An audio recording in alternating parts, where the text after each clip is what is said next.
Andrew Rudd. Annie's shave is lovely but cannot commentate. I think Anthony is informing Doug, although if it was listening he would have been aware. We have someone scheduled for the last day of the coming match this weekend who's never been on radio before, but sent in a good demo. That's okay then. Oh, it drives me mad. It goes worse, you know, I tell you.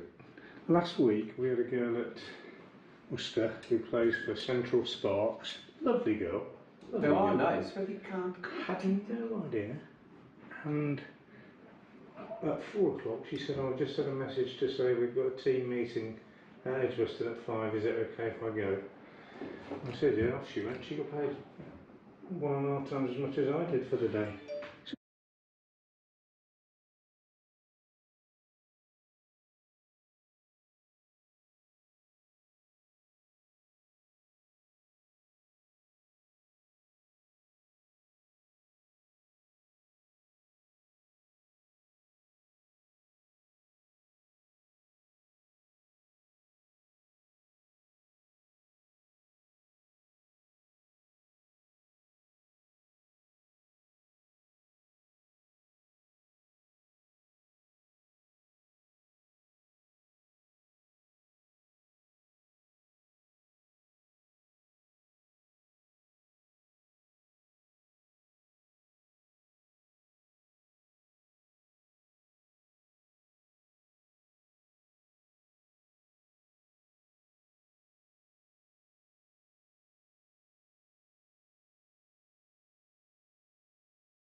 Changes in the Worcestershire side.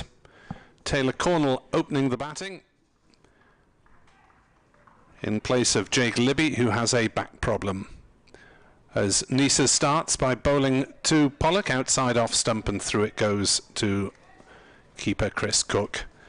And also one change in the Worcestershire bowling attack, with Adam Finch coming in for Ben Gibbon.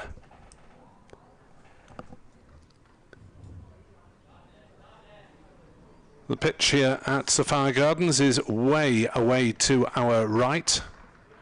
It is very much towards the grandstand side of Sophia Gardens. I'm Nick Webb from BBC Sport Wales, and I'll be joined by Frank Watson of BBC Hereford and Worcester, and by Edward Bevan.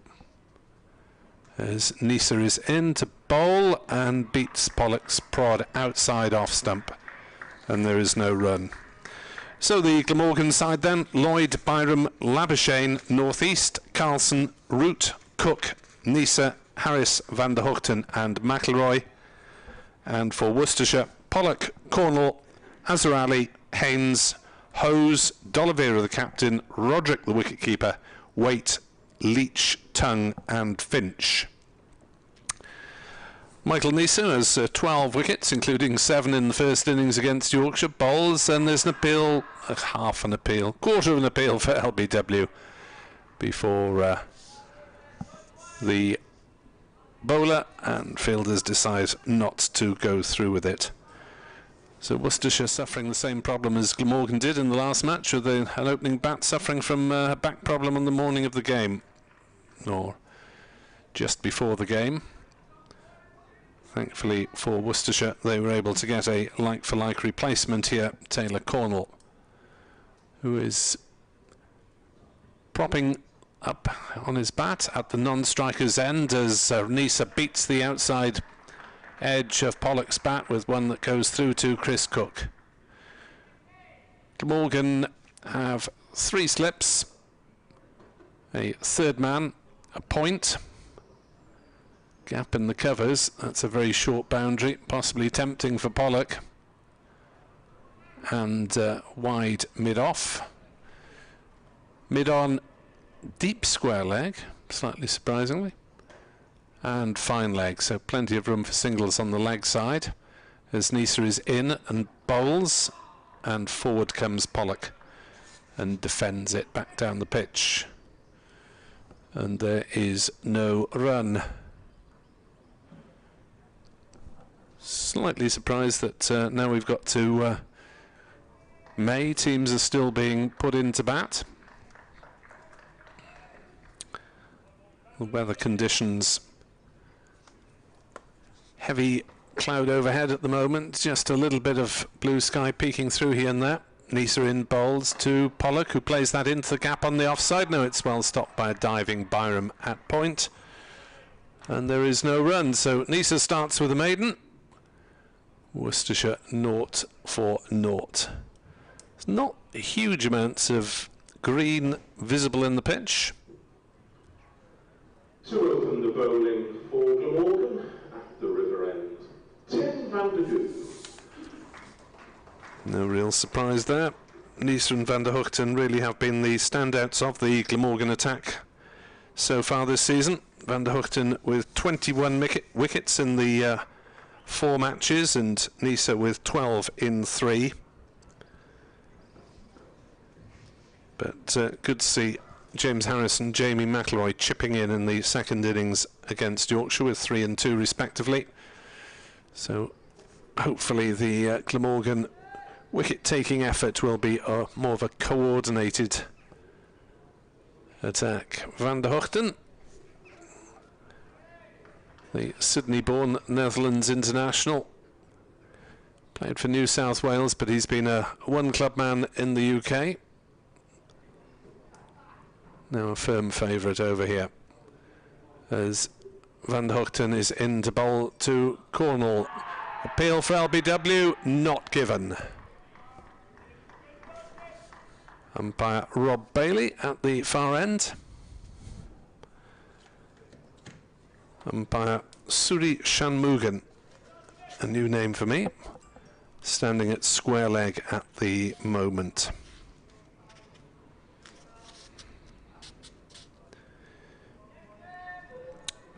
First time we've seen him, born in Tamil Nadu in India.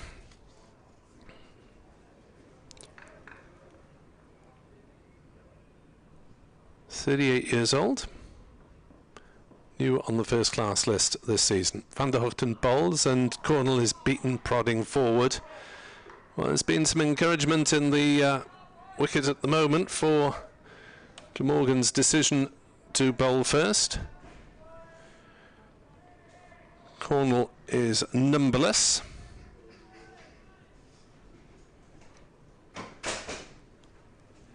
And Pollock wearing the number 7. Cornell numberless because he's got a sweater on. Sleeveless sweater. Van der Hoogten is round the wicket and into bowl to Cornell. Pushes it down into the gully area, fielded by Byram. And there is no run. Very good morning to Frank Watson of BBC Hereford and Worcester. Good morning, Nick, and pleasure to be here. Good start from these two, both right on it, aren't they? Neser and Van der Hoogten. Hardly a loose delivery yet, and the batsman's had to play at everything. So, impressive start.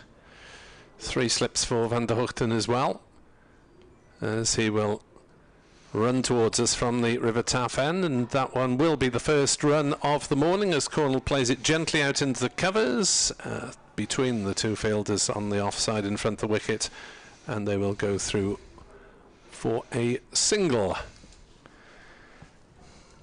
Batters meet for a little chat mid-wicket, and Cornell no doubt delighted to get a first team chance of the season.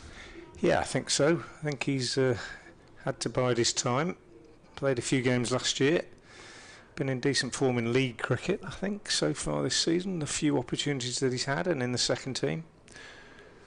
Cornell faces up to Van der Hoogten, Pollock rather, for the first time. Pollock facing up for the first time and allows that one to go through outside off stump. It has been a problem, hasn't it? The non-availability of cricket for those not in the first team because of pitches on league and second 11 grounds. Yeah, absolutely the same. The countrywide, I think, I've seen a lot of second team games cancelled, and quite a few league games have not taken place, league knockout games and so on. So yeah, I'm sure it's the same down here. One without loss. Van der Hoogten bowls a big appeal for LBW. They look more interested in that one, but umpire Bailey is not. And Worcestershire are one without loss after 2 overs. Yes, my own club has yet to take the field this season. With 2 weekends of friendlies and 2 weekends of league games and 2 attempts to play a cup game, all kiboshed by the weather. The cup is now going on the toss of a coin in this round. I was going to say my club Ombersley have reached the final of a cup and they haven't bowled a ball yet. Just successful coin tossing, and they're in a final this coming week. So flawless progress from the captain. Well done to Liam Gwynn if he's listening, and everybody at Ombersley Cricket Club. Through to the final against Wolverhampton, I think, next week in the Graham Williamson Trophy, the Birmingham League knockout. So it's Michael Neser to continue, bowling to Taylor Cornell for the first time. Both left-handers, of course. Both quite similar in stature. Cornell slightly taller than Pollock. Waits now. And Neser is in, and he pushes this up to mid-on very solidly. Yeah, thank goodness one of them has got a number on his back, otherwise they'd be struggling. And they do use different manufacturers' bats, but not that different. The stickers are still the same colour, I think. So great. Not a great deal of help out there. I'll do my best. Yeah. 3 slips in place and a short leg. Pitch is darkish brown in colour, really, far from the sort of straw-coloured strips we see later in the season. And here's Neser, 30 on his back, away from us, bowls full, and Cornell pushes firmly back past the bowler in his follow-through, and the fielding is completed at mid-off. So the Worcestershire side today showing a couple of changes. Jake Libby drops out with a back spasm. First game he's missed. Well, I can't remember the last Championship game Jake Libby missed. Somebody will probably be able to tell me. Get in touch if you know. I'm on Twitter at FrankWatson58. Always happy to hear from Worcestershire fans about this. So Cornell in for Libby. Here's Neser again into Cornell. Bouncer, and Cornell ducks under that, allows it over his right shoulder and through to the keeper Cook. And the other change for Worcestershire sees a bit of a rotation in the seam bowling department. Ben Gibbon, who's played every game so far and is in fact Worcestershire's leading wicket taker. No, he's not. He's got 13. Joe Leach has 14. He drops out and is replaced by Adam Finch. Dylan Pennington still out with a slight injury, although I noticed he was here this morning taking part, well, not really taking part in the warm-up, but throwing some catches for the slip catchers. Here's Neser again, and this is the first loose delivery of the day, really. Slightly over pitch on off stump. You might have heard Nick say shot under his breath. It was nicely played by Cornell, just leaned into it, drove it back between the bowler and mid-off, and picked up 3, and I think no ball was signalled by the umpire there. Not entirely sure, have to wait and see. But good shot from Cornell. First one he's really middled, just leaned into it.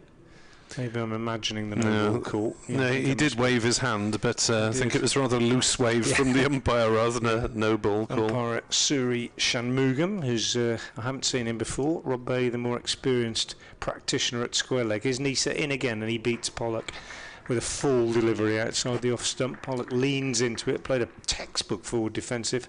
Problem is, he was nowhere near the ball, and it went through to Chris Cook.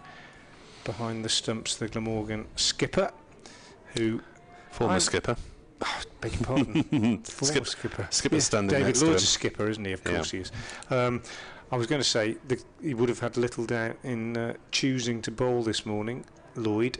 I think Worcestershire would have done the same. Quite a bit of moisture around yesterday, and the pitch does, well, it's not green, it's brown, dark brown, as Neser bowls, and he beats Pollock again outside the off stump, and again Cook takes. But we were discussing this in the box. That's the end of the over. 4 without loss off 3. It just seems in this early part of the season that every skipper that wins the toss bowls first, Nick. Yeah, it's strange, isn't it, really, because we're in May, but I suppose the levels of rain around mean, as you say, that there's still a bit of moisture. I thought, looking at close quarters, and no expert, I thought it might be one morning where Glamorgan might have batted first. As you say, the wicket is brown rather than green, so I'm not sure how much there will be in it, but the cloud cover will be helpful. And well, who knows whether we'll get a full day's play. Depends which weather forecast you believe. Van der Hoogten from the River Taff end bowls, and Cornell takes a step down the pitch before defending that one. Just looking to cut off his angles. And Glamorgan have pushed in a short leg, which is slightly unusual for them this early in proceedings. They don't often start with a short leg. 4 without loss.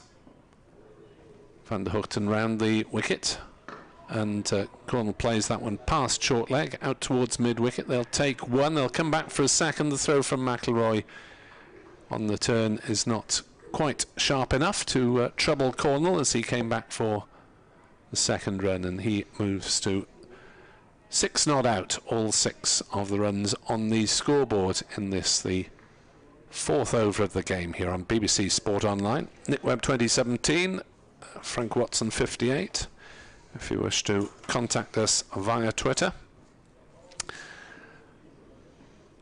As Van der Hoogten bowls, forward comes Cornell. It's a long way down the wicket by the time he meets the ball, isn't he? Is he usually play that way? I wouldn't have said that was a characteristic of his batting, but something that we saw last week in the game against Sussex that one or two batsmen tried to do. In particular, Adam Hose was quite effective using that against Ollie Robinson, who bowled beautifully in the game, picking up 14 wickets.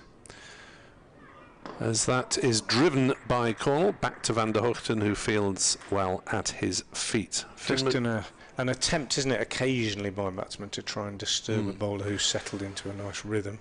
Yeah, Labuschagne does it a lot, but He's a class above, with all due respect. Yeah, oh, absolutely. Looking forward to seeing him. I want to see him play, but not for too long. Must have played brilliantly last week. Well, you got that off Steve Smith, didn't you? Saw him play, but not for too long. Yeah, that's perfect. Van der Hoogten bowls, no shot played, appeal for LBW. Umpire Bailey again unmoved. As Cornell, no doubt that he left that one alone. Might have been a bit high, you suspect, as we see the replay. Ooh, a little bit high. And he got a fair way outside off stump, but of course you can be given out. Yeah, it was heart in mouth, I should think. Heart in mouth. Well, that was worth an inquiry. Yeah, sure was. Bit of a misjudgment, I would suspect, from Cornell. 6 without loss. Van der Hoogten in, bowls. Cornell flicks at that one. Walk there, wasn't he? Yeah, is moving forward distinctively. By the time the ball is delivered, it went down the leg side, taken by Cook. Finn McCool, that's a good call. I'd say it was probably 50-50. Yeah, I think the one thing that might have helped him a tiny bit is that he was on the move, because the distance between where it hit him and the stumps are that bit bigger if he's taken that stride. But I agree with you, it was a close one. Yeah. You might have reviewed it, let's put it that way. Yes, quite. Yeah. I think Finn was referring to the decision to bowl first a few minutes ago. I'd say that was 50-50 as well.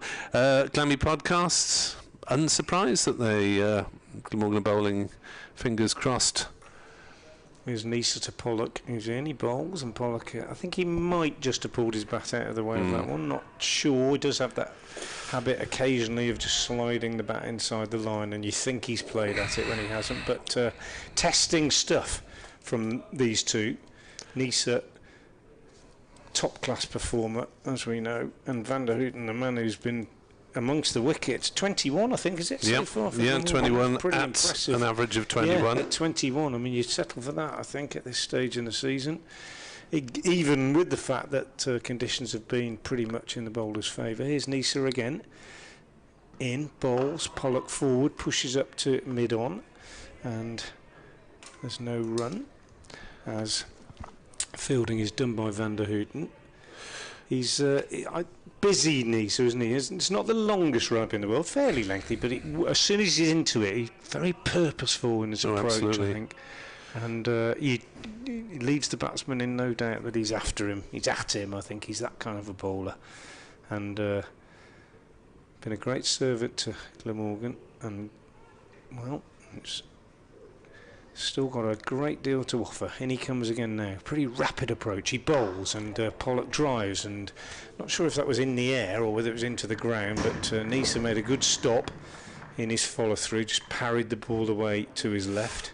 Yeah, I suspect that was into the ground, on the grounds that there'd have been much more reaction had that been hit on the full. Pretty rapid approach. He bowls. Oh no, it was on the full. It was on the full. Not sure if that was caught and bowled chance, but it was hammered by Pollock, to be fair. It would have been one of those where if you'd stuck your hand out and it had stuck in, you'd have been almost surprised, but a technical chance, I suppose. His Neser again is in. Ball short to Pollock, and that one's left alone. Very short, and Pollock happy just to allow that one to pass harmlessly through to Cook behind the stump. Smattering of spectators. Quite a big ground, of course, so they can easily hide away. It's a cloudy, overcast morning. It's bright sunshine around 10 o'clock when the players were warming up, but it's overcast now, and well, it's not that cold, but it just looks it, doesn't it? It's got a sort of chilly look about it, but actually the temperature's quite reasonable out there. As Neser comes in again, bowls, and Pollock edges this down to third man for a single, gets off the mark.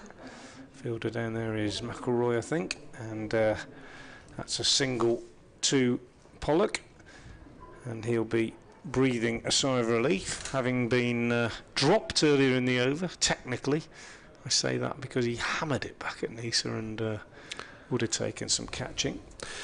Look, 7 without loss. Looks like there's a bit of rain around in the Birmingham points east. Warwickshire, Derbyshire and Leicestershire games have been delayed by rain. Yeah.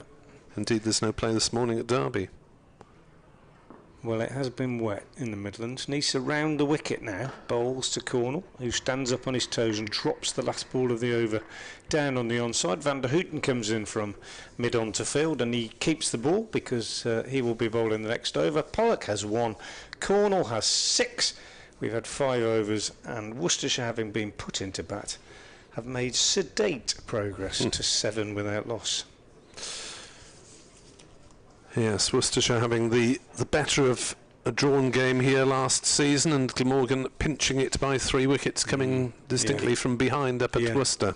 Yeah, it was a game that I think when people analysed the season, it was one that they thought Worcester should have won that one. Here is Van der Houten into ball. Nice drive from Pollock through the covers. That one I think will race away despite the soft turf. Indeed it does. Root can do nothing about it, and it's comfortably reached the ropes away to our left. There are some school children who formed the Guard of Honour.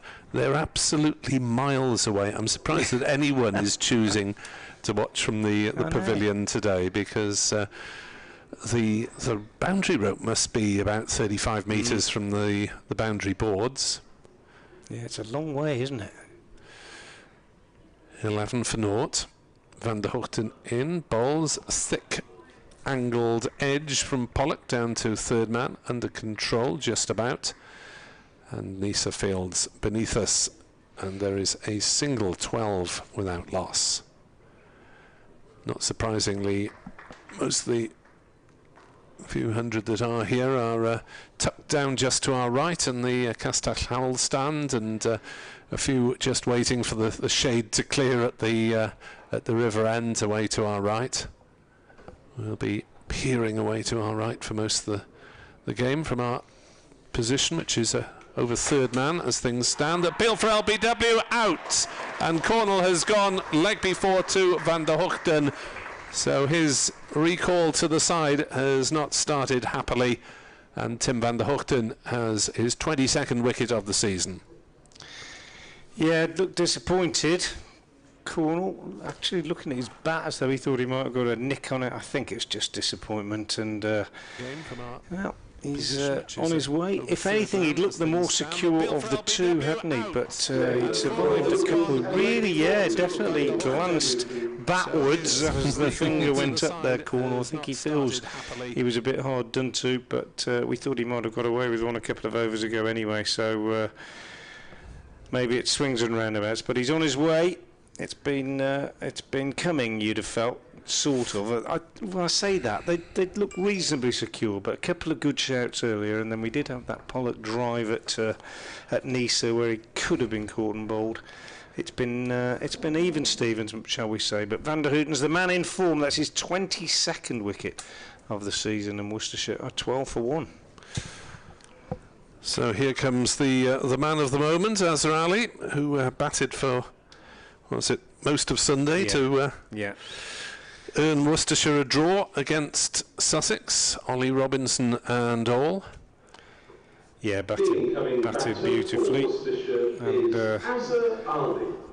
not the first time that he's done that, as keen followers of county cricket will know. But tough conditions as he comes out to join Pollock. He's averaging 38.5 this season, Azhar Ali. Is he likely to remain here for the summer, or does he have international calls? No, he's playing. He's retired from international cricket. I think he's going to play everything, I think, as far as Worcestershire are concerned. They're certainly keen to see as much of him as they possibly can. He's a big figure in the dressing room, not just an overseas player who pops in and out. He's very, very much part of the furniture, part of the whole setup really, and has a great influence on the younger players as well. Yeah, must be many years of experience at the age of 38 now. Van der Houten will come back over the wicket to bowl the right-hander.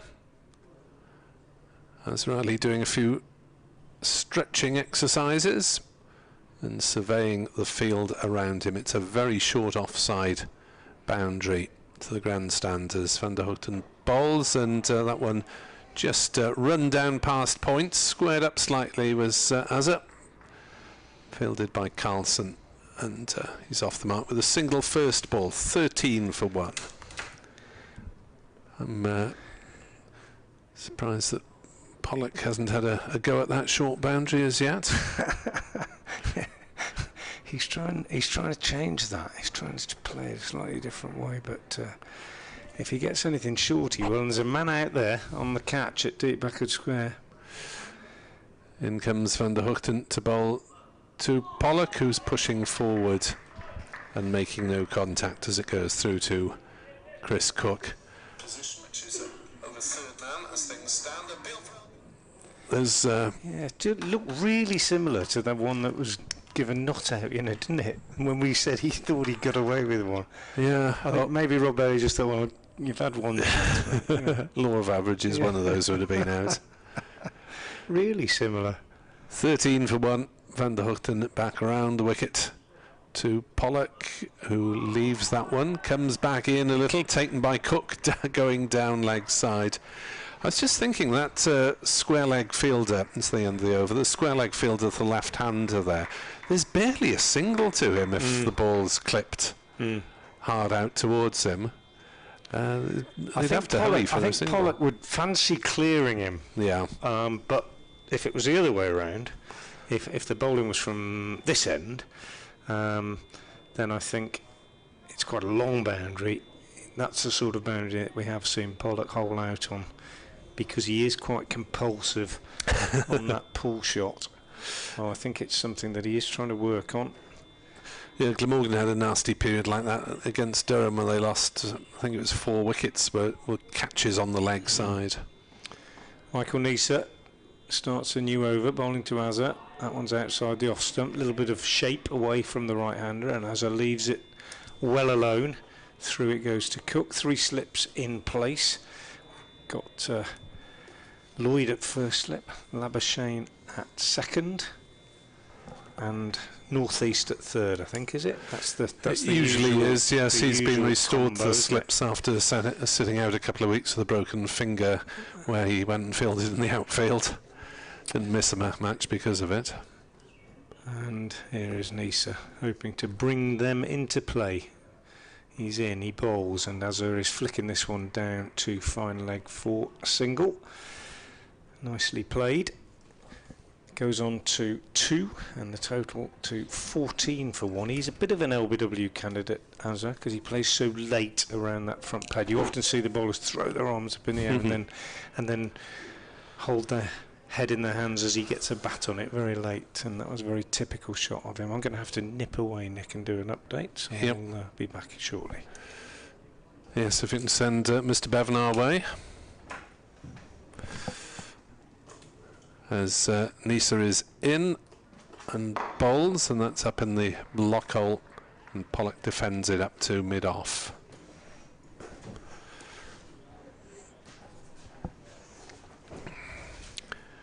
(14 for 1) Worcestershire. Wicket of Cornell, leg before to Van der Hoogten. If you are just joining us and you're wondering what Cornell is doing playing, he's late replacement for Jake Libby in the Worcestershire side.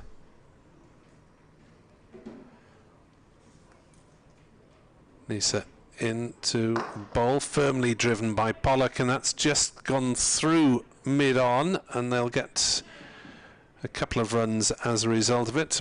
Billy Root took most of the weight off the ball, but didn't quite manage to stop it. 16 for 1.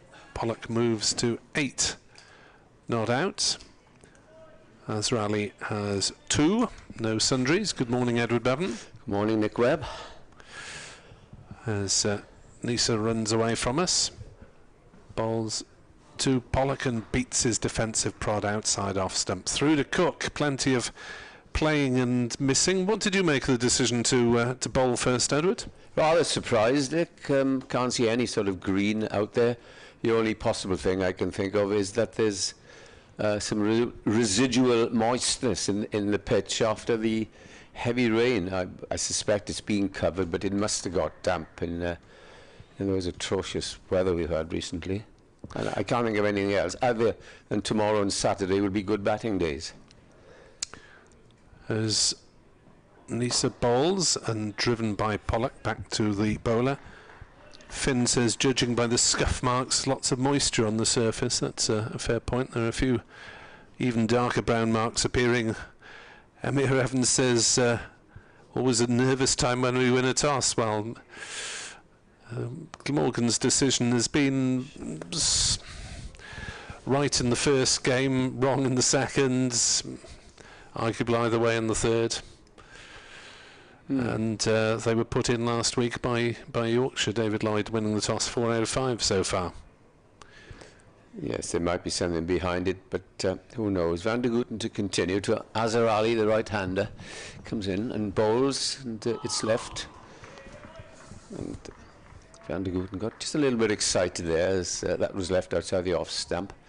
Aye, he's bowled well this season. I think that's 22 wickets now, or 23? Yeah, 22. That's his 22nd. Average 21 coming into this match, so it's dropped a tad at the moment. Really has bowled well, and Michael Neser, of course, in that first innings. Up at Leeds. Together you had a lengthy and tiresome journey back from Leeds. You can tell us about it in a moment, no doubt. Van der Gooten from the river end bowls. Azhar Ali gets a thick outside edge. It goes down to third man. Third man fields. James Harris returns, and it's just the single. Now, I read that the M42 would be closed. They'd obviously finished their roadworks by the time I got there. Because I followed, I was aware that it might be, but I followed the sat-nav and came back the usual way around the M42. But I didn't get home till half midnight, which I presume was the same for quite a few of the players. Yeah, long trip, Leeds. Van der Gooten to the left-handed Pollock bowls, plays it away on the onside. He'll get a single.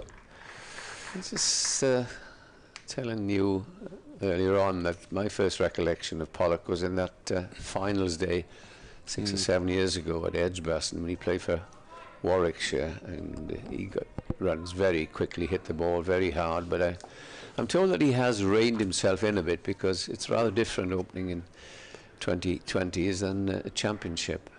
But he's an attractive player when he gets going.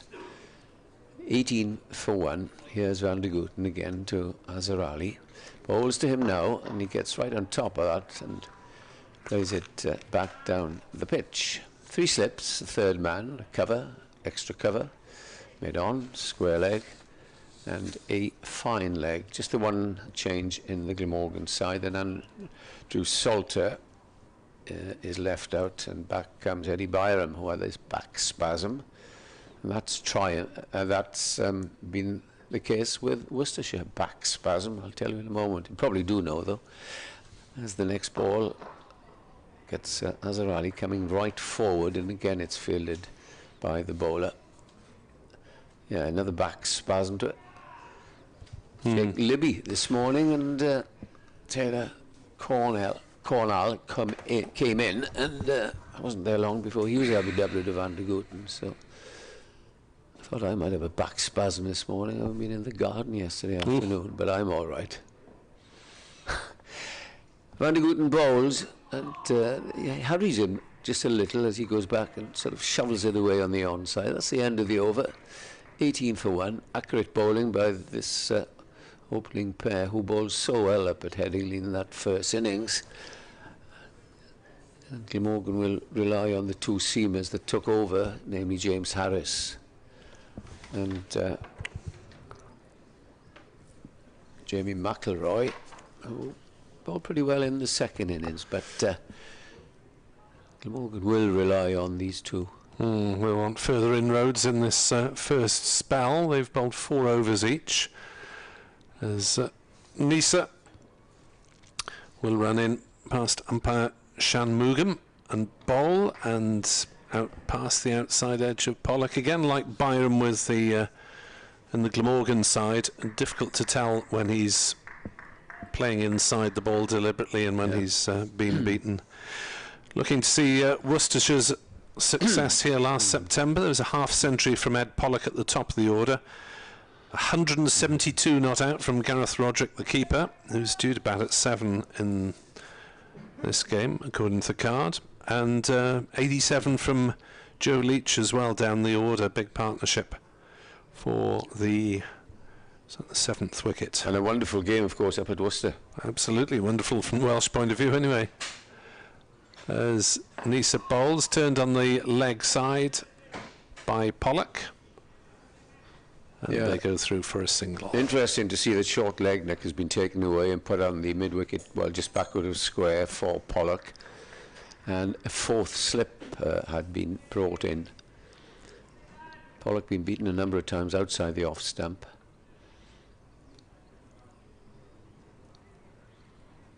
But Azhar Ali played so well against Sussex, by all accounts, in the preceding game up at New Road.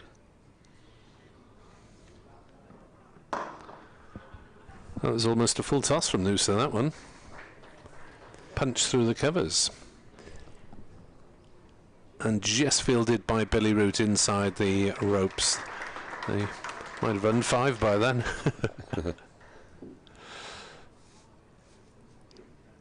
So Worcestershire moving on to 22 for 1. Pollock has 10. Azhar Ali has 6. 3 they ran there eventually. Could have run 4, I reckon. The length of the chase was just saved inside the longest part of the ground as Neser is in to bowl to Pollock. Has a swing. Gone. And he's caught at slip eventually. David Lloyd went tumbling backwards but eventually clung on to the catch, and Ed Pollock playing a big attacking shot there. He's gone for 10. Caught Lloyd, bowled Neser, and Worcestershire are 22 for 2.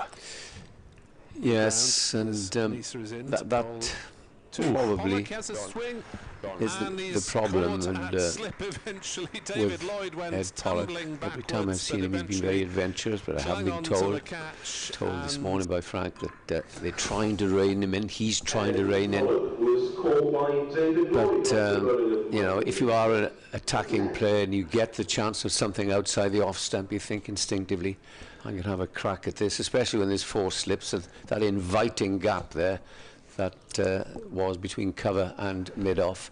Good catch in the end by Lloyd. Just about clung on, didn't he? I thought he might have spilled it for a moment. It went very, very sharply to him. And, it was probably there for that shot, wasn't it? It was just... You know, I didn't see the replay. I don't know where the feet were, but... it was fairly well pitched up. It was drivable. Yeah, maybe a little late outswing from Neser, just enough to find the edge. So Glamorgan's openers have answered their captain's call and picked up a wicket apiece. Neser will be glad to get his man after that technical chance early on before Pollock had scored when the ball was cracked back at him at a huge rate of knots, and he couldn't hold on to it. So Jack Haynes, 134 not out against Durham in the first innings, probably the highlight of his season so far, and he's got 254 runs overall at an average of 42. Yeah, one of the most promising young players in the country, Nick. He's England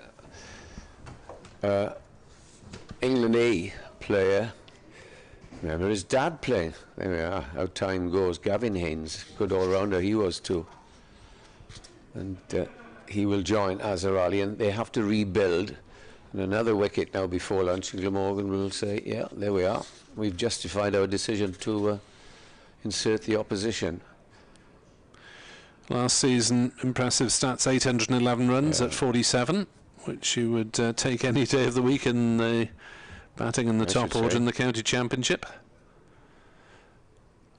So 2 right-handers now for Glamorgan to deal with. Neser took the wicket with the 4th ball of the over, so Haynes potentially got a couple to survive. As both men now numberless, with the sweaters on Here's Neser steaming in to bowl to Haynes, allowed to go through outside off stump. And through to Chris Cook, who has a grin on his face, as well he might. I think I might have mentioned it before, but remembering Gavin Haynes, Joe Haynes, his dad they all had sponsored cars back in that era, in the 90s and 2000s, and his car had Rent-A-Wrecker on it. It wasn't the best of cars. Obviously, you know, he used to go around a bit. I always remember that in the car park at New Road. Neser in to bowl to Jack Haynes, who's beaten by that one and caught eventually by North East juggling. He must have had 2 or 3 goes at that, and Haynes has gone second ball, and Worcestershire at 22 for 3. Yeah, another perfect outswinger there from Neser, and heart in the mouth time there for North East, but he's a very, very good slip fielder. As we do watch this replay now, he's beaten by that second go. Second go. So 2 slip catches, 2 good slip catches, but at the second attempt, Worcestershire now in a spot of bother. David Lloyd said, "There we are. I was right with my decision." Absolutely, 3 wickets inside the first hour. You can't argue with that. And Worcestershire are in trouble. And Glamorgan got a bonus point before my first cup of coffee of the morning. Yeah, which is rare. But we had a few technical issues just before 11 o'clock, so I'm not as caffeined up as usual. And that was a very, very good wicket. That it was the last ball of the over, and we all know how Haynes is. We gave his stats for last season, and such a very good player. Glamorgan will be delighted with that. Adam Hose is coming in now, ex-Sussex, good player. I think Worcestershire, Nick, have done some very good signings in the past 12 months. They've got Adam Hose from Warwickshire, and also Matthew Wade. We've seen Matthew Waite, rather, ITE. We've seen down here in the one-day 50-over competition when it's more or less a Yorkshire seconds team, but he always impressed me, and I think these have 2 very good signings to stabilise the middle order. Yeah, was that Ed Barnard heading up the road? Yes, and applause for Neser as he reaches his fielding position in front of us. And well deserved. So Glamorgan on top at the moment, as Azhar Ali then so much depends on him now as he faces up to Tim van der Gooten from the river end, and he comes and bowls to him, and that beats him outside the off stump, went through to the wicket keeper. If there has been a resounding success in this season for Glamorgan, is the form of these 2 bowlers, and we wait with bated breath if the Australian selectors are going to select. I suspect they will select Michael Neser for the forthcoming series. I was reading yesterday that Pat Cummins hasn't played for months. Literally, the Australian captain and fast bowler. The next ball is bowled outside the off stump, and an exaggerated leave there by Azhar Ali. And of course Hazelwood is nowhere near fit. Yeah, it's interesting, isn't it? They've only picked 4 quicks in their party for the test against India and the first 2 against England, and I suppose, as you say, if there are fitness issues, Neser could be well in for that first part of the tour, let alone the second part that we all expect him to be called up for. Yes, and you also got Sean Abbott, as we mentioned before, playing for Surrey, and he started off very well, playing First Division cricket. As in comes Tim van der Gooten, and just a little bit wide in this over, and Azhar Ali has nothing at all to do with that delivery. He is yet to score. I suppose if you're Glamorgan looking to sign someone, you think, well, you need someone for September and probably August in any case, and just try and find someone who can bring that arrival forward to June or July if necessary, because they'll need a replacement for Neser at some stage of the season, because he goes back to train with Queensland in August. You're absolutely right, and I hope they've started thinking about that. They probably have. Van der Gooten bowls, and that's a better delivery, gun barrel straight and defended out into the offside by Ali, and the score remains at 22-4-3. We have had almost 45 minutes play. And the batsmen finding it difficult to score against these two very established bowlers. Pressure will come off, one suspects, when these are rested.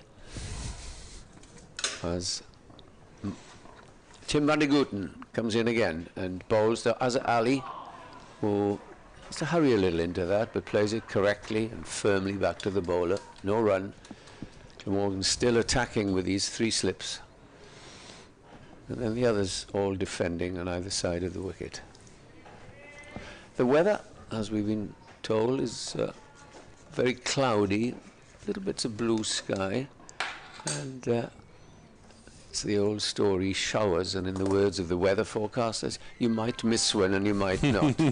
As in come the next ball from Tim van der Gooten, played back down. That's the end of the over. The score is 22 for 3.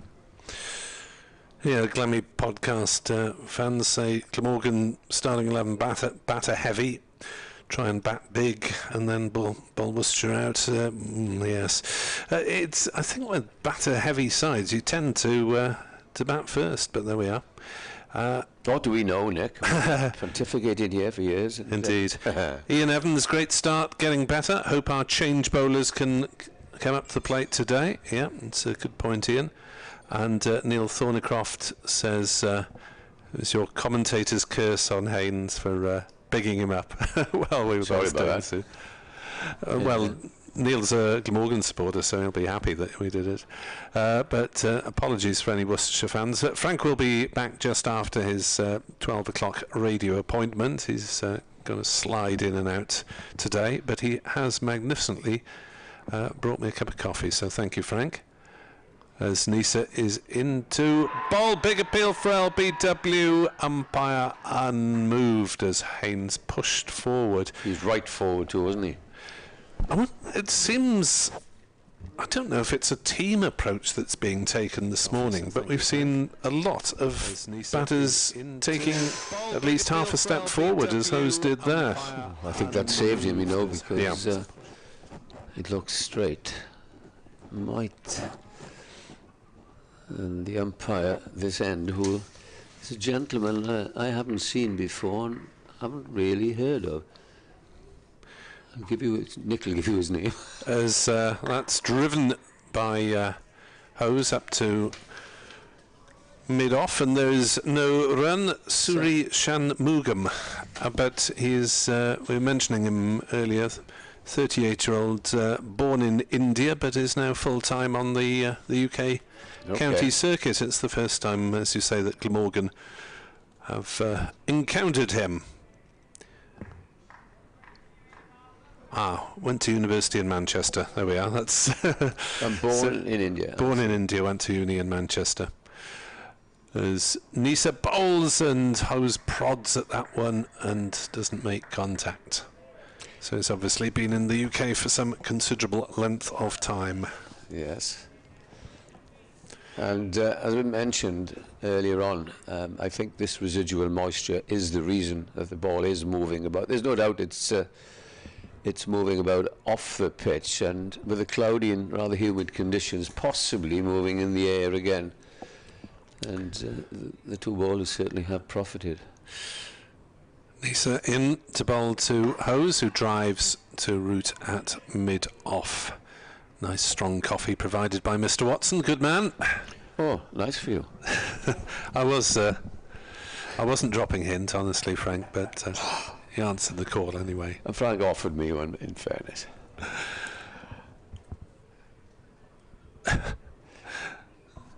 As tweet for Welsh news followers, we ask that UK journalists at least pronounce Plaid Cymru correctly.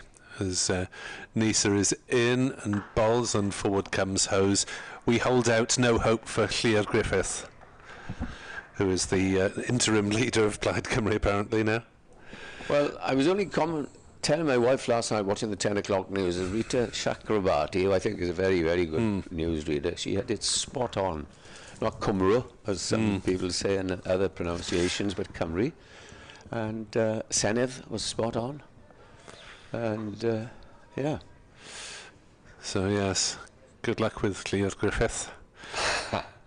As Neser steams in and bowls, and Hose drives again to root at mid-off. So he's played a few aggressive shots in that over without penetrating the field. Also been wrapped on the pads and surviving an LBW appeal. That's what, 6 overs now for Neser. That might be it for him. Could be. And Adam Hose is an aggressive player, good white ball player, and he obviously, if there's anything on offer, he's going to try and get on with it. Two umpires had a little chat there. Don't quite know what it was about. Rob Bailey, of course, the senior umpire, former Northampton England batsman, and he's at the presiding end now as Van der Gooten to continue. Comes in, bowls. Oh, that's an absolute beauty. Azhar Ali was pushing forward and beating all ends up. Yeah, just to have answer your question, I think Neser, as these two are bowling, might just say, well, give me another one or two more, Skip. I might get another one, and then they're in deep trouble. Yeah, it's he and Van der Hoogten have worked pretty hard this season. I mean, Neser didn't play in the first game, but they have bowled an awful lot of the overs between them. Yeah. Neser Van der Gooten turns at that far end, comes over the wicket again and bowls this rather turn. There's a yell there from Chris Cook, I know not why, as he turned him and you just nudged it away at, towards short mid-wicket. And again, there's no run, and the scoring has come to a halt now. Yeah, Worcestershire might be hoping that some of these showers that have been potentially forecast arrive sooner rather than later at the moment. As in comes Van der Gooten again and bowls, and this time he's pushed. He thinks of a run, but decides very correctly that that is not on, as Carlson came hurtling in at cover. Contradictory forecasts. BBC Weather think it's fairly likely to have showers this afternoon, and the Met Office otherwise they've got a maximum chance of 10% of showers on any given hour. And now that is the last I want to hear about forecast today. Van der Gooten is in, bowls to Azhar Ali and flicks it off his legs down towards the fine leg boundary. He's going to come back. Neser's got a very good throw, but will get there as the throw comes in on the half volley. Difficult for Chris Cook, the keeper. And they scamper two. And the score moves gently on to 24 for 3. Azhar Ali is not out 8. Did you manage to catch the end of the football season in person? In person, I did in person, yes, last Monday. Wonderful game down where Glamorgan, Swansea 3, West Bromwich Albion 2, just to remind you. Here's the next ball. Oh, and he's gone, caught at slip. That looked a terrific catch to me. Labuschagne, I believe. Yeah, let's have a good look at that, and that is a huge blow. At Worcestershire now 24 for 4. That one really shot off the edge of Azhar Ali's bat and very low down, taken by Labuschagne. It was virtually a reflex catch. It was going so fast, and Azhar Ali's gone for 8. Yeah, he had his back to us, Labuschagne, so we look forward to seeing it head on here. Well, we won't. Here's the next ball. Wouldn't have carried to Lloyd at first slip. Labuschagne had to get down and across. Excellent catch, it really was. So, Azhar Ali, who Worcestershire Albert Hopeson, of course, has gone, looks very dejected as he walks, takes that long walk up to the pavilion. So, any of you have just come in. Glamorgan won the toss, elected to field, and it's paid dividends because the scorecard reads Cornell was the first to go, LBW to Van der Gooten for 6, Ed Pollock caught Lloyd, bowled Neser for 10, and Joe Haynes went second ball, caught North East, bowled Neser, no score. 3 of those catches by the 3 slip fielders which obviously tells us that the ball is moving. And I think it'll be Michael Neser to bowl the next over. The conjecture, he has to keep him on next. But these two are at it again, aren't they? They are indeed. They've had such a big season for Glamorgan, taking a lot of the weight off the bowling attack. And if you look round the figures, they've got 21 and 12 before this game. And next highest was David Lloyd with 5, Labuschagne and Harris with 4 apiece. And both very expensive change bowlers. So Brett D'Oliveira, who knows a thing about scoring runs in Cardiff, having had his career best of 202 here back in 2016, when he got among the wickets as well. So he'll try and dredge back some good memories of that occasion.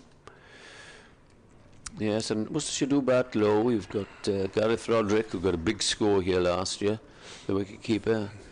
Mentioned Matthew Waite, Leach we know got runs here last year. Yeah. So there's a way to go yet. Yeah. And then Tongue and Finch.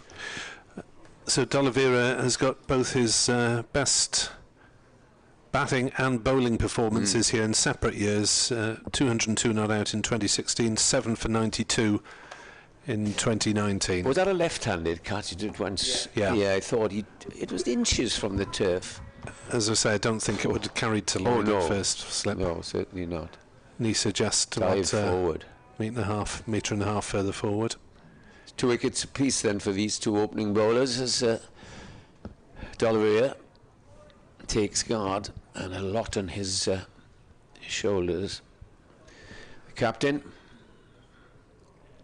diminutive figure, so unlike his famous grandfather Basil, who was big, huge, strong shoulders. As he faces his first ball, is bowled to him, and he plays it rather late and gets off the mark with a single. That is the end of another excellent over for Van der Gooten and Glamorgan. So Van der Gooten 2 for 14 and Neser 2 for 11, both having bowled the 6 opening overs apiece. And a sorry look for Worcestershire on the scoreboard, 25 for 4, as the two batsmen are in an earnest conversation, tap each other's gloves and probably saying, come on, get our heads down here, these haven't got long to bowl, and then pressure will be off. Applause from the home crowd for both bowlers as they reach their places in the field, having taken wickets. And it will be Michael Neser to go into a 7th over. He'll be bowling the first ball to D'Oliveira, and there's a short leg as well as the slips, and there's a appeal for LBW out. D'Oliveira's gone. Neser has a third, 25 for 5. The Worcestershire innings in complete and utter disarray. It was rather an ambitious shot, I thought, from D'Oliveira. He was sort of played a flamboyant looking drive, and he must have nipped back. His feet didn't really move from where he was, and very, very problematic time. Just have a look at this again on the playback. As well as the slips. Oh, absolutely. It's fairly low down, playing across the line, and I'm afraid Brett D'Oliveira can have no complaints about that one, as umpire Sean Morgan had a brief think about it. And Neser was expecting that. He had a big grin all over his face as he appealed there. And Frank will depart to deliver sorry news to the people listening to the radio in the Worcestershire area. And Worcestershire with half their batters out in the first hour of the game. Gareth Roderick, 172 not out in September here. Worcestershire could do with at least half those again off him. It's quite remarkable, really. There must be quite a lot of moisture in that pitch. Just look at the rain. I was looking to have my lawns cut last week, and this rain every day since. It resembles a jungle at home now. Just every day. Yeah, there's been bits and pieces around, hasn't there? And Monday was pretty miserable in Cardiff. I'd barely woken up after my late night drive when it started raining at lunchtime and rained for most of the rest of the day. Did you put a notice outside your bedroom, do not disturb, for 24 hours? After 30 years of marriage, my wife knows the procedure. Bottle of wine in the fridge and do not disturb in the morning. Yeah, it's very wise. 25 for 5, Worcestershire in all sorts of trouble. Batting to come then, Roderick's just reaching the crease. Waite, Leach, Tongue and Finch. As Glamorgan stick with the 3 slips and a short leg. We saw all sorts of field in the closing stages at Leeds on Sunday night, when Glamorgan had everyone in a catching position for the last couple of overs, as Neser is in to bowl to Roderick, who drives nicely and will get off the mark first ball. As he plays that one through the covers, we'll pick up 2, may well be 3. Billy Root turns, slides, and they jog back very easily indeed for a 3rd run. So Roderick has 3, 28 for 5. Worcestershire in this 13th over. Would have thought Glamorgan, with an hour to go to lunch, in sight of another bowling point. Indeed, at least the bowling points haven't changed this season. Just about getting used to the 250 for a batting point. As Neser is in, bowls. Hose plays no shot through to Cook. Read one theory that the increase in runs for the batting points is partly responsible for the large number of draws at the moment, because instead of pulling in at 400 as you would do maybe if you're going well normally, or in previous seasons, you now look to kick on to 450 to get the 5 batting points, and of course that takes more time out of the game. Exactly, that's a good point, and I was against it myself, still am. Neser bowls, and that one beats Hose as he pushes forward through to Cook. There are certain players, and you probably agree with me, that I've seen over the years, that when Glamorgan have been in a similar position to this, and I'm thinking of Roderick for one, and another wicketkeeper, John Simpson of Middlesex, who always seem to come in and rescue their side with a big score. And my Worcestershire would need Roderick here, especially. Doughty player, ex-Gloucestershire, of course. South African, I think, by birth. Yeah. Keeping Ben Cox out of the side, which is odd. Neser bowls, forward comes Hose and defends. Ball trickles to Root at mid-off. There's no run. Yeah, I mean, Roderick at 7, in the past he's played as a specialist batter at 3, isn't he? Yes, correct. With Cox in the side as well, and didn't always have the gloves on for Gloucestershire in his years with them, when they had other keepers around. But at the moment he's batting 7, similar to Chris Cook, I suppose, who could perfectly well operate at 4 or 5 if he didn't have the gloves. Neser in, bowls, and that's got Hose in some difficulty as he pushes forward, doesn't make contact, and again spectators having to put their hands together in recognition of Michael Neser's excellent 3 for 14 he has. 2 for 14 for Tim van der Hoogten at the other end. They're going to get one more out of van der Hoogten as well. He'd probably say, I'm bowling. Take the ball off me, but I'm not giving it to you. And I think that George Bailey, the chairman of the Australian selectors back home, will be thinking, oh, Neser's at it again. Yeah, I think we'll pencil him in. Yeah, it's just a question of when rather than if, I think, for Neser and the Australian team this summer. Tim van der Hoogten from the river end to start his 7th over with excellent figures of 2 for 14. As he comes in now to bowl to Roderick. Bowls to him, and Roderick lurches right forward to negate any sort of swing or seam movement. Pushes it out to Carlson, who is fielding at point. He fielded a slip up he's fielded a slip a few times. I don't think he enjoys it, because he's put a few down, Carlson, this year. At slip, hasn't he? He's a wonderful outfielder. Yes. And Glamorgan have the regular 3 excellent. 3 of who have taken catches this morning. Lloyd at first slip, Labuschagne at second, and Sam North East at third. And they crouch down next to Cook now as in comes the next delivery and beats him outside the off stump. Absolute perler. Yeah, this is awkward listening for Worcestershire listeners, but there really has been an awful lot of playing and missing, as well as the wickets this morning, and there's just enough, must be just enough movement, moisture in the wicket after the rain that we've had this month. Glamorgan know that the forecast for the next 2 days is very, very good. For batting, everything will dry up as Van der Gooten bowls, and this comes back into him as he pushes it away onto the offside, onto the onside, where Eddie Byram feels fit and recovered from the back spasm he suffered on Thursday morning at Headingley. Yeah, he stayed around with the team. I don't think he did any of the 12th man fielding. That was done by Dan Douthwaite, but he was certainly carrying the drinks and so on, looked to be moving reasonably okay. Just think of it, Nick, how there have been other back spasms. He might well have called on you. I'll tell you why in a moment. Van der Gooten bowls, and that's played off his legs, or might have came off his pads, we'll see from Rob Bailey's signal. They go through for a single, and he'd just got a bat on it. This happened many, many years ago on an England tour of India, where literally half the team went out. About 36 hours before one of the test matches, and Henry Blofeld, who we've all heard of, was asked by the captain, would he, because he was a very fine player, Henry Blofeld, good wicket-keeper batsman, would he be prepared to play for England if it got worse? To which Blower said, oh, certainly, old boy, yes.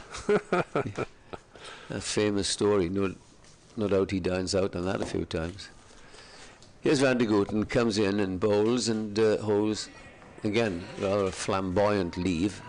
Lets the ball go through.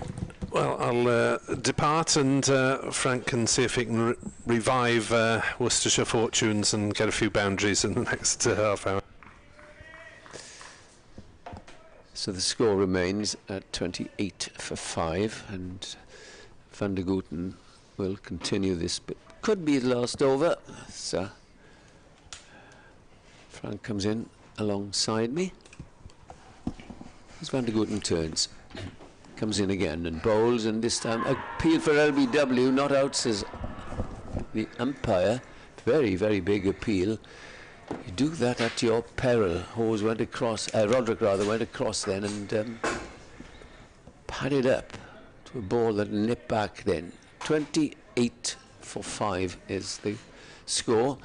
Frank, always good to see you, and welcome to Wales. Yeah, tough morning for the Worcester boys out there, no doubt about that. Really good bowling from these two, I think. In particular, Neser's got it going beautifully away from the right-handers, hasn't he? And Van der Gooten is the man in form. 21 wickets coming into this game already, so two men who, I just said it even before you came on air, Eddie, just that first 2 or 3 overs, they settled straight away into a really good rhythm, like two bowlers who are just feeling that it's coming out right, and they would have been keen to get out there this morning when they won the toss. As Neser starts a new over, still going, he's into his 8th over now, this one outside the off stump to Roderick, left alone, and we've seen 2 or 3 of the Worcestershire batsmen, Hose in particular, trying to disturb Van der Gooten's length by moving down the pitch. And that might just be what helped him with that last shout, because although it was not playing a shot and it had obviously nipped back enough to interest everybody, Rob Bailey may be just thinking he was just a little bit too far away from the stumps to be certain. Neser bowls, that's over pitched, and that's probably the best shot of the day that we've seen so far from Gareth Roderick, leaning into a half volley. It was dead straight and he drilled it back past the bowler to the boundary, so a rare moment of reprieve for the Worcestershire batsman. Gareth Roderick's first boundary, he goes on to 8 and it's 33 for 5, but it's been a real test out there, and backed up, I must say, by some top catching in slips, 2 juggles, but they all count, and then that really good low catch by Labuschagne to dismiss Azhar Ali In comes Neser again, and Roderick is forward to this one, pushing back up the pitch to the bowler. Those 3 steps still in play, short leg there as well, and it's been a real challenge for all the Worcestershire batsmen this morning. Those that have gone, Taylor Cornell was first to go. He making his first appearance this season, LBW to Van der Houten for 6. That was 12 for 1 in the 6th over. And then a clatter of wickets. 4 fell for 3 runs in the space of 3 overs. Neser in again to Roderick, and Roderick is getting a run here, just pushing this one through mid-wicket. Picks up a single. So second out was Pollock, caught by the juggling Glamorgan captain Lloyd at first slip off Neser. He went for 10. Haynes out second ball. Got a really good outswinger from Neser and edged it to northeast, who took it at third slip. Another juggle, and then the big one, Azhar Ali, in the 12th over, 24 for 4, when he was brilliantly caught low down at second slip by Marnus Labuschagne off Van der Houten. And then D'Oliveira LBW, second ball to Neser, he went for 1. 34 for 5 now as Neser beats Hose outside the off stump with a good full length delivery, swinging away, and Hose pushing at it is beaten on the outside edge. Not yet off the mark, Adam Hose. He's been out there for a good while, and he's a free scoring batsman. He's not somebody who likes to hang around. This will be testing his patience, I should imagine, but he wants to play more red ball cricket. That's the reason that he made the move from Edgbaston to Worcestershire, and well, with that new challenge come situations like this. Neser in bowls, and he's forward solidly to this one and pushing up to mid-off where Billy Root fields. That's the end of the over. That could well be it, I would imagine, for Neser now. 8 overs, 2 maidens, 3 for 19. What a good job he's done for his captain. Worcestershire are 34 for 5. Yes, and this is the pattern we see with Neser. He generally bowls for 45 minutes to an hour. He's gone over the hour now. It's 10 past 12. And then about 20 to 1, he comes back for a 2 or 3 over burst just before lunch. But it's been excellent. I spoke a lot about residual moisture, the reason for insertion. But having said that, I'm looking at the trees, Frank. They're very, very still. It's warm out there. There's obviously swing in the air as well. Yeah, particularly for Neser. So, yeah. But Van der Houten's going to continue, and he's going to bowl to Gareth Roderick. And here's the first ball of the over as that's just played gently away onto the offside. Yeah, it's muggy, isn't it? Yeah. Even here perfect in the commentary for box. seam. Yeah. Seam bowling.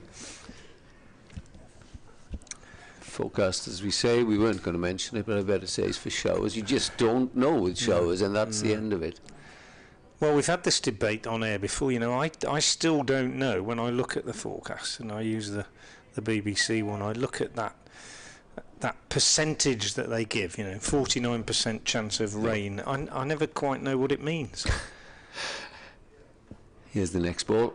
And that's going right forward. Again, he's trying to negate any sort of movement off the pitch or in the air, which is an absolutely right tactic to employ when you've coached a lot, Frank, and I'm sure you'd advocate in this. Now, get forward, don't go back at your peril. Yeah, absolutely. And you wouldn't point a finger at these Worcestershire batsmen and say they've gone about it in the wrong way at all. D'Oliveira's shot might be a bit loose, the only one. But no, it just one of those days, isn't it? Really.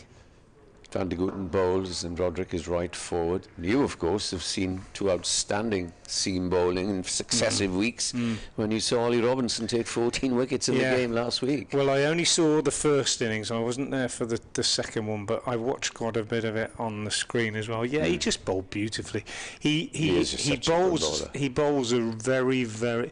That length, you sound a bit of a dinosaur, but if I talk about bowlers like Mike Hendrick, that sort of length, you can't quite get forward to it, but you can't afford to go back to it. It gets that little bit of bounce as well. Here's the next ball, which is left outside the off stump and goes through to wicket keeper Cook, and he's a tall man, hits the seam, he's accurate and disciplined. It was I think it's fair to say, and I had a chat with a couple of the players about it even after the game, and said that to my eye for both sides, you know, and Pajara got a brilliant 100, Azza got a brilliant 100 in the second. Those outstanding but you know, players. when anybody else was bowling, it looked a different game from when Robinson was bowling. It really did. It was a top class performance from him.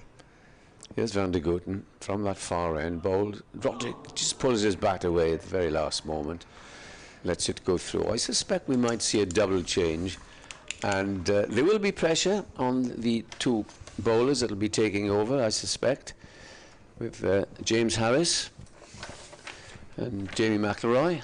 Interesting, we were having a chat, Frank, you were saying you remember him playing in the leagues at Brockhampton, was it? Yeah, played for Brockhampton in the Birmingham League when I was coaching on several occasions. I remember him really, and he's worked hard at his game. Yeah, at Leeds last week, I must say.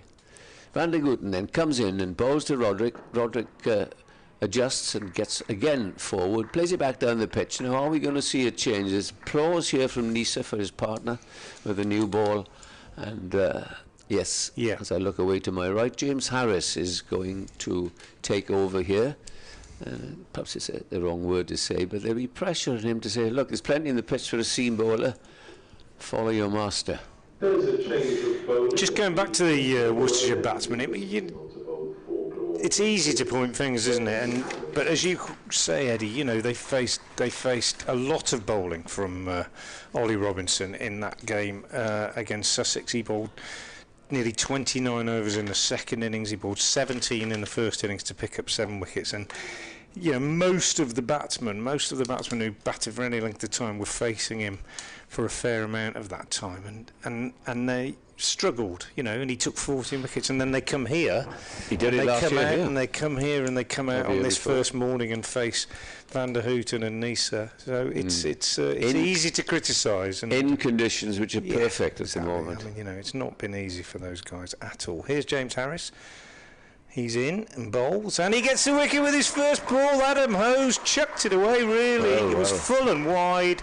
He's probably released the pressure in his mind, Hose. He's gone for a big drive. His bat wasn't straight, and he's got an inside edge onto the stumps, and just what he would not have wanted at this point. So Worcestershire, well, that's so disappointing for Hose. He's battled through, seen the change, and then a lapse of concentration. He's dragged one on. James Harris can't believe it, and Hose has gone, and Worcester are 34 for 6. Such a wide ball, hard volleyish, and he thought, well, I can get off the mark here. Went for the big drive.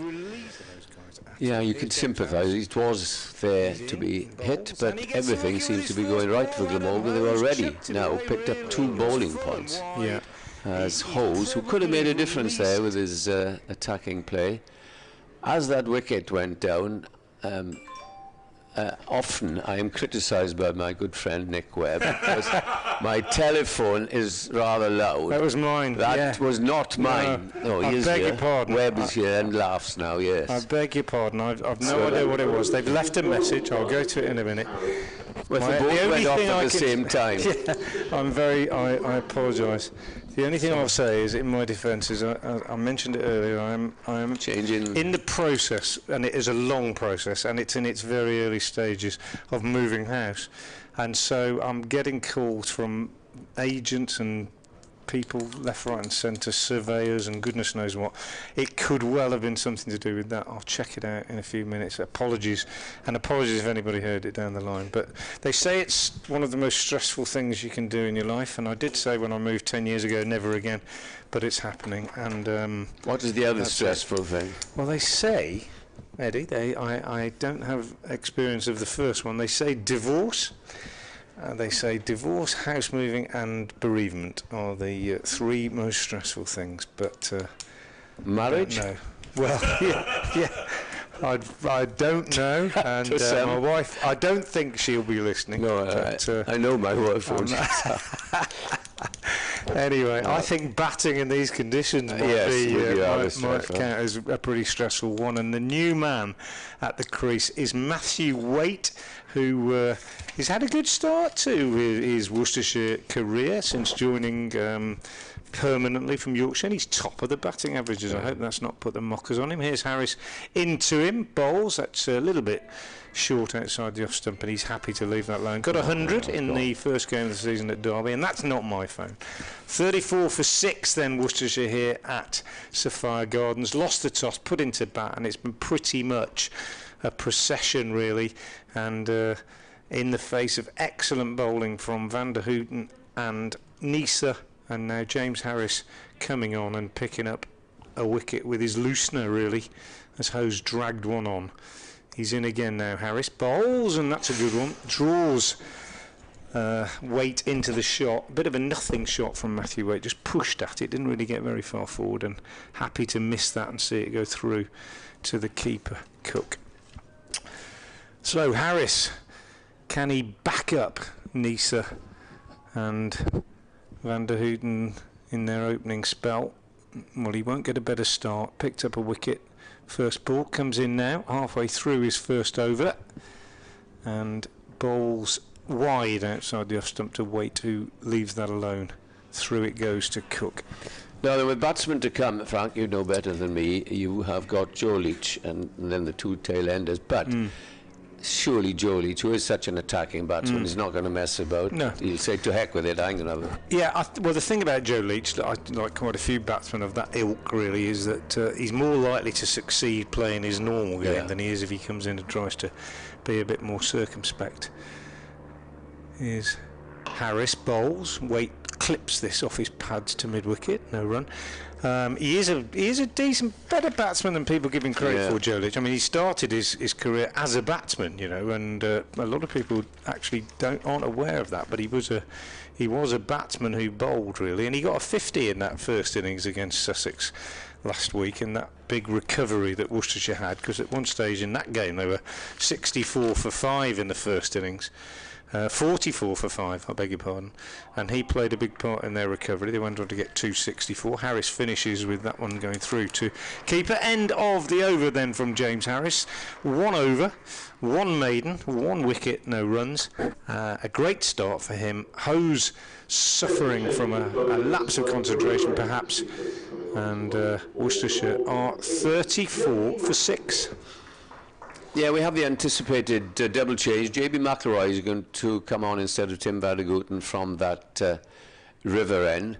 I did see a scorecard last week with Hampshire. They were 34 for 9, but did recover to 90 odd all out. And this innings certainly needs a recovery now. There have been some recoveries, and you probably read about that remarkable game with Worcestershire-Gloucestershire when we saw Tom Price score 100 and take a hat-trick on the same day. I mean, at one stage in that game, they were 45 for 7, 89 for 8, and they got 230. So it's been a season of recovery. So Worcestershire can hope.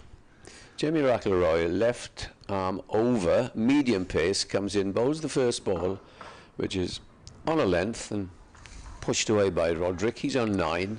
The only batsman to get into double figures today, would you believe, is Ed Pollock with 10. Cornell 6, Hazarali 8, Haynes and Hose out without scoring, D'Oliveira 1. And as I look above, it's cloud everywhere. It is absolutely spot on for swing bowling. Going back to that percentage thing about the weather, does it mean there's a 50% chance of it raining, or does it mean 50% of the time it'll be raining? This hurries on to Roderick, but just gets a quick bat on it. I never quite know. Refer to Nick Webb. He went to university and studied these things. Didn't you study geography or something like that? Yes, Chalker. Oh yes, the good Dr. Hignell. He's the one that knows about the weather. Well, I did geography A level, but the weather forecasting in those days was, I mean, it was take a guess. Pine cones, wasn't it? And yeah, to be honest, they're pretty good, but it's not very difficult to say showers. You might miss one, you might not. As McElroy comes in and bowls, and forward comes Waite, pushes it down to mid-on. I think the message here will be from Alan Richardson, the coach, is if you get a good ball defended, if there's anything offline, just try and score.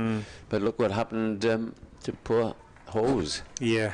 Then he had a wide half volley. And yeah, I mean, he'd have, that's the thing, isn't he? He walks off thinking 9 times out of 10 he'd have smashed that for 4, wouldn't he? McIlroy in, past the umpire, and bowls, and forward comes the batsman. Waite pushes it up to mid-off. There's no run. But Matthew Waite's an opportunity for him, isn't Yes. it? He got 100 the first game of the season, as I say. He's come into the side as a sort of straight replacement for Ed Barnard, really, who's gone to Warwickshire. He doesn't quite bat the same as Barnard. He doesn't quite bowl the same as Barnard, but he's a right-arm seamer, and he's a capable lower middle-order batsman, and he's got an opportunity here. In comes McIlroy, bowls, and appeal for LBW. McIlroy went up as an afterthought, it must be said, as Waite tried to clip him through mid-wicket.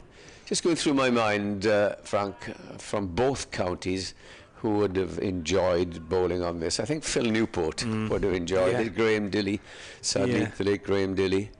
And one man, Steve Watkin, would have created some havoc here as well.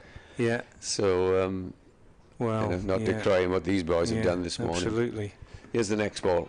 It's on a length, pushed back down. End of an accurate over, just a single off it.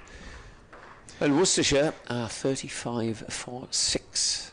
Yeah, you're right. You're right to mention Phil Newport from a Worcestershire point of view.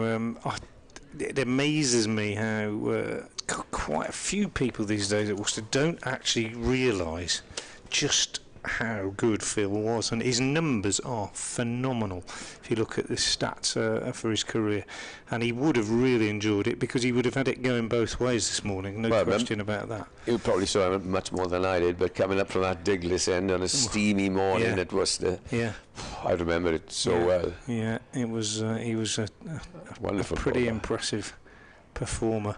Here's James Harris in bowls, and that's driven nicely up to mid-on by Gareth Roderick, who's on 10. He's the second man into double figures, and they've got an opportunity, these two, to be fair. It's not as difficult against this pair of Harris and McIlroy as it was against the opening pair. The ball's not as new, it's probably not going to do as much, but at the same time they've got to be careful that they don't do anything daft, as Roderick pushes at this one and edges it along the ground to third slip when North East makes a good save. And there's an example of the benefit for the batsman of a slight drop in pace, isn't it? That one went along the ground, and had that been from Neser, he might have had the same ball, same shot, and it might have carried. I was just telling Nick when you were outside, people like Gareth Roderick, John Simpson always get their sides out of troubles. Well, as I watch. Yeah. Always against Glamorgan. I think we always think that, don't we? It's Harris bowls, Roderick drives. Nice shot. He'll get a single because Billy Root at mid-off has to move quite a long way across to his right. Makes a tumbling save, but Roderick picks up the one and goes on to 11. 36 for 6. Saying on the Worcestershire theme, I was doing some prep work last night, and it just came across to me now, you pick your best ever, as one does, Worcestershire side. My pen went to G. Hick, but I'll just finish. Harris, I've got to ask you. Harris in again, bowls, Wait, lets that go, no run. Would he have been in that Worcestershire also, or when we pick sides, we always say no overseas. Would he have been in that side? Because of course he was born and brought up in Zimbabwe, qualified to play for England. That's a difficult one, isn't it? It's a game we play, isn't it? And I've played it quite a few times with ex-Worcestershire players and so on, and I think I can remember the 11 that we settled on, although I've got to nip off in a minute and do an update, but we'll talk about it later. Here's Harris in, bowls, and Wade pushes back to Hick is obviously in the side. Before you name it, give me a chance then. Yeah, of course. And I'll cast my memories back. That'll be fun. Let's do it during the day. And it's also tricky, I think, Eddie, that game, when you play it with your county, it's also slightly coloured now, isn't it, by one-day cricket and the effect that's had in the last few years. And that affects your judgment of one or two players in particular, I think. Here's Harris again to complete the over. He bowls, Wade clips this wide of mid-on, picks up a single, good running, keeps the strike, he's off the mark. It's the end of the over, and Worcestershire, after 19 overs, are 37 for 6. 37 for 6. Glamorgan will be absolutely delighted, and David Lloyd, that the coin went down the wrong side for Brett D'Oliveira. he can go in and eat a hearty lunch. Always conscious of the fact that Worcestershire have got a good seam attack. Tongue and Joe Leach himself, the captain. Adam Finch has come back into the side instead of Gibbon today. It's not going to be easy, and you'll have to concentrate, and there'll probably still be some movement. It's the first ball of McIlroy's over comes in, and it's left to go through low down to the wicketkeeper, Chris Cook. So we've got Waite on 1. Roderick, second player to go into double figures. He's on 11. And I think Nick is coming back to sit alongside me. McIlroy turns. Nice, easy, rhythmical action. Comes in, bowls again, and this ducks in from outside the off stump, and it's played up to mid-on and fielded. You would have thought this is a great opportunity for McIlroy, wouldn't you? Advantageous conditions, and the opposition Swing. 6 down for hardly any. I suppose he is a swing bowler, you know, not to hit the deck, is he? No, as is Harris now. We'll have to keep up the pressure here as McIlroy comes in past umpire Bailey, bowls again. Short, clipped away, they go for a quick single, they'll have to hurry as the return comes in. And I thought it was a dicey one, but that Andrew Salter on as a sub. Yeah, that's his number. 21, yeah. Neser gone off? No, Neser's here. Tim van der Gooten, I would suspect, has gone off to change his boots. Yes, you would have thought so. Yeah. Yeah, Glamorgan just naming the 12 players for this this game. Yes, it's just a predictable team, I think. McIlroy bowls. Waite Pears appeal for LBW, but umpire Bailey has had to turn down about half a dozen vociferous and appeals this morning. Often these appeals, of course, they want to put pressure on the batsman and just have a think. He might give it, but Rob Bailey, who I know pretty well, is an old hand and a very good umpire, as well as being a wonderful servant for Northants back in the day. 38 for 6 it remains as in comes the next ball. That's right forward from the batsman. Roderick plays it up towards mid-off, and there's no run. Pressure is intense here on the batsman, because what have we had this morning? Overs. This is the 20th over. Yeah, under 2 runs and over. It's been survival has been the priority rather than scoring runs, even though it's an attacking field. Here is McIlroy bowls, and this is played nicely by Roderick, and up to mid-off. That's the end of another over, and the score remains 38 for 6, just the 2 runs to Waite. Roderick is on 11. They will depend on Roderick, they will depend on Waite, and they will depend on Leach, certainly, to perhaps not quite to a certain extent on the other two, namely Tongue and Finch, who will try to respond by doing what Glamorgan's bowlers have done on this pitch. Indeed, we await the vagaries from above this afternoon. It's quite overcast as Harris is in to bowl to Waite, who drives chunkily to root at mid-off, and there is no run. Still the 3 slips remain. Lost count of how many there were at close of play on Sunday night. I think there were 6 or 7, plus a couple of close catches in front of the wicket as well. In fact, everyone was close catching, as you'd expect, for the last couple of overs, as Glamorgan finished 1 wicket short of victory, as Harris is in to bowl to Waite through outside off stump. He shoulders arms, and through it goes to Chris Cook. So 2 points on the boards to Glamorgan already with the ball. Will they find it any easier if they're batting in similar conditions, though? Yeah, Labuschagne will work it out now. Just watching from second slip how this pitch is playing, and he'll adapt. Harris is in to bowl, and that's driven into the offside. Oh, they went for a quick single. Byram fielded it and had a shot at the non-striker's end, and I'm not sure what they were thinking about there, because both batters set off and went a few metres down the wicket. Well, Roderick set off more than Waite did, and well, you could have taken a pot shot had they run by either. And if you'd hit, it would have been curtains. It's the last thing that Worcestershire need now. Signs of pressure on the batting side as Harris is in to bowl to Waite, who turns that one on the leg side. And there is no run. Waite with short sleeves on his shirt. Roderick with a long sleeve shirt, as most wicket keepers prefer. And Worcestershire, having been inserted, have been all over the shop.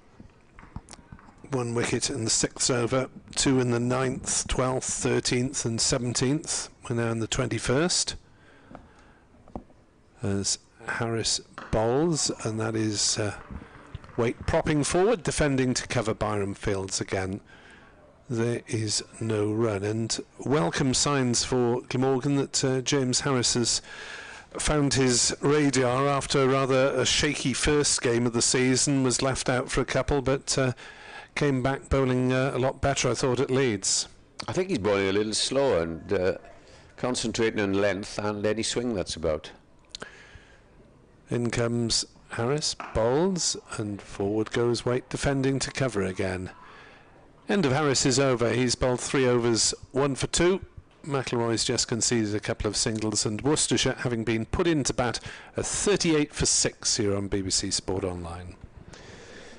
Yes, and Glamorgan, if they go in with 6 wickets down, the opposition, they'll be very happy indeed, and another 1 or 2, well, they'll be ecstatic. But as you say, Glamorgan's batsman, as we watch the ground staff running towards the covers, they've which probably tells us that been alerted to the possibility of some rain in the area.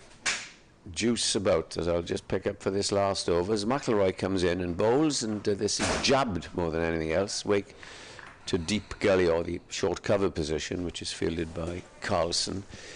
38 for 6, and the zip and venom of the opening bowlers is absent here, with both these, McIlroy and Harris, now concentrating on hitting that length, making it difficult for the batsman to recover from this perilous position.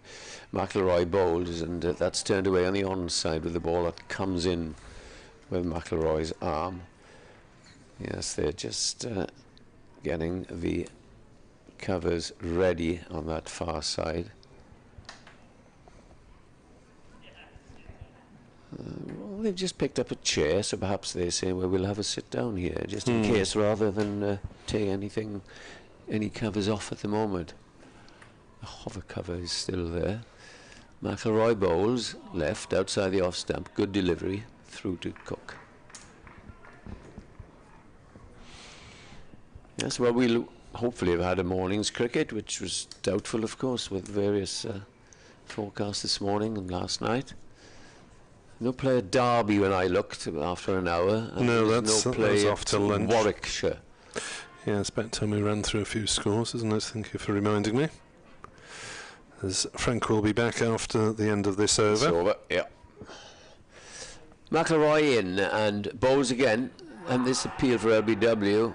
Cook is up on his toes, but no, says umpire Rob Bailey, yet again. You're too ambitious there, lads. No play, at least before lunch. Derbyshire, Gloucestershire. Inspection in a few minutes' time at Leicestershire, Sussex. Poor Gloucestershire again.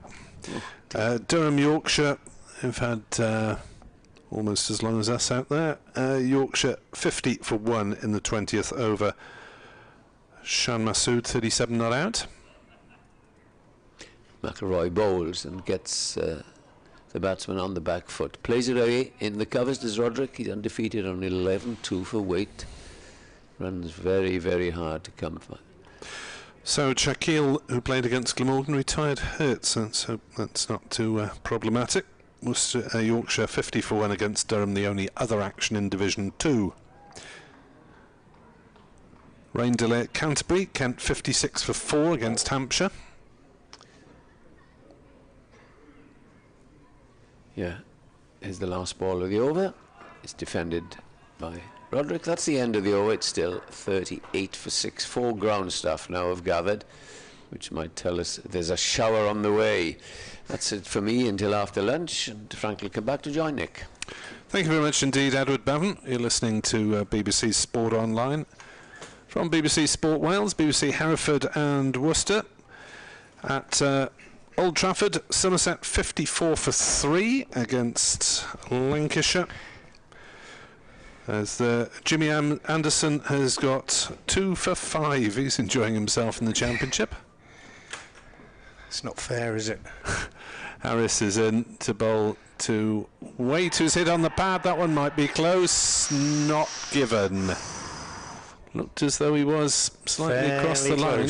And look at the replay in a minute. James Harris thought that was out. Yeah. He's had a few of those over the years. Did it do too much? Let's have a look. Here we get go. the replay for video stream viewers. Maybe doing us too much, sliding down leg. One of the umpires at Leeds was in the habit, Hassan Adnan, of actually indicating which way it was missing, which was great for us. Harris in, bowls to Waite, who drives back the bowler, fields on the bounce, no run. At Northampton, Northants are 59 for 2 against Nottinghamshire. No Stuart Broad in that match. At the Oval, London Derby, Middlesex 82 for 1 against Surrey, going well there. Robson and Milan, the partners. No play at Edgbaston, Warwickshire, Essex so far. Harris in to bowl to Waite, full length ball, slightly lofted on the leg side. Good diving stop by Carlson at short mid wicket. Waite looking to clip it away to that tempting short boundary on the leg side, and didn't quite get on top of it. Went first bounce to the fielder. 38 for 6. Roderick 11 not out is the top scorer so far. Pollock the only other man to reach double figures. Harrison bowls and Waite gets a thick inside edge down to fine leg. Didn't know much about that. Think he was looking to play it straight and takes a single down to the fine leg fielder. 39 for 6. So a mixed picture around the country in terms of playing or not. As Harris almost shaven-headed these days. Runs away from us and bowls, and Roderick drives to mid-on Neser fields, and there is no run. He hasn't gotten for the complete removal, but it's certainly a bit of a buzz cut as far as James Harris is concerned. Yeah, it is. I didn't recognise him when he first took his hat off this morning. He's reached that point, hasn't he? He's decided it's not worth it anymore. It comes to us all. 17th season of first-class cricket at the age of 33. As Harris bowls full length, driven and shot through Neser or just to his side at mid-on. Roderick will pick up 4 runs to the shorter leg side boundary as Neser went down slightly more slowly than he might have, but on the other hand he's got so many wickets for Glamorgan this season. I think he'll be forgiven the odd semi-fielding laps. It's a good shot, timed it well, didn't he? Took it off about middle and off, but a little flick of the bottom hand from Roderick, and well, the relative riches of 15 runs for Gareth Roderick. Top scorer by some way. Yeah. The men out, Cornwall 6, Pollock 10, Haynes without scoring, Azar 8, D'Oliveira 1, and Hose also without scoring. I felt for Adam Hose. He battled through, hadn't he? Faced 15 balls and then threw it away as McIlroy starts a new over with an over-pitched ball on leg stump, which Waite clips through square leg for a couple, takes him to 5. I say threw it away. I'm not for a minute saying he did sort of recklessly threw his wicket away, but he battled through, and then Harris came on, and his first ball was full and wide, and Hose, having waited for so long, nothing to hit, saw it and thought, here we go, half volley wide outside off stump. Went for it a little bit too eagerly and got the inside edge and dragged it back on. Horrible way to get out. Here's McIlroy again, left arm over from the river end, bowls wide and eased through the covers by Waite, and he'll get 4. It's a short boundary on that side of the ground. Didn't really time it perfectly, but happy to see that one go all the way to the rope. And he goes to 9, and it's 49 for 6. Yeah, if anyone does get set at the crease, then that short boundary could be a profitable area for either side. Yeah, it's it is short, and it could play a part later on. They haven't been able to find it very often today, that's for sure. As McIlroy bowls again, and Waite is forward, pushing square out on the offside, and there's no run. I'm not sure if that's further towards the grandstand than when we played earlier in the season, or not. It's said at that time it was possibly the furthest towards the grandstand they play, and that might actually be one strip further than it was earlier. Doesn't look as though they've played on anything further across, does it? Here's McIlroy in, bowls, half volley, 4 runs, meat and drink, absolute half volley in the slot, wide outside off, and Waite is not going to miss out on that, and he's raced into double figures. 10 runs from this over. He's on 13, 53 for 6, and with no disrespect to either Harris or McIlroy, it suddenly does look a different game compared to when Van der Houten and Neser shared that new ball attack so effectively this morning. Just to reiterate their figures, Neser 8 overs, 2 maidens, 3 for 19, and Van der Houten 8 overs, 2 maidens, 2 for 15. Here's McIlroy in again, bowls, and this time Waite is beaten outside just might just have pulled his bat out of the way, suggesting now, second time around, that he did, but I reckon he might just have had a little fiddle at that one, but he didn't make contact, and it remains 53 for 6. A clatter of wickets in the middle. 4 fell for 3 runs in just 3 overs in the middle when Neser and Van der Houten were at their best. It's McIlroy's in again, and he bowls, and Waite is forward to this one, pushes out on the offside, thinks about a single, decides against it. End of the over from McIlroy, relatively expensive. 10 runs came from it, and Worcestershire are 53 for 6. Yes, there might well be a feeling that among the Worcestershire batters out there that now is the time to try and push on against the Glamorgan change attack, but Harris has only gone for 7 in his 4 overs. He's been quite tidy. That was probably the first loose over that we've had delivered by Glamorgan in the hour and 3/4 so far here on BBC Sport Online, as Harris just adjusting something in his field. Still has the 3 slips, and he's in to bowl to Gareth Roderick, and Roderick is forward, firmly defending that one up to mid-wicket, mid-on. Carlson scampered round from mid-wicket to pick it up because Neser's worked hard enough as it is, and certainly would have been an arduous start to the week for Glamorgan's bowlers, having been in the field all Sunday and then driving home, leaving about 7:30, 8 o'clock in the evening, at midnight-ish. As that's down leg side, and brilliantly taken by Chris Cook, diving across to his left to save potentially 4 byes or leg byes. That really was a springy take from Glamorgan's experienced wicket keeper. Flick the pad. Yeah, good take. Sometimes the diving takes, we were talking about this the other day, sometimes they're like goalkeepers. They know it's actually quite an easy one. I was a keeper, you know, you love those ones high up, but that was low, and it was a really clever one-handed scoop As forward comes Roderick to defend, back to the bowler, no run. I'm sure Mark Walton does a bit of work with the keepers, does he? Here, he was a good diver in his time. I speak as a Norwich City fan, so he threw himself around between the posts for the Canaries a few times. Did Mark Walton, now on the Glamorgan coaching staff. Occasionally co-commentates when Norwich play down in this part of the world. BBC Radio Norfolk, and he's very good.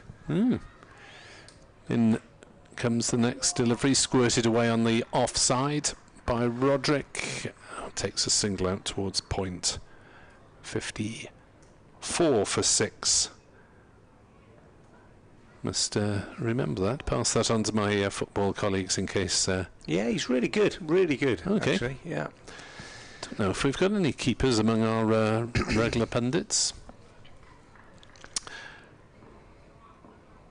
His father. Tell him I want 10%. Harris is in.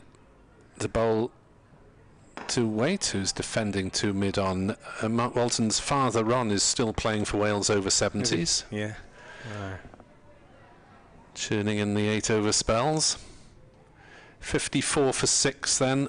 It's a stand of 20 for this 7th wicket for Worcestershire. I think, I might have to check this, I think he might have played in an FA Cup semi-final for Norwich. Yeah, so yes, that rings a bell. Rings a bell. Yeah. Harris bowls and played on the offside by Waite. Single taken.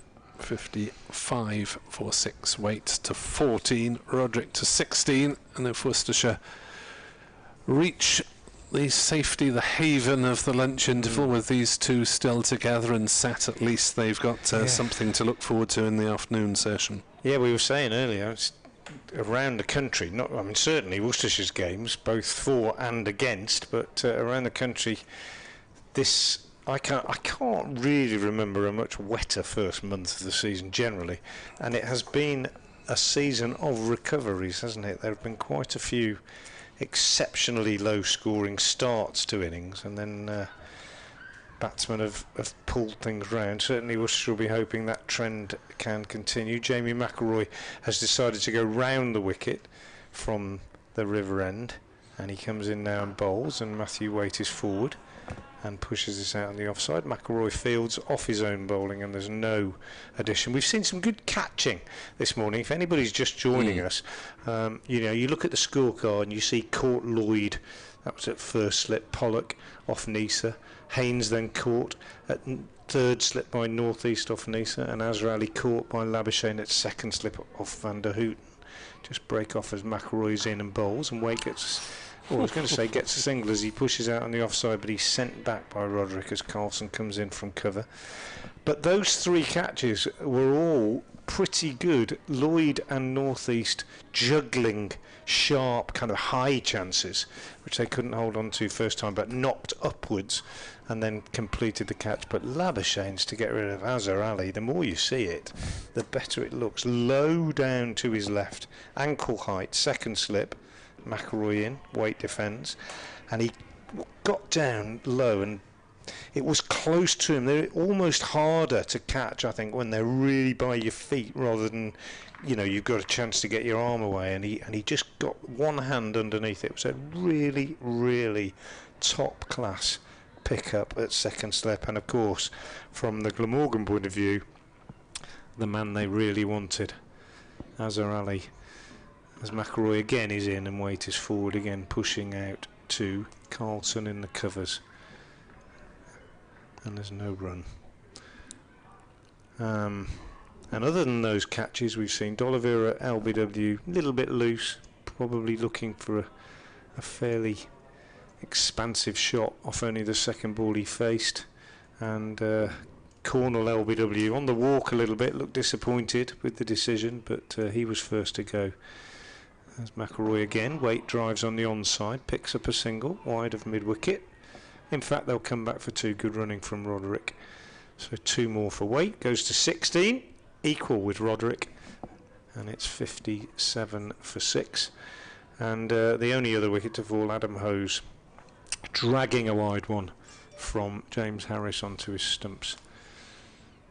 and out without scoring after a watchful vigil that lasted 16 balls. He wasn't giving it away, and the first really attacking shot he essayed, and he lost his wicket. McIlroy bowls again. Waite pushes out on the onside. End of a tidy over from McIlroy. Tighter line. He's gone round the wicket, angling in at the right-hander because he was punished twice in the previous over when he overpitched wide of the off stump. But wicketless he remains, and it's 57 for 6. Yeah, sorry reading the Worcestershire card at the moment, but 2 in double figures and the potential of developing something after lunch. But on the other hand, after lunch you are likely to see Neser and van der Hoogten bowling another half dozen overs apiece, I would suggest. These two will probably take it to lunch in the absence of a specialist spinner in Glamorgan ranks, as Harris is in to bowl to Roderick, and he's got some sort of thick inside edge down to fine leg, and gone through for the single. 57 for 6. Harris 1 for 10 next to his name on the board now. Good decision by David Lloyd. We were slightly surprised when he inserted, as we'll be with BBC Radio Wales in the 1 o'clock bulletin, as forward comes Waite and defends that one on the offside. 58 for 6. Waite 16, Roderick 17, and a job to get some sort of respectability. If Worcestershire can somehow scramble to 200, at least they're in the match then, and they give their bowlers something to work with. As Harris is in to bowl, deflected down off an angled bat by Waite down towards third man, and they will take a couple of runs pretty comfortably. 60 for 6. So these two have almost doubled the score now from 34 for 6. Probably one remaining over after this before lunch, so it'll be 28 overs bowled in the morning session, but that explained by the number of wickets that fell early on, so I shouldn't think they'll be behind on the over 8. Harris bowls and played off again off an angled bat, but worked deliberately down towards backward point there by Waite, this time straight to the fielder, and there is a single. 61 for 6. Waite already with a century to his credit this season,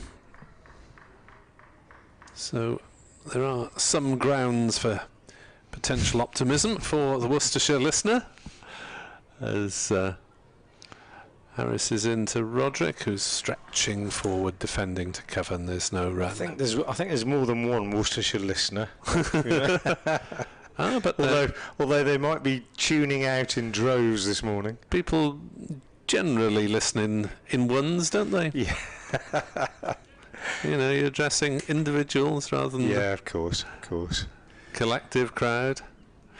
And well, one of them might be optimistic anyway. One of them might be optimistic among the thousands that are listening. Harris bowls, and again angled bat down into the offside. Again a single, this time to Roderick. Ticking along then, Worcestershire to 62 for 6. A little bit of sunshine tries to penetrate the clouds. There's just a tad of blue sky away to our right over the city centre, but there are also some dark clouds in the vicinity. We seem to be having some unusual wind directions this season. We seem to be seeing more of the weather that's heading towards us. Quite often it's from our left. Not much breeze, it's just drifting a little drifting bit away gently, from us. isn't it? So probably the last over before lunch, and I might just be able to see it through before I dash away down the corridor to do my update. for BBC Hereford and Worcester's news at 1 o'clock. Jamie McElroy round the wicket from the River End bowls, and Roderick just steers this behind square on the offside for a single, and he goes to 20, first man to reach that milestone, 64 for 6. It's we've gone to 19, I beg your pardon. The scoreboard is so quick. It is pretty rapid, isn't it? Too quick sometimes. We complain when they're too slow. He's on 19 then, I beg your pardon. You pick 63 for 6. You pick up the rhythm of the boards, don't you? Yeah, you do. What I was going to say is that it's a different game, isn't it, when these two are bowling compared to the first two. They're asking questions, but they're asking different questions. It's all a little bit slower. Ball just might be nipping around, not quite as sharply. Man dispatched to the mid-wicket boundary, and McElroy bowls to Waite, who punches this up to mid-off, and there's no run. So it's been Glamorgan's morning, very much. Scorecard reads Cornell LBW van der Houten 6, 12 for 1 in the 6th over, 22 for 2 in the 9th when Pollock was caught by Lloyd at slip-off Neser for 10, and 22 for 3 in the same over when Jack Haynes was caught at slip by North East without scoring. McElroy round the wicket, bowls to Waite, who falls over this, gets hit on the pad. Big shout for LBW, but bowling round the wicket, coming in wide, angling the ball in. I think any chance of getting him LBW if he's anywhere near forward is probably unlikely, and that's what Rob Bailey thought. So no run. Back to the scorecard, 24 for 4 in the 12th when Azhar Ali was brilliantly caught low down at second slip by Marnus Labuschagne off van der Houten for 8, and almost immediately D'Oliveira out. 1 run to Waite here as he nudges this round the corner. D'Oliveira LBW to Neser for 1, 25 for 5 in the 13th, 34 for 6 in the 17th when Hose fell to James Harris's first delivery, driving at a wide one, dragging it onto his stumps. And since then, measured progress by Waite, who's now on 20, and Roderick, who's on 19. And with that, I'll leave you with Nick until lunch as I dash off. Thank you, Frank, for that elegant resume of proceedings as McElroy bowls short, pulled around by Roderick, got on top of it nicely, and will take a single down to Neser, running round from fine leg. Always throws a bit on the awkward side for Cook, but he manages to knock it up and take it at the second attempt. 65 for 6. This will probably be the last ball of the morning session. Be updating BBC Radio Wales listeners shortly thereafter with following breeze. 65 for 5.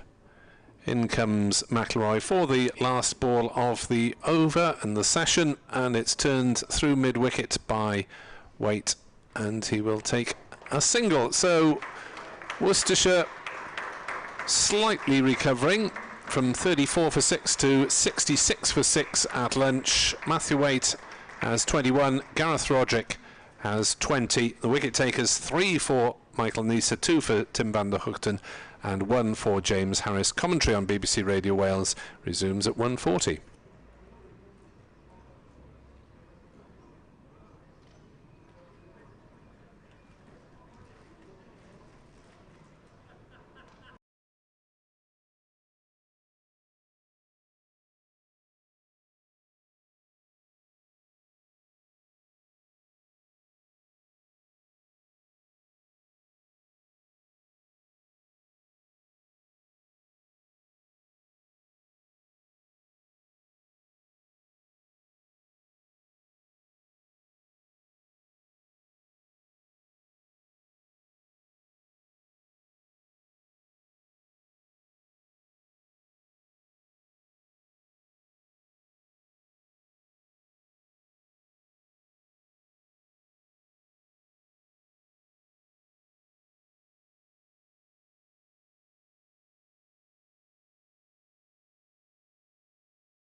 afternoon session. Worcestershire 66 for 6. Matthew Waite is on 21. Gareth Roderick is on 20. 3 wickets for Michael Neser, 2 for Tim van der Hoogten, and 1 for James Harris so far in proceedings. And these two have had a mini recovery from 34 for 6. I'm Nick Webb. Alongside me is Frank Watson from BBC Hereford and Worcester. Would you like to open up, Frank? Not really, but I will, Nick. Yeah, I say that because Michael Neser's back into the attack. Here he comes from the Cathedral Road end. He bowled, and his first ball after lunch is pushed into the offside by Matthew Waite, and he gratefully takes the first run of the afternoon and moves on to 22, and the total to 67 for 6, as Nick was saying. Outstanding bowling performance this morning from Michael Neser and Tim van der Hoogten, who between them were responsible for Worcestershire falling at one stage to 34 for 6.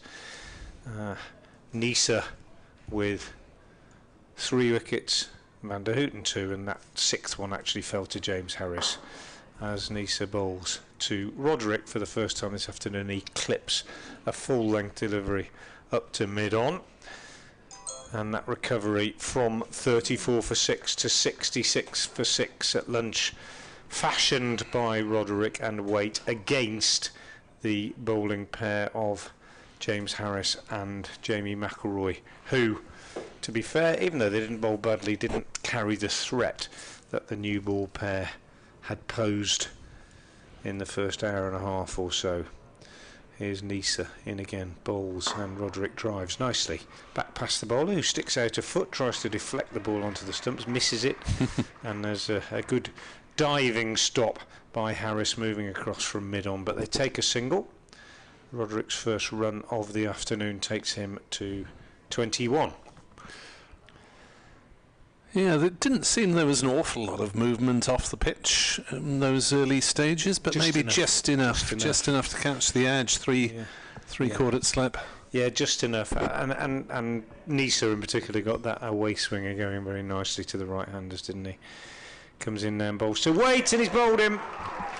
Whether there was an inside edge or not, I'm not sure. Might have nipped back, but hasn't taken Neser long to pick up his 4th wicket. And Matthew Waite is out for 22. First over after lunch. Worcestershire lose their 7th wicket. They're 68 for 7. Well, that is a blow, obviously, because Worcestershire for the first time had 2 batters who were reasonably set. They'd both been in for around 3/4 of an hour before lunch. That was it was prodigious in-swing from Michael Neser. Frank was suspecting there was an inside edge, but there wasn't. It had come back so far of its own accord. Just a bit of late swing. Good delivery. Ducked in on him, didn't it? Really well bowled from Neser. And, just what Worcestershire didn't want after lunch, just what they would have talked about trying to avoid, but no great blame attached to Matthew Waite. That would have got good delivery. That would got a few test bats out, wouldn't it? Yeah, absolutely. That was a really good piece of bowling from Neser. 4 for 21 in his 9th over, and what a bowler he has been for Glamorgan over the years, and what a...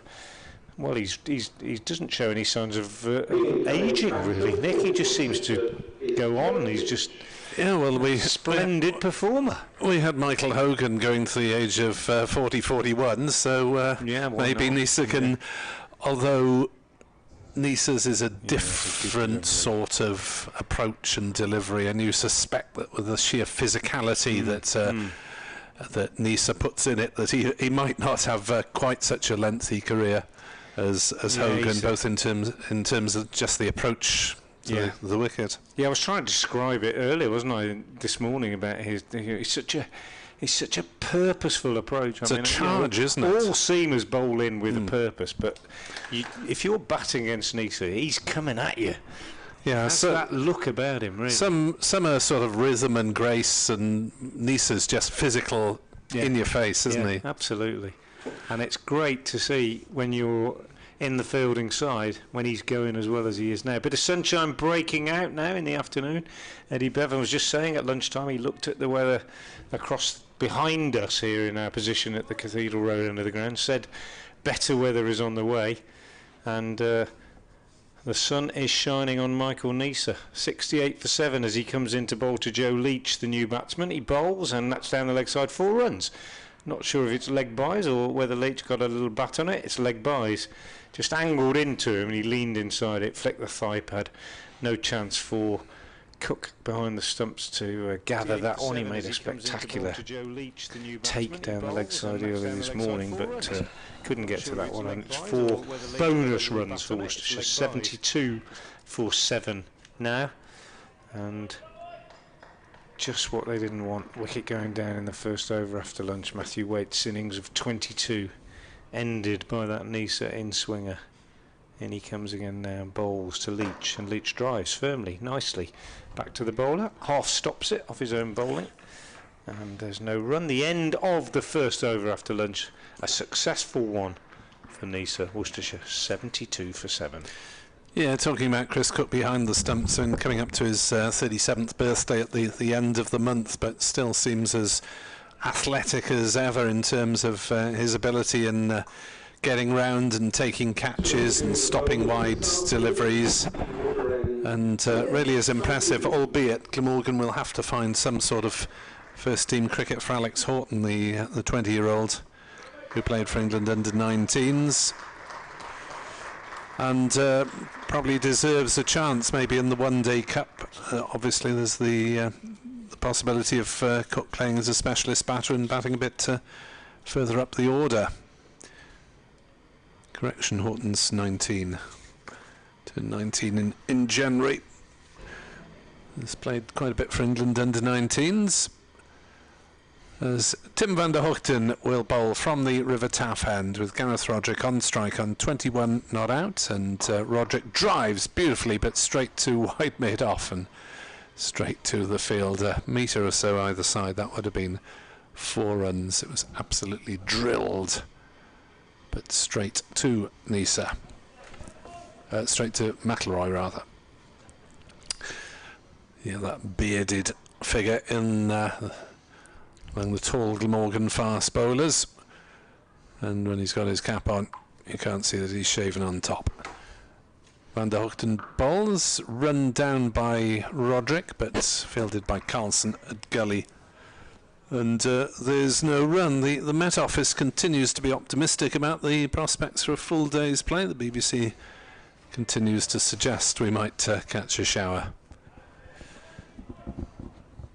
Bit of bright sky, bit of dark cloud overhead. It's a right mixture.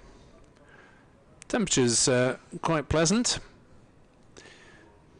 We're down to 1 layer apiece in the commentary box as Van der Hoogten bowls and Roderick squared up but defending capably to mid off, and there's no run. I mean, we were saying earlier, I'm not sure whether it was you next door, whether obviously Roderick's capable of batting top order in his own right, but he's got the gloves at the moment, Frank. Yeah, he's got the gloves. Ben Cox will probably play white ball cricket, but Roderick has been preferred in red ball, and he's done a good job, to be fair, with both bat and gloves. Van der Hoogten bowls, Roderick pushing forward, hit on the pad, no run. Ben Cox has got a testimonial to worry about as well this season. Has he been around that long? Yeah, he has indeed. Yeah, it's hard to believe, isn't it? Done as one of the sort of dragged from the classroom to make his debut at Taunton. Gosh, can't remember exactly how many years ago, but yeah, it is hard to believe. Still an excellent keeper, of course, but Gareth has made a good go of it. Van der Hoogten bowls, and forward comes Roderick, playing out to mid-off defensively. But yeah, famously Ben Cox was pulled from the classroom at Bromsgrove School to play against Somerset at Taunton, and in that game, just trying to remember exactly when it was. How on earth did he get to He be... was 17. It was 2009, so there you are. How on earth did he get to be 31? I would have said he was mid to late 20s. Oh well, Van der Hoogten is into bowl down leg sides, hits Roderick on the pad, I believe. It's a single on the total anyway, as Chris Cook picks up from short fine leg. And we get a burst of sunshine here at Sophia Gardens. 73 for 7 at the end of the Van der Hoogten over. Yeah, and it was a game in which Darryl Mitchell made his highest ever score in his career, 298, and we've talked about it a few times on air, because it's a quirky little stat. I think it's changed since, but when Mitchell was out in that game for 298, he was the first player that had ever been dismissed for that number in the history of first-class cricket. Wow. Which is an odd thing, isn't it, when you think how much cricket has been played. I think it's happened once since. He doesn't regard it as his best innings because of the circumstances, but it did remain his career best. And I know we've got Sam Northeast here who's made 400, but there aren't many who've got that high, are there really? It's quite rare. But too short of a triple. Here's Neser in to bowl short to Roderick, who swivels round and plays a very nicely controlled hook shot, rolling the wrists over it down to fine leg. Yeah, Glamorgan fielded down there by McElroy. Glamorgan, of course, have got Mike Powell, who went one closer to a triple century. Yeah. Hope to be working with Mike on some of the one-day stuff later in the summer. And famously 299 at Cheltenham. It was before ball-by-ball commentary, but Edward was set up recording every ball for posterity. Neser in, bowls, and that's a lovely shot from Joe Leach. Half volley, to be fair, outside off stump, but just a stroke through the covers by Leach. Didn't really hammer it.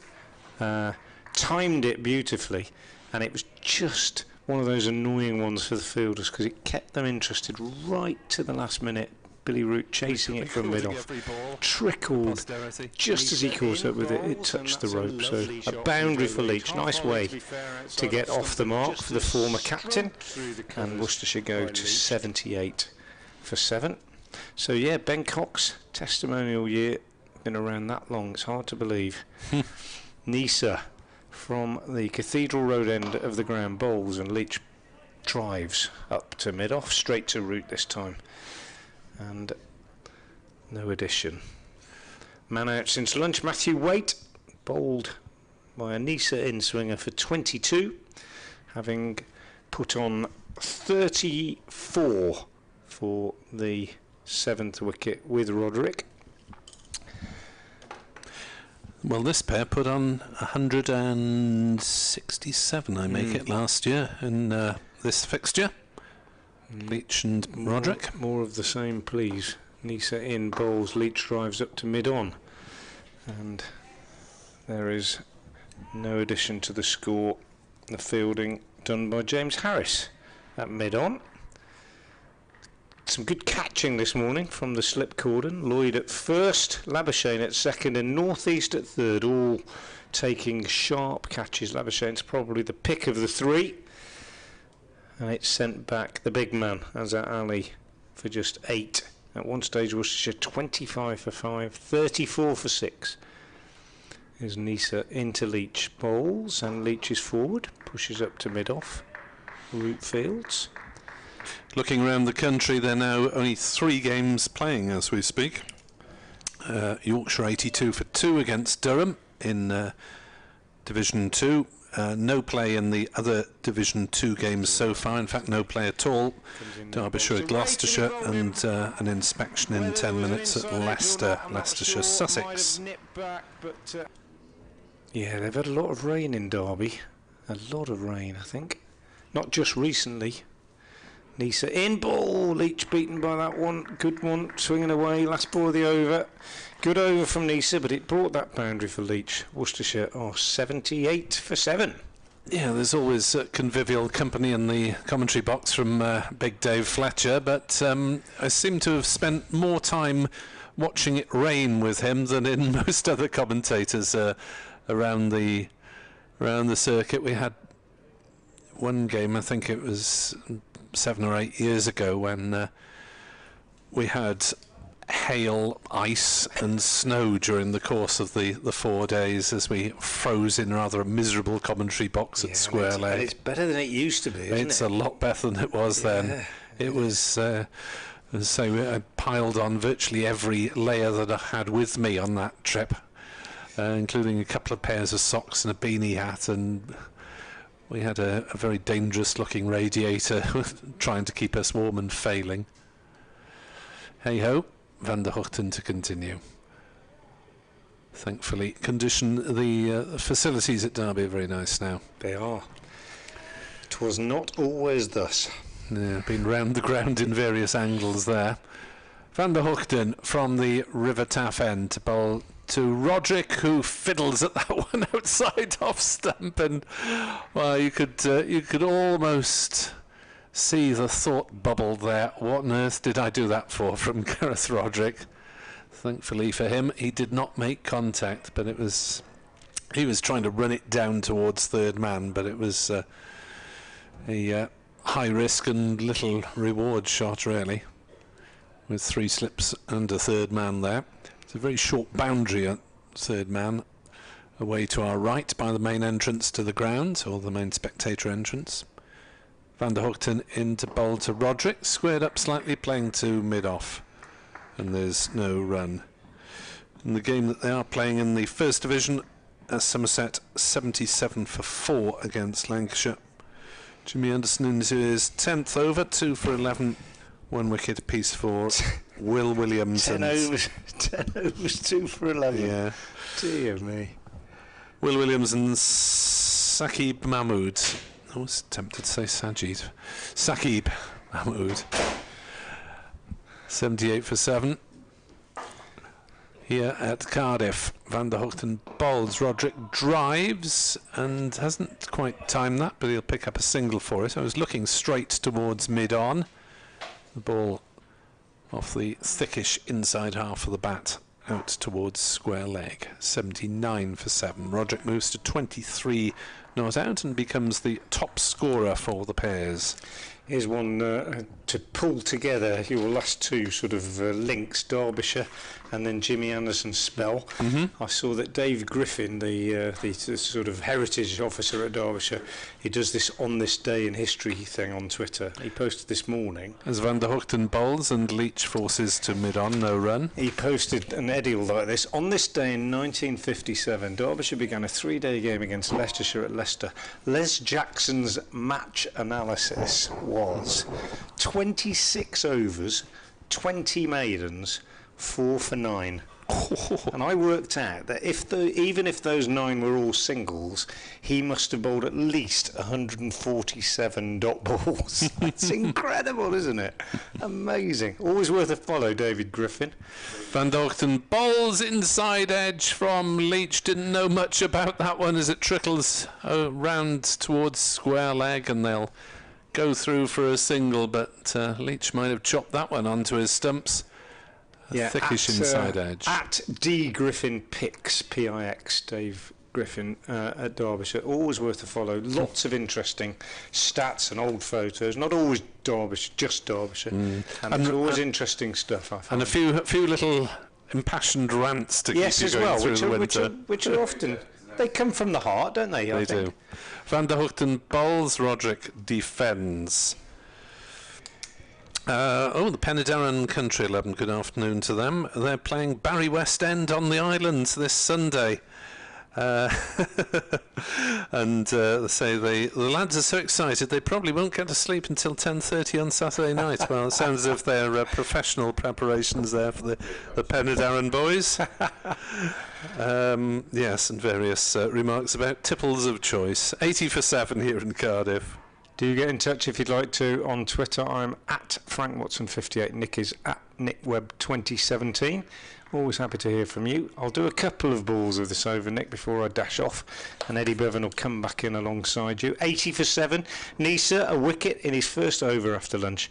In now to bowl to Leach, and Leach plays a beautiful shot, just clipping that one off his pads past mid-wicket. He'll only pick up 2. as it's pursued back by Carlson from mid-wicket, but nicely played by Leach, and he goes on to 7, and the fastest scoreboard, not just in the West but anywhere, says Worcestershire are 82 for 7. Scoreboard operator, not only quick but also reads the situation, sees the shot, sees the fielder, thinks, oh, they'll get 2 here, and he puts it up before you've even looked, it's on the board. And as you say, Nick, once you get used to the rhythm of it, it's brilliant. Neser again bowls, Leach drives on the up, single. Billy Root moves to his left at mid-off to field, shies at the stumps at the non-striker's end, but Leach was home. And he goes on to 8, and it's 83 for 7. Roderick still there on 23, top scorer in a low-scoring innings. Waite, the man out since lunch, for 22. Bowled by one that swung back into him. Good bit of bowling from Neser. Got it going away this morning very effectively. Particularly that one that accounted for Jack Haynes caught at third slip by Sam Northeast without scoring. And this one angled into Waite. Comes in there to bowl to Roderick, and Roderick plays a lovely shot. Half volley on his toes, clipped through mid-wicket, and that will go all the way for 4. Lovely shot from Roderick, increasingly looking in reasonable touch. That might do for him. I hope not. As I shoot off, he's on 27, it's 87 for 7. Frank Watson will be back in due course here on BBC Sport Online. Good afternoon to Steve West, who said, crikey, what a day to sleep late and miss most of the Worcestershire innings. Can someone buy me a loud alarm clock? Steve, of course, fresh from his endeavours in the wheelchair rugby at the Principality Stadium when he played for Cardiff against the Barbarians. A drawn game there. Probably a lot of contact going on in that particular sport. Neser bowls, and forward comes Roderick driving back the bowler, no run. June the tea lady, what do you think? Heading for another draw? She asks ironically. Well, you'd be pretty surprised if this were to be Glamorgan's 5th draw of the season and Worcestershire's 3rd from this juncture, with the first innings 7 wickets down by 2 o'clock under cloudy skies. But who knows if Worcestershire can eke another few runs out of these last few wickets. They might have something to defend as Neser bowls, and that's hit Roderick on the pad. Just dribbles out on the offside, and there's no run. Lucky to avoid the showers by the look of it, Edward. Only 3 of the 9 games in play at the moment. Yeah, looking out, Nick, away to our left, certainly behind, it looks lovely. Talking to my wife back west, they haven't seen rain, although there's a heavy shower, so a colleague of mine said, in Britain Ferry about an hour ago. It's that sort of day, isn't it? You get one, or you may catch a passing shower, you may be lucky. That's it. Neser into bowl to Roderick, who dead bats that one out on the offside. Billy Root is into field. I think the reason that Roderick, as I mentioned when he came in, we've seen him time and time again, is that he doesn't take many risks, and he exaggerates when he comes forward. So anything that's swinging or moving around, he's right there. And if you're well forward like that and just a little bit outside the line, you're not going to be giving out LBW. And he's battled well here, because you had visions of 50 all out when they were 34 for 6. And Joe Leach is not going to... Leach is not going to hang about, because he's a very attacking player by nature, and I think if one of these goes, then it'll quickly fold. But Van der Gooten is going to continue. 2 for 17 off his 10 overs, 4 for 33 for Neser. Take note, Australian selectors. Or don't. Yeah. There's a slip being taken out as Van der Gooten comes in and bowls, and Leach plays confidently away onto the offside. There's no run. Just the 2 slips then, and the third man, a cover and an extra. Big gap between cover and extra. Well, he's mid-off, not extra cover. There's a helicopter flies above us, and there's a big gap inviting the batsman to drive in that area. And on the onside, mid-on, man on the drive, and also a square leg. In comes Van der Gooten over the wicket, bowls. This is clipped in between square leg and the man on the drive. He'll get one, he'll come back for a second, will Leach. And you can always depend on the Worcestershire captain to fight back. He's that sort of cricketer. Good opening bowler, very dangerous batsman. There's a score moves on to 89 for 7. Yes, wholehearted sort of cricketer, isn't he? Yeah. The former skipper Joe Leach. As he waits now, in comes Van der Gooten, bowls to him, and Van der Gooten, Leach comes right forward and again plays it out to Carlson this time in the covers. Just the two opening bowlers to come, or perhaps it won't be the opening bowlers, Finch and Tang. Joe Leach normally takes the new ball, doesn't he? And apart from D'Oliveira's leg breaks and googlies, it's a seam attack, just as Glamorgan is. That's, I'm sure they'll be bowling before the end of the day. Van der Gooten to Leach, and he's beaten as he tries to play it away on the offside and straight through to Chris Cook. Yeah, it was Leach and Gibbon who opened the attack against Sussex with tongue and weight coming on as first change, and D'Oliveira just bowling a handful of overs of twirl, but Gibbon has been rotated out and replaced by Finch.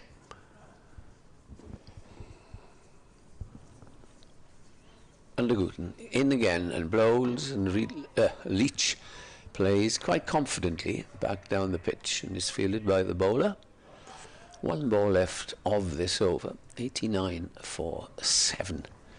Represents an excellent bowling display by the two that bowling now, and there's one wicket for James Harris with his first ball. Mid wicket is sent back. Will this be a double bluff, I wonder? Will he bowl a short ball, inviting him to hook in the air? We shall soon see. Here's Van der Gooten. Bowls short-ish, but it doesn't pierce the field. Fielded by Carlson. End of the over. It remains at 89 for 7. I'm talking to the former Glamorgan spin bowler, Dean Koska, who's the, whatever they call him, the match referee or in this game.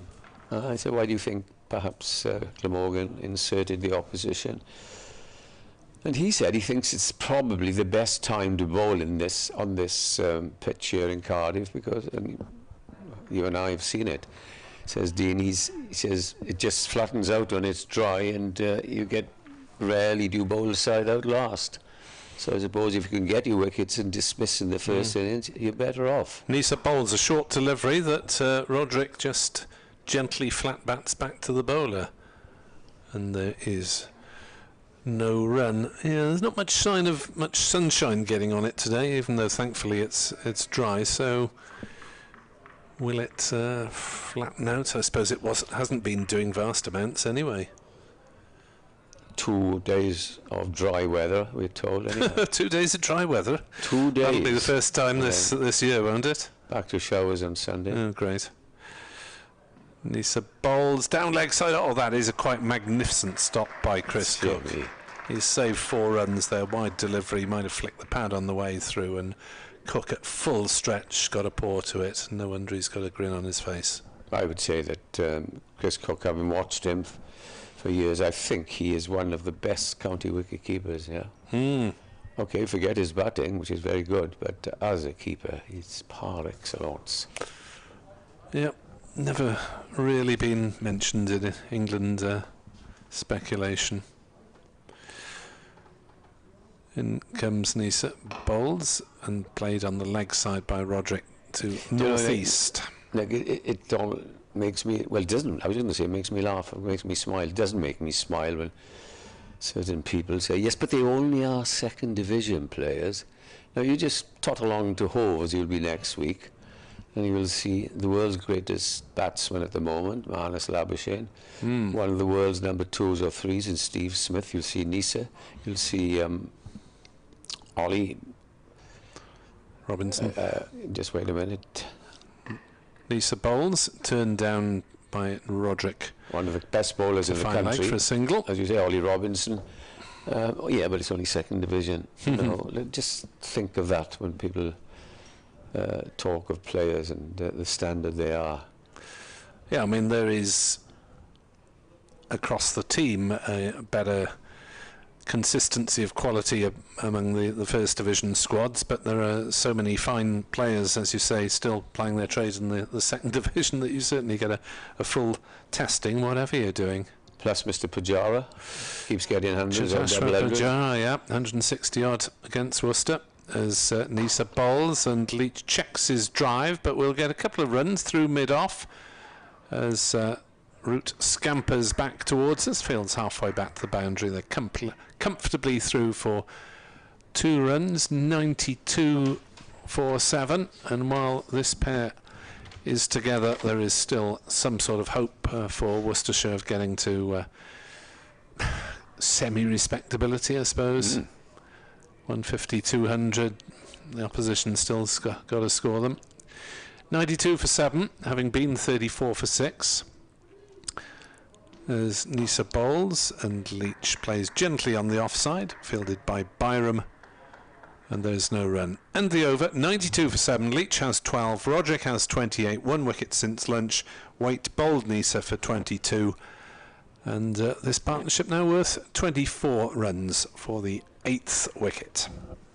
I opened up, I wanted to know what the Sussex side were for this round of matches, and the first thing staring out was ECB monitoring Ollie Robinson have decided that he won't play in this match, but will be back against Glamorgan next week. So that will be very, very interesting. Good luck, everybody. Van de Gutten to continue then. He's bowling from the river end, running in towards us, and bowls, and Roderick leaves that outside the off stump. To which the official Glamorgan response will be, we want to test ourselves against the best. That is the stock sporting answer whenever some formidable figure appears in the opposition. He created havoc here 2 years ago, if you remember. Oh, yes. Both innings. And Marnus Labuschagne says it's a wonderful challenge he's looking forward to. Well, you have to have that frame of mind, I suspect. Here's Van de Gutten as the sun tries its best to come through. Bowls to the right-handed Roderick, and that ducks in. Surprises Roderick. Leash it halfway down the pitch. He's sent back by his partner. Yeah, 9 for 78 and 4 for 50. Here 2 years ago, That's as right. you say. Yeah. Probably be a good pitch down. Always is, isn't it, Hove? Normally he doesn't dart about. Although Robinson is so accurate. It'll be a good contest, that.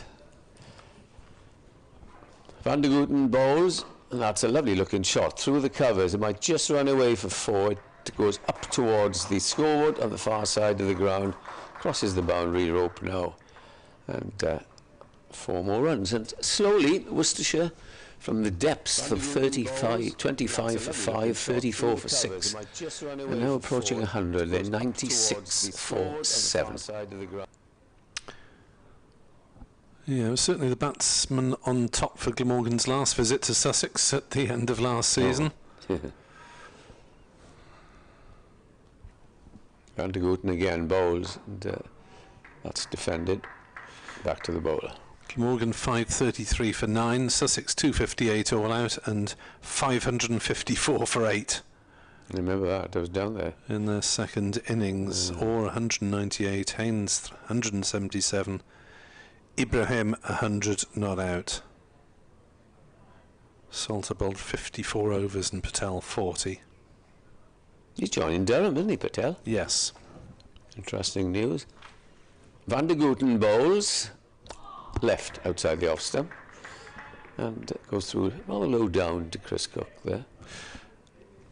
Yes, I mean, They move over all over the shop. he was decent enough, Patel, in that last month of the season, but you did think, why had Glamorgan signed a spinner to replace Neser, the quick bowler in the squad? I suppose he's the only one around. You know how things are. They go from county to county, and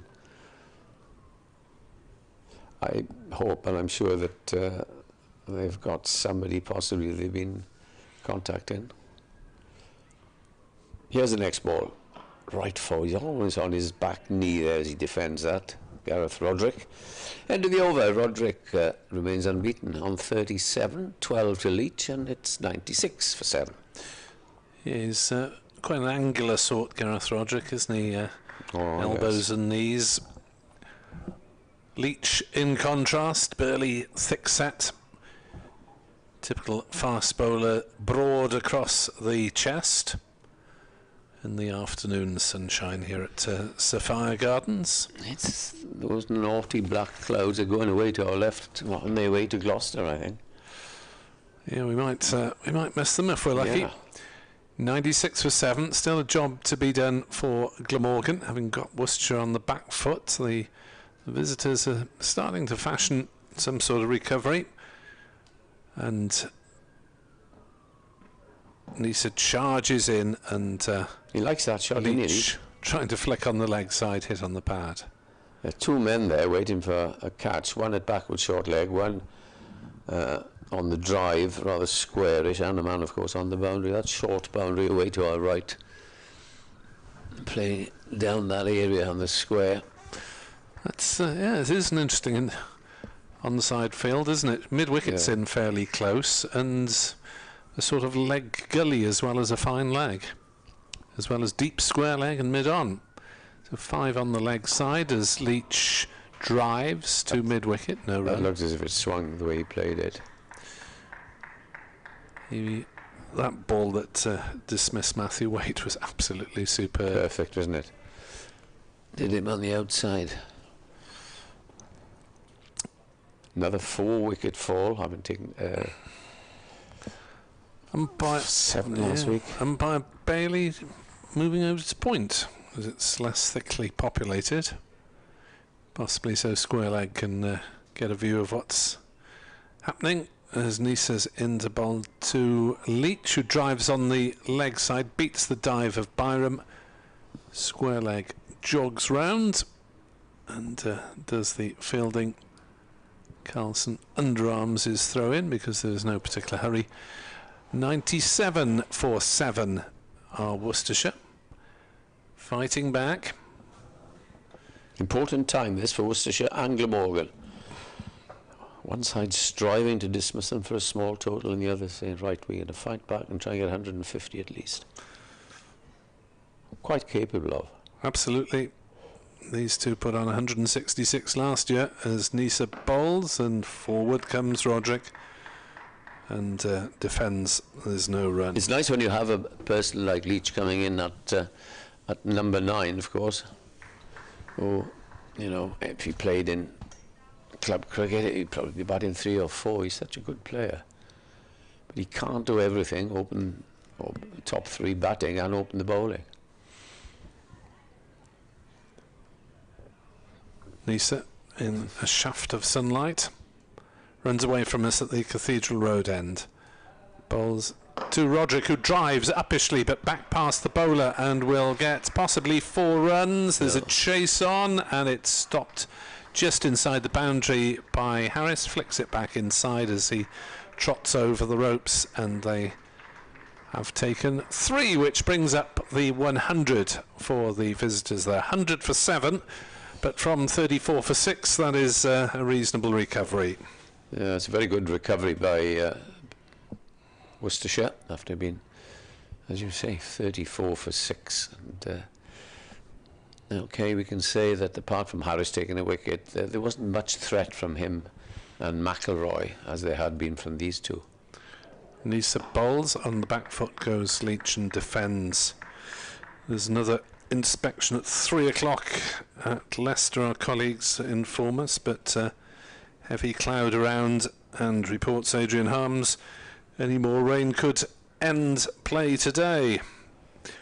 So it looks as though it's a bit soggy in the East Midlands. Worcestershire 100 for 7 in South Wales. Yeah, for the Glamorgan boys, I was up in Leicester, they were telling me that the outfield was awful there. So they had so much rain. Who hasn't? Poor old Somerset and Devon. Well, reading reports of that is awful. I haven't heard any reports of the Severn flooded its banks up at New Road as yet. Here's Van der Gooten starting a new over, bowls to Roderick, who pushes it back down the pitch. All gone a little bit quiet here now after the excitement before lunch. These two consolidating. Certainly if you get one of these out, a wicket will bring 2 or 3. If you've got Neser and Van der Gooten bowling at 10 and Jack. Stumbling block here now as Tim Van der Gooten comes in bright sunshine, bowls again, and that's again identical forward push to mid-on and no run. One brings 2 then, Edward? Yes, it is. But I think how I mentioned it there is an authentic thing. You've got 9 and 10 against 2 superb fast bowlers. It's not a case of 5 will bring you 6 and 7. The great saying. Bang, bang, bang. And run rate's gone up, so it's up to 2.69 now as in comes Van der Gooten. Bowls again. Roderick drives firmly, but straight to mid-on. Again, there's no run. Yeah, these two now deep into their second spells, and Glamorgan will be very keen to see partnership broken before Neser and Van der Hoogten retreat to the outfield to graze for a little while. And there's no doubt that this pitch has less venom, certainly, than it had this morning.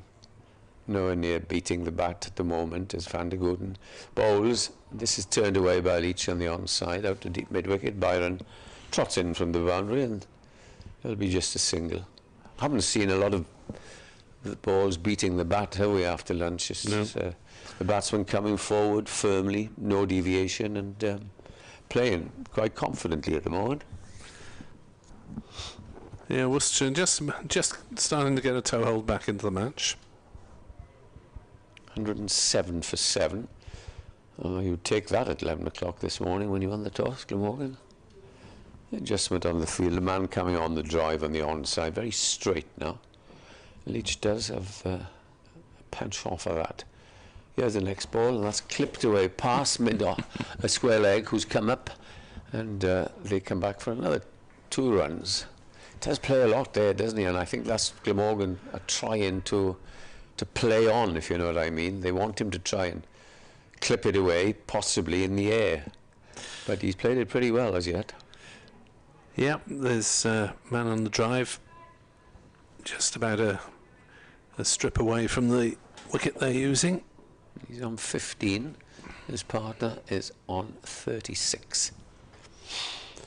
Van der Gooten in, bowls to Leach. Leach is beaten by an absolute perler, which I think he'll admit he knew absolutely nothing about. And Van der Gooten puts his hands on his head and thinks, how on earth did that miss? We'll hopefully have a replay of that, but it's the best ball that Van der Gooten's bowled since lunch. And Leach was really beaten all ends up with that delivery, which certainly did something. Yeah, looked as though it came back and kind of missed the stumps by that many. So James Harris to have another blast to try and add to his earlier wicket.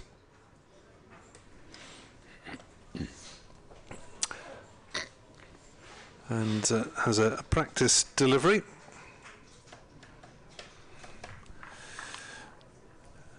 And he'll be bowling to Gareth Roderick on 36 not out. Bowls now, and Roderick dabs one away on the offside, as he has done so often. 104 for 7, Roderick to 37. I'm told there's a lack of water has affected a school's fixture today in Cardiff. Lack of water? Yes. Ysgol Glantaf against Ysgol Plasmawr. Plasmawr is closed for the day because there's no water there. Oh, Drums takes them from the tap. 104 for 7.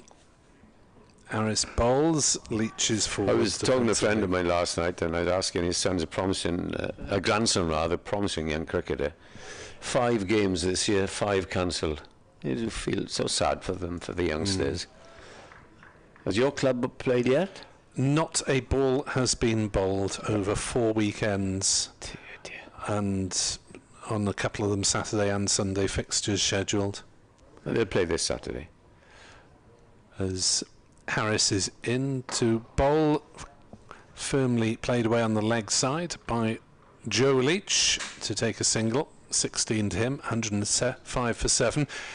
Well, if I nip out for a long period on Saturday afternoon, you'll know I've gone to have a game. It's they're playing a side called Cardiff Kits at Blackweir, which is just the other side of the park ground. It used to be. Yes, it's one of the Cardiff Park's pitches, along with Pontcanner and Llandaff to our left. Blackweir just a little further away, as Roderick gets a single down to backwards square. Just the single as Carlson comes pelting round to make sure they don't think of a second. 106 for 7. Yes, Blackweir's the only place I've been hit on the head. Yeah, I'm not surprised. I remember many years ago playing there for, I can't remember whom. But you have the wits about you, no helmets. Harris is in to bowl to Leach. That's down leg side. Has he been strangled? Yeah. Yes, he has. There's a clip on it on the way through. Fine take by Chris Cook. James Harris has got his second wicket. Worcestershire 106 for 8, and Leach goes for 16. Caught down leg side. Well, he must be kicking himself, but they had played at that strength stroke weakness of Joe Leach, where he gets a lot of runs. He's a good leg side player, but they got 2 men behind square, 1 back out, drifted the ball down there, and it's a terrible way of getting out, and as you rightly described, Nick, scrangled. But a good little innings of 16, and useful partnership, but that is the loss of the 8th wicket. 106 for 8, and that partnership was worth, what was it, 27? 38. Edward, didn't they teach you maths at school? 106. It's inflation. 68 to 106, yeah? 68, you see, I had 69, yeah. There we are. No, I was never any good at maths, I'd be honest with you. Go on, all cricketers are good at maths, aren't they? Well, I'm certainly not. Yeah. Well, how did you work out your bowling changes when you were leading your club then? What? By numbers. Yeah, he's had 5. He better come off. Presumably, were you playing a certain number of overs per bowler in those days? Or? Yes, I think. You know, it's so far. That's a very unfair question. Sorry, yes, I think we were in competitions when they 10 overs, I think it was. Mm-hmm. But there we are. So Glamorgan have got 2 wickets since lunch, 106 for 8, and the new batsman coming in is Josh Tongue. And, 17 runs this season for twice out, so not seen much of him in the middle. And Adam Finch at number 11, 18 runs without being dismissed in his only match, in which he also claimed 4 wickets. So Finch for Gibbon, rotation of the Worcestershire seam attack. Cornell for Libby, an enforced change at the top of the order, 106 for 8. Harris has 2 for 17. They have been successful in batting on first innings, because Gloucestershire batted first year 165 all out, first game of the season, and then in the last game, of course, although they batted second in the match, Yorkshire were dismissed for, I think it was 106, just 106. So the trouble is, this is the second innings then when the pitch is better. Harris in to bowl to Tongue, who's forward defending. Batting has looked more comfortable since lunch, hasn't it? Even though 2 wickets have gone down. We saw Leach and Roderick look relatively untroubled for most of that partnership. Are we now going to get the no wait for 5 balls? Yes, last ball of the over, or does Roderick trust? I'm sure that Frank might answer that when he comes back. You're in between the devil and the deep blue now, Roderick. Does he take a chance and get out, or do you just play it properly? The diminutive umpire has asked Roderick, I want to see your bat. Ah, yes, bat check. I had that up at, where was it somewhere? I can't remember. Yeah, umpires are meant to do them at random, aren't they? If they haven't, umpires think they haven't been in the game for a while. Ah, yes, we'll have a bat check. Tim van der Gooten to bowl to Gareth Roderick, starts in the over and bowls to him now, and he leaves outside the off stump. So Glamorgan have hundreds of overs, you can say, to get this last batter. How many overs bowled? It's only the 40th. So they got 70 overs to get 1 wicket. And then they will pick up their 3 bowling points, which is something. Yeah, Worcestershire would bite your hand off for a chance of a batting point, but that seems a long way off now, since it's 250 this season. Is it? Oh, of course. How many times have we said that already? Tim van der Gooten is bowling from the river end and comes into ball to Roderick, and Roderick defends and thinks, shall I? No.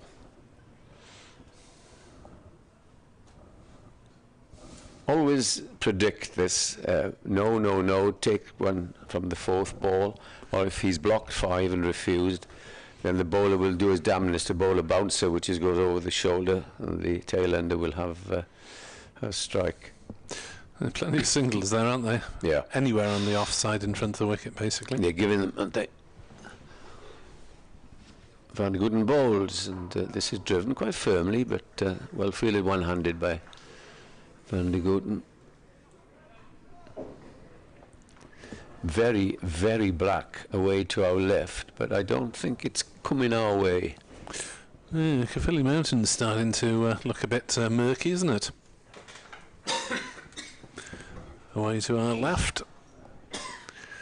Described as a mountain, it isn't really. No. Van der Gooten bowls, and they will take a run off the 3rd ball.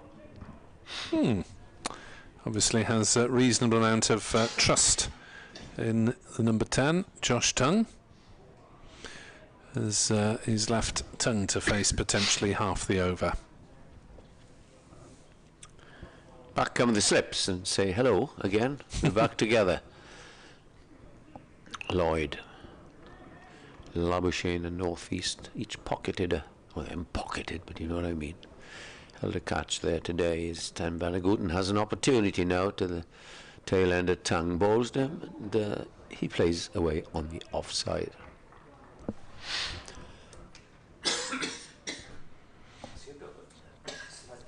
$107 for 8.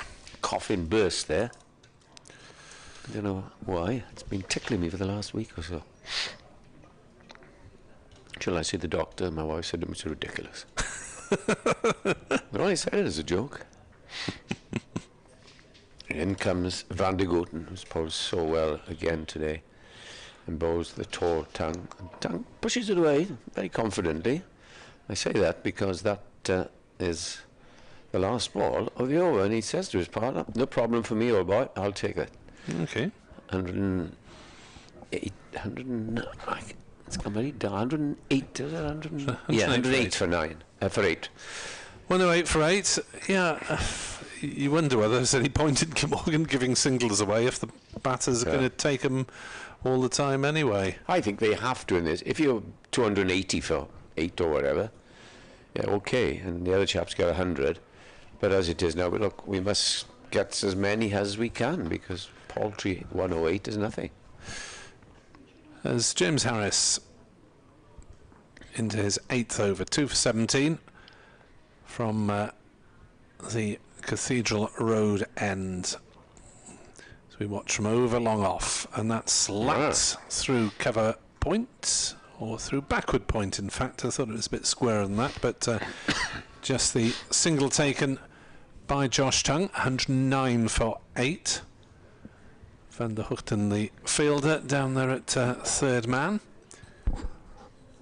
So this very one-sided pitch. Let's hope they get closer to the centre for the remaining championship matches, but they tend to start on the edges and work inwards.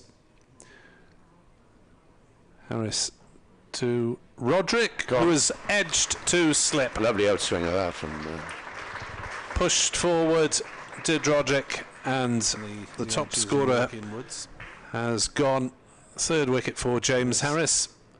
Just a little bit of movement and low down to Labuschagne at slip. Doesn't drop many, do they? So there's the bowling point. And Roderick battled hard there, top scorer out for 39, did his best, but that was best ball I think Harris's bowled. Marnus Labuschagne off the bowling of James Harris. And the game moves forward, Nick. Indeed, we're in the 41st over of the day, so if the bad weather stays away, it could be that Glamorgan will get more batting time than the visitors on this first day, if this unless this last wicket hangs around for ages. But Tongue joined by Adam Finch, the tall 6'4" fast bowler for Worcestershire. He's playing his second match of the season.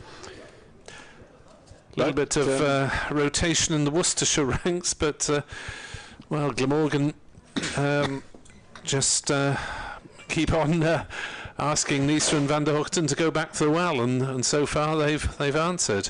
Yeah, and let's not forget James Harris, 3 wickets for him. Okay, one was a deflection, as man tried to drive a half volley, then one down the leg side, but that was a very good delivery.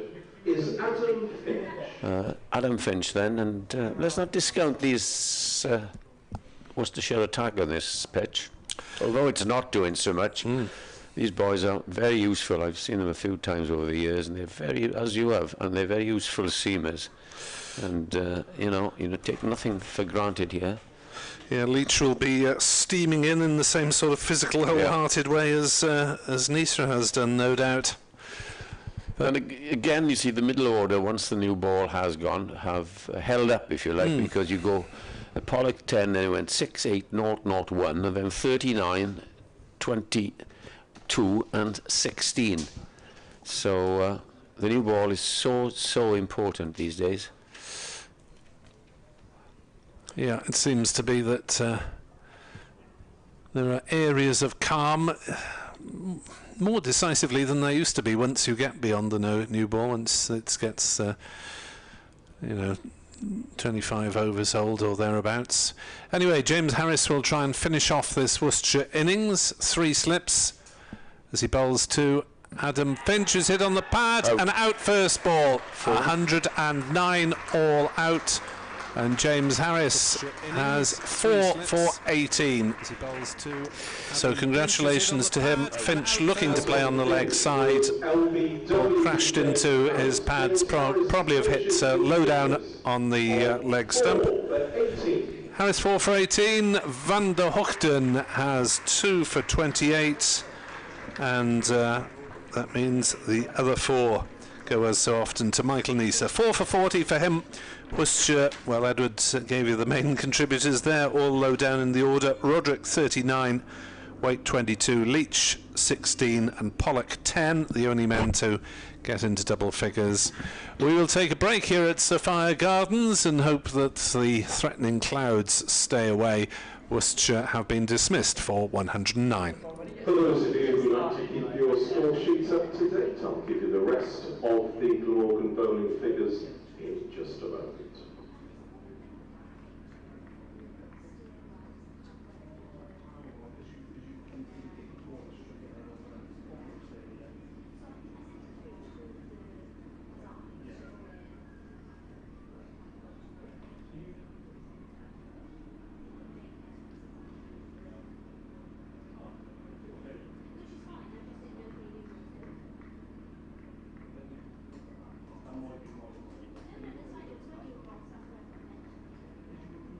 So Worcestershire all out for 109. Josh Tongue was Unbeaten on 2, in that total there were 5 extras, all of which were there.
It couldn't hold on to it. And there you go. I said Worcestershire would want their catching to match that of Glamorgan, and so far it's fairly straightforward. It hasn't. Isn't it? Yeah, he's relatively inexperienced in there. Pollock at first, Haynes at second, Tongue at third. Worcestershire have had to replace their slip cordon almost entirely in the last year or two. Here's Leach in again. It bowls, and that's beautifully driven off the back foot by Byram and beautifully fielded in the covers by Azhar Ali, belying his years, diving to his right. Good save. 7 without loss. Yeah, going back to the Worcestershire side, and I'm just getting some messages from John Curtis, who's bound to be piling in on this. Isn't JC no, he's down not, here? But no, he's not. He's not been well, so he's not here at the moment. But he's in touch. You would. I would say my kind of criteria is Leach bowls and Byram is out, caught behind, didn't walk, played at it. And Leach and everybody went up, very confident appeal, didn't walk, hung around, and umpire Rob Bailey raises the finger. So 7 for 1 in the third over, and Eddie Byram's return to the side is an unsuccessful one. He's caught by Gareth Roderick off the bowling of Joe Leach without scoring. Yeah, I think that was pretty straightforward because everybody went up behind and Joe Leach immediately, and I think it was more in disappointment than anything there that he looked down, and I thought, well, yeah, I'm out. Yeah, going back to the Worcester side, the criteria when I discussed this, and I was discussing it with one of the players that you've included actually at one stage, we were talking about, if you're talking about kind of not necessarily the best player in terms of, test level or whatever, but in terms of what they contributed to the Worcestershire cause over a period of time. And so for that reason, I have 1 or 2 changes from you. Many are the same. Well, you know more because, Worcestershire through and through, but on balance. Glenn Turner, we put in. Was he not overseas? Well, but he played for Worcester for so long, really, and was part of championship winning side. So we put Glenn Turner in there. Don Kenyon I agree with. Hick I've got. Tom Graveney we had in there. Where did I miss that? At 4, and Basil D'Oliveira we put in as well because he's such a key man in the history of the club. Then I had Moen, had Bumpy as you say, Phil Newport, and then I had Norman Gifford as the spinner, and not Richard Illingworth, which is a bone of contention. We'll make Illingworth the umpire because he's the best umpire in the world now. And then I had both Jack Flavel and Len Caldwell on my side. So not many differences, but it's great. So if my side played your side, it'd be a draw, wouldn't it? Yeah, it'd be a draw. Probably 6 a side play each other. Some great half names, of them. Some great names and great fun, and obviously Phil Neal in there as the captain for me, but. Yeah, Don Kenyon was a great captain as well. And you say I'm Worcestershire through and through, but I'm a turncoat, I have to admit, Eddie, because I was a Warwickshire man, really. Right. I went to school in Birmingham, played for Warwickshire all the way through the age groups. Pears. And only when I moved to Worcestershire at the beginning of the 80s to teach and to play league cricket and so on did I sort of swap across, really. So I'm a bit of a turncoat. I just like cricket, really. It doesn't matter who it's for, really. Anyway, Joe Leach is going to continue. He's got the breakthrough. The new batsman is the big one, Marnus Labuschagne. You can't get away from it. This man is one of the best players in the world at the moment. No, you've said him. He's a wicket that we really are. I'm after him today, Eddie. In comes Leach to Labuschagne. And his first ball is tickled round the corner and he's off the mark. Runs the first one quickly, thinking there might be a second, but there isn't. As he always thinks there might be a second. Yeah, well, don't all the great batsmen really? You don't. Every run matters so much, and I must admit I've been very much looking forward to seeing him back. And I did say, Eddie, this morning to Webby that. I saw Steve Smith get 30 last week. That was ideal, just right. Saw him, played well, not too much. That's right. Something similar today, please, Marnus. Leach in to Lloyd, bowls. Lloyd is forward. Doesn't quite know where that's gone as he pushes it away on the onside, off an inside edge. 8 for 1. Good contest now while this ball's new. Bit of Absolutely. sunshine. There'll be a bit of movement off the seam. It hasn't moved extravagantly today. We must add that, even though Worcestershire were bowled out for 109, but it moved just enough. And the class of Neser, I think, yeah, told it with the it new did. ball. Yeah, and good catching. Really good catching. Oh, yes. You know, because it could be 2 down, couldn't it, if Worcestershire had held on to that Yep. chance already. Here's Leach into Lloyd. Bowls, and Lloyd is watchfully forward. Punches this one back past the bowler. Fielded at mid-off. And that's the end of the over. 8 for 1 off 3 overs in reply to Worcestershire's 109. The man out is Byram, caught by Roderick off Leach without scoring. And after more words from Eddie Bevan, it will be Nick Webb again. Thanks, Frank. Gone off to do his 3 o'clock report to BBC Hereford and Worcestershire. I don't know if Nick has got one at 3 o'clock as well. No, he hasn't. So, Josh Chung to continue from this, the Cathedral Road end. And he'll be bowling to Marnus Labuschagne with 3 slips. And then there's a cover, an extra cover in the mid-off. No third man. A long leg, very, very straight mid-wicket. An orthodox mid-on.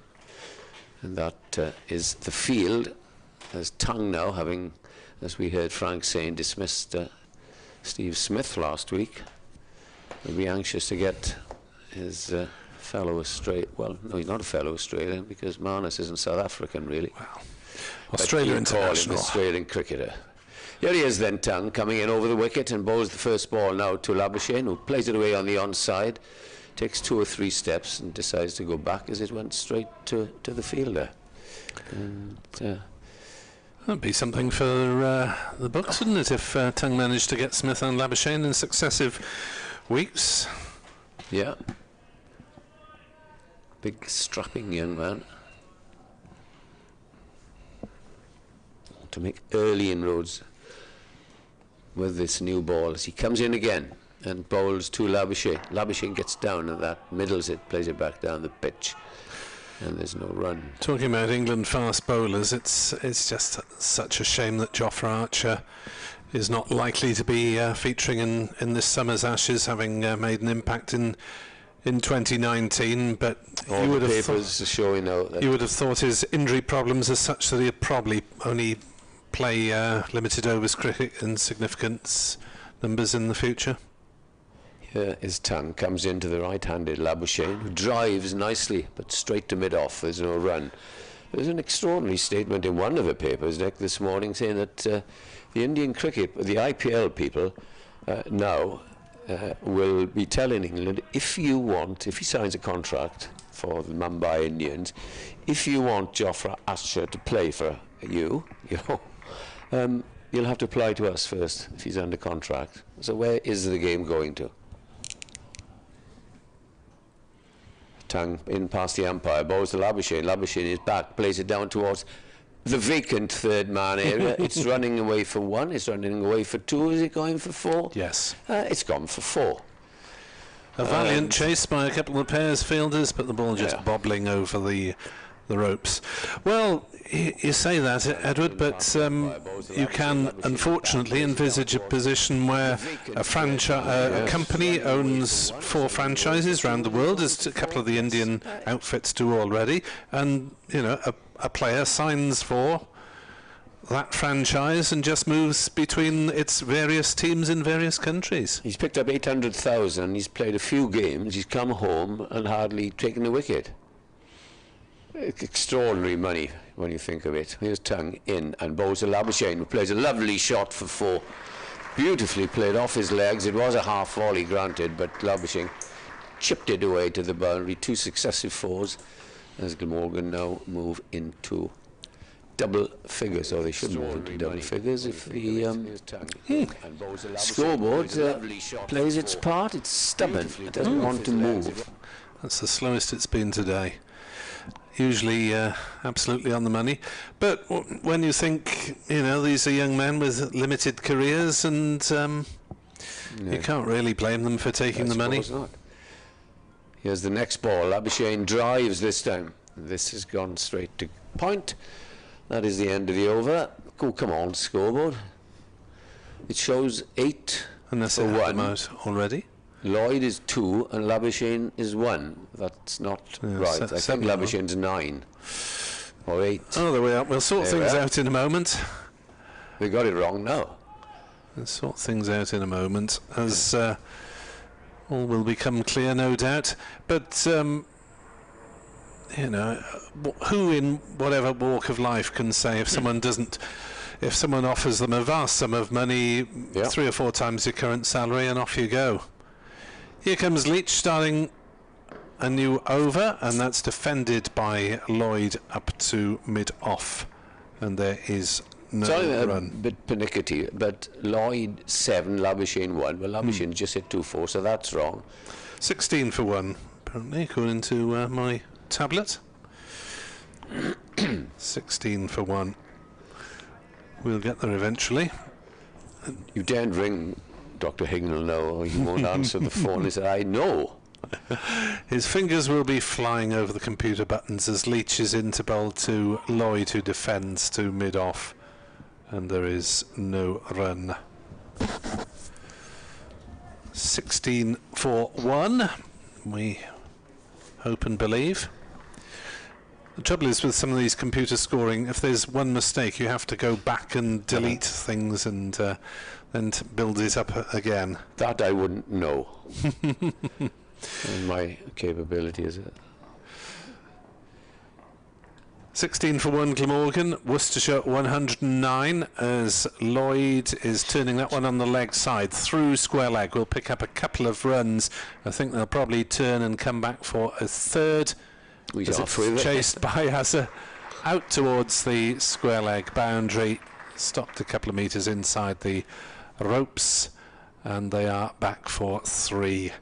19 for 1, with Labuschagne moving on, Lloyd rather, moving on to 10, and Labuschagne taking strike on 9. There we are, it's the old scoreboards were the best. We used to turn it round. Oh, clunkety clunk. Where's your elbow at that, Edward? Faster than pulling pints. Or putting the things up and pulling them down. Yeah, on the metal sheets on the hooks. The finest scoreboard of all was at the Oval years ago. It is incredible. Leach to Labuschagne, who's forward defending, and interesting that Roderick is standing up straight away, as so many teams try to do to put off Marnus Labuschagne. Every side we play against now, and the analysts are obviously doing their work on him, and the England analysts will be looking, of course. Yeah, expect to see whoever's behind the stumps, Folks or Bairstow, standing up and getting in Marnus Labuschagne's ear. Saw Bairstow do it a little bit with code bowling last week, as Labuschagne is forward defending out on the offside. I don't think there's no run. I don't think it's so much chirping, it's just putting pressure. Yeah, to say, on the footwork. Go on, Yeah. off you go. You come out to your crease and you've gone. Yes, because Labuschagne likes to take guard and bat Yeah. just outside, doesn't he? And obviously he wouldn't- can't do that anymore. He wouldn't stand up really, would you, to Jimmy Anderson or Joffre Archer? He might stand up to Broad and Robinson, but Joffre, you get with a straight under the chops. Gosh, yes, well, doesn't look like he'll be part of the equation this summer.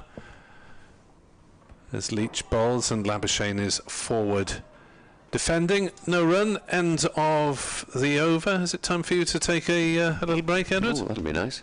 And Frank to come back into the attack. Edward can... well, a bit early for Cake Patrol, aren't we? 18 overs away from tea or thereabouts. So the cakes tend to arrive a little bit early, and we have to make sure that we get a reasonable selection. Frank is salivating already. Yeah, there is cake. I've seen the cake in the press box, but I was tempted. But I didn't. 19 for 1, we believe, is the score, Frank. Oh, right, okay. Yeah. The board's frozen. Unusual. Here's Tung from the Cathedral Road end. Is it me or you? Go on. And he's driven by Lloyd pleasantly through the offside, past the diving fielder at extra cover, and they come back for 3. Good running. Positive as ever, David Lloyd. He goes on to 10, and the total to 22 for 1. Lloyd may be on 13 actually. I think it's 13 and 9 at the moment. It was 10 because yeah. Anyway, it's I'm doing it off the BBC. And, yeah, that's the best way, isn't it? Feed. Very positive from Lloyd as ever, and he was put down at second slip by Jack Haynes in Leach's. I think it was Leach's second over. Tongue in again now. Bowls to Labuschagne. That one maybe kept a little bit low, nipped back a bit. Labuschagne jammed the bat down on it and squeezed it to mid-wicket off the toe. Fielded there by Azhar Ali, who made 8 earlier today before he was actually caught by the man who's just played the ball to him, Marnus Labuschagne. Excellent catch, low down at second slip. Down by his left ankle. Good one-handed grab from Labuschagne. One of 2 he took. He waits now as Tongue is in and bowls to him. Down the leg side, 4 runs. Over-pitched on his pads and Labuschagne inside it. Perfect little leg glance. And tucked away down to the boundary for 4. Got just enough bat on it to deflect it. Well wide of Gareth Roderick behind the stumps. And a boundary for Labuschagne. Takes him on to 13 possibly. Yeah, both batters are on 13 and the at the moment. score moves on to 26 for 1. 27, I think. 27. Okay. Excuse us being hesitant. The scoreboard's not working. Tongue in, bowls, and dropped again. A slip by Haynes. Labuschagne this time. That was a really tough one. Edged. Flew quickly low down to his left by Haynes's left, got his fingers to it, couldn't hold on to it, and he's having a rotten day out there as Jack Haynes got naught early today and he's put down 2 catches. That was a tough one. I think we're being really harsh saying it was put down, but it carried, I reckon, and he got his hands down to it. And how expensive might that prove to be? It was Lloyd, not Labuschagne, I should say. Or was it? Hang on. Here's Tongue again in and bowls, and it was Labuschagne who pushes out on the offside. The scoreboard, having conked out, has also got the batsman the wrong way around. It was Labuschagne. Yeah, could be an expensive one. I said to Eddie earlier, Tongue got Steve Smith out last week, and he got Pajara out. May have fancied his 3rd big scalp there, but it didn't quite. Well, I did carry, I think, low down, really low down. I haven't seen a replay, but it was sharp as well, really sharp. And here's Tongue again. He's in, he bowls, and Labuschagne turned round again a little bit and pushes this out on the onside. Fielded by Azhar Ali. Jack Haynes still rubbing that hand quite ruefully at the end of that over. 26 for 1. The board's back. Both batsmen have 13. Right. Byram the man out for naught. Did you think it was a chance? It looked like it from the way Tongue was rubbing his hand. I don't know if we will get the chance to have a replay of that very sharp chance. I reckon it was. 26 it was for 1. A horrible one, wasn't it? Yes. But it was the sort of catch that Labuschagne took earlier today, but a lot quicker, I must say. Here comes Leach bounding in to bowl to Lloyd, who is pushing forward. On bended knee, the ball dribbles back to Labuschagne, who allows it to run up his bat and tosses it to the nearest fielder. 26 for 1. We've been exceptionally lucky so far in avoiding the bad weather, because there seems to be dark cloud all around Sophia Gardens at times. And not much cricket elsewhere, from what I gather. 26 for 1 Glamorgan in reply to 109 all out from Worcestershire as Leach bowls outside off stump, and no shots played by David Lloyd. Where are we in the... yes, we've got 4 out of 9 games ongoing at the moment. They've been playing constantly up north due to the benign temperament, of course, in the far north of England, as we're so often told by our correspondent. Yorkshire won 45 for 4 against Durham.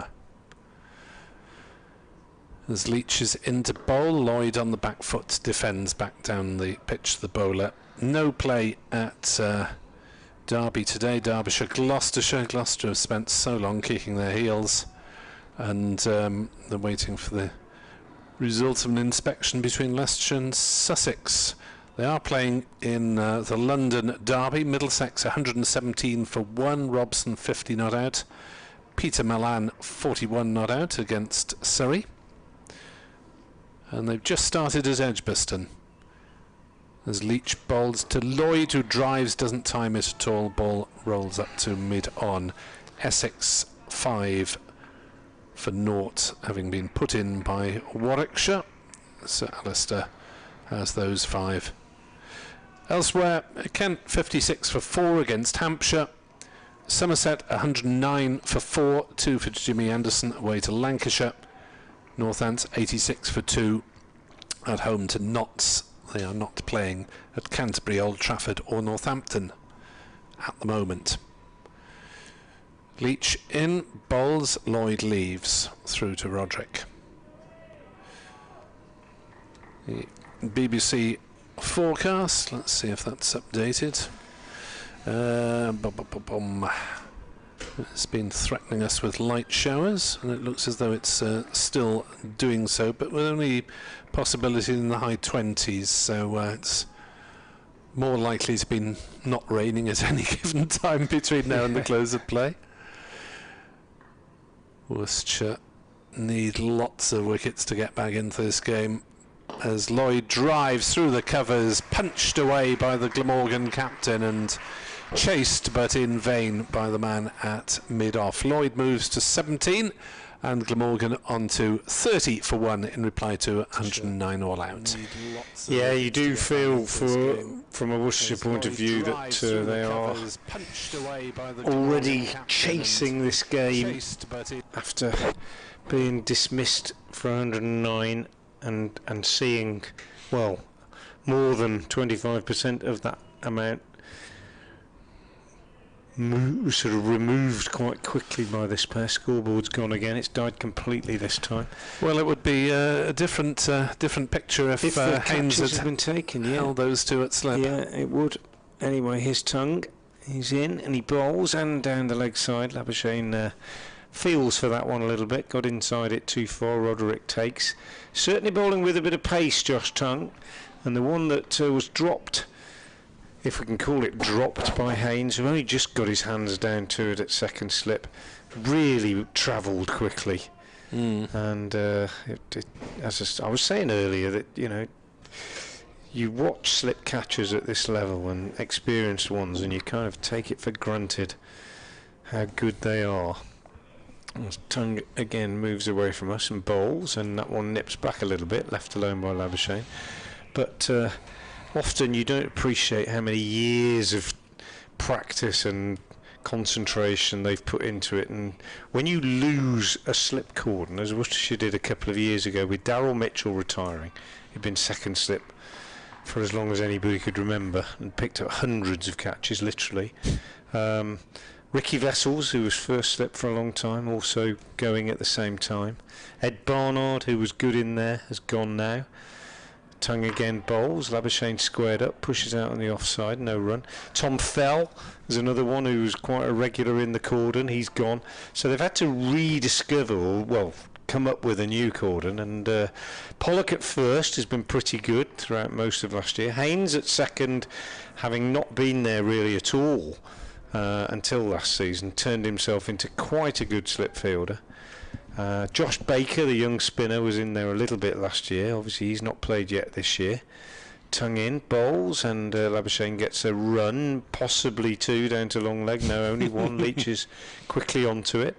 His throw comes back in. Roderick gathers neatly, and we've got Adam Hose in there at third slip now as well, although Tongue has been in there at various times. So it's an area of the game that we take for granted. We always notice them when catches go down, but we perhaps don't realise that with the passing of one generation, it's very, very difficult to replace that experience. Tongue to Lloyd. In bowls, Lloyd turned round, but then still gets a good bat on it. working it to mid-wicket as O'Reilly tumbles to field. No run. Lloyd 17, Labuschagne 14, 31 for 1 ball left in the 8th over, the man out.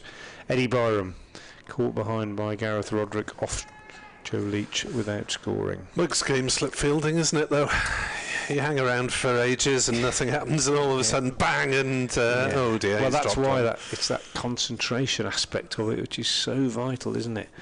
His tongue is in, bowls, and Lloyd looks to whip this one away on the leg side, a little bit short of a length, taken on the thigh pad. End of the over, 31 for 1. But it can be the difference, can't it? Oh, absolutely. Absolutely. I mean, such good catching this morning. Finch warming up as he makes his way down to long leg. I think he might be about to replace Josh Tongue. Tongue so far 4 overs, no maidens, 1. No maidens, no wicket for 21, and Leach 4 overs, no maidens, 1 for 10 will continue. So satisfying viewing for Glamorgan supporters so far today at Sophia Gardens. It will, in all probability, be the last chance to see Labuschagne here this season in this game, as he's pushing forward to Leach and off a thick inside edge gets a single down to fine leg. Not expecting Labuschagne to be available again after the Ashes series. The pattern is that he and Neser called back by Queensland in the month of August, even though the Ashes is finished by the end of July for whatever nefarious reason. 32 for 1 Glamorgan. Leach in and Lloyd defends. There is news on the Welsh Fire today. On the women's side, they've added another 3 players. Pleased to say that 2 of them are the Welsh ladies there. The all-rounder Alex Griffiths and the spinner Claire Nicholas, as well as the Scotland keeper Sarah Bryce. Yeah, they got some stick, didn't they, the Welsh Fire, the men's side, really, for not being very Welsh, really, didn't they? In comes next delivery, and Lloyd hammers it off the back foot to mid-off. There is no run. Yeah, there's not been much Welsh element in the Welsh Fire men's side. David Lloyd played a couple of games. Dan Douthwaite, a sort of Welsh product, but not Welsh as such, is in the squad this year. Ian Evans says he's just had a very painful operation on his tongue and hope that Mr. Tongue's bowling doesn't cause any more pain today. One good partnership should put us in a healthy position. As Leach is in to bowl and Lloyd shoulders arms, so hope you recover from that quickly, Ian. IJ brings to my attention, thank you IJ, a piece in The Guardian today drawing parallels between Jofra Archer and Jeff Jones, the great Glamorgan and England fast bowler. Apologies for anyone who's having technical problems with us for a couple of minutes maybe, as Lloyd shoulders arms outside off stump. It's all been going out from this end as far as we're aware. Yeah, somebody told me earlier that bits of commentary were being repeated as well, but beyond our control, I'm afraid. Yeah, we just sit and talk. We sit and talk, and it's plugged in, and all the lights are on, and well, we hope there's someone home. 32 for 1. I had an interesting comment from James, who was commenting on that discussion that Eddie Bevan and I had about the all-time Worcestershire side. As Leach is in to bowl to Lloyd, who drives nicely. Can't quite beat mid-off, but will go through for a single. 33 for 1. And he said it's interesting that Moeen is in your all-time Worcestershire 11, a man with almost 200 Test wickets, and yet Norman Gifford was your preferred spinner in the side, and that's true. I did say that Gifford would be my spinner. Of course, with Moeen in the side, I'd let him have a bowl as well. But the point being, as James says, indeed, I'm thinking more as a comment on the strangeness of Moeen's career. Over 300 international wickets, and yet he's still generally perceived as almost a part-time bowler. And it's true that, isn't it? It's quite interesting.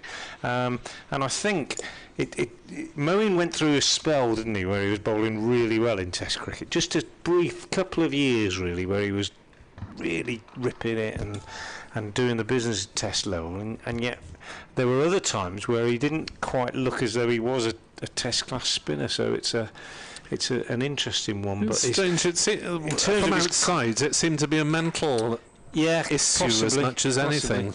In terms of his contribution to Worcestershire, though, in the years that he was there, both red and white ball, phenomenal cricketer for Worcestershire. Adam Finch is into the attack, and he starts with a half volley, which is straight and full, and Lloyd says, "Oh, thank you, you don't get many of those," and he smashes it straight down the ground to the boundary. Happy days for David Lloyd, 22 now, 37 for one. And of course Moeen's brother has just made his way back into the pavilion alongside Alan Richardson in his role now as assistant coach at Worcestershire, Kadir. And they walk round the ground just now watching this, and well, not entirely happy with the way things have gone, I'm sure. As Finch is in again and bowls, and again very full and driven up to mid-on by Lloyd. Finch so far this season has had limited opportunity. 4 wickets. 4 wickets. He's played just one game, 3 for 84, his best figures, but brought in today at the expense of Ben Gibbon, who has bowled well. Is that 4 more just rotation then? Rotation, just rotation. Young bowlers, a lot of cricket. Gibbon bowled quite a few overs so far. Finch in again, bowls, and again it's 2 full. This time on leg stump, middle and leg, and Lloyd again just helps himself. Meat and drink, really, deliveries like that at this level, and as you said, Nick, it doesn't look a bad surface. There hasn't been a lot of lateral movement, which makes Worcestershire's first innings score look even more under par, and Lloyd capitalising for the second time in the over. And at the moment, these two, notwithstanding the fact that Labuschagne and Lloyd have both been put down, but they're making it look a lot easier than it did earlier in the day. 41 for 1 now in the 10th, and Finch moving away from us. Right arm over the wicket, bowls, and again he's 2 full, and again he's driven for 4. Another rank half volley, and just meat and drink to Lloyd, who can't believe what's being served up in this over. 3 half volleys, 3 boundaries, and he's raced on to 26. 41 for 1. I think Finch needs to find a plan B.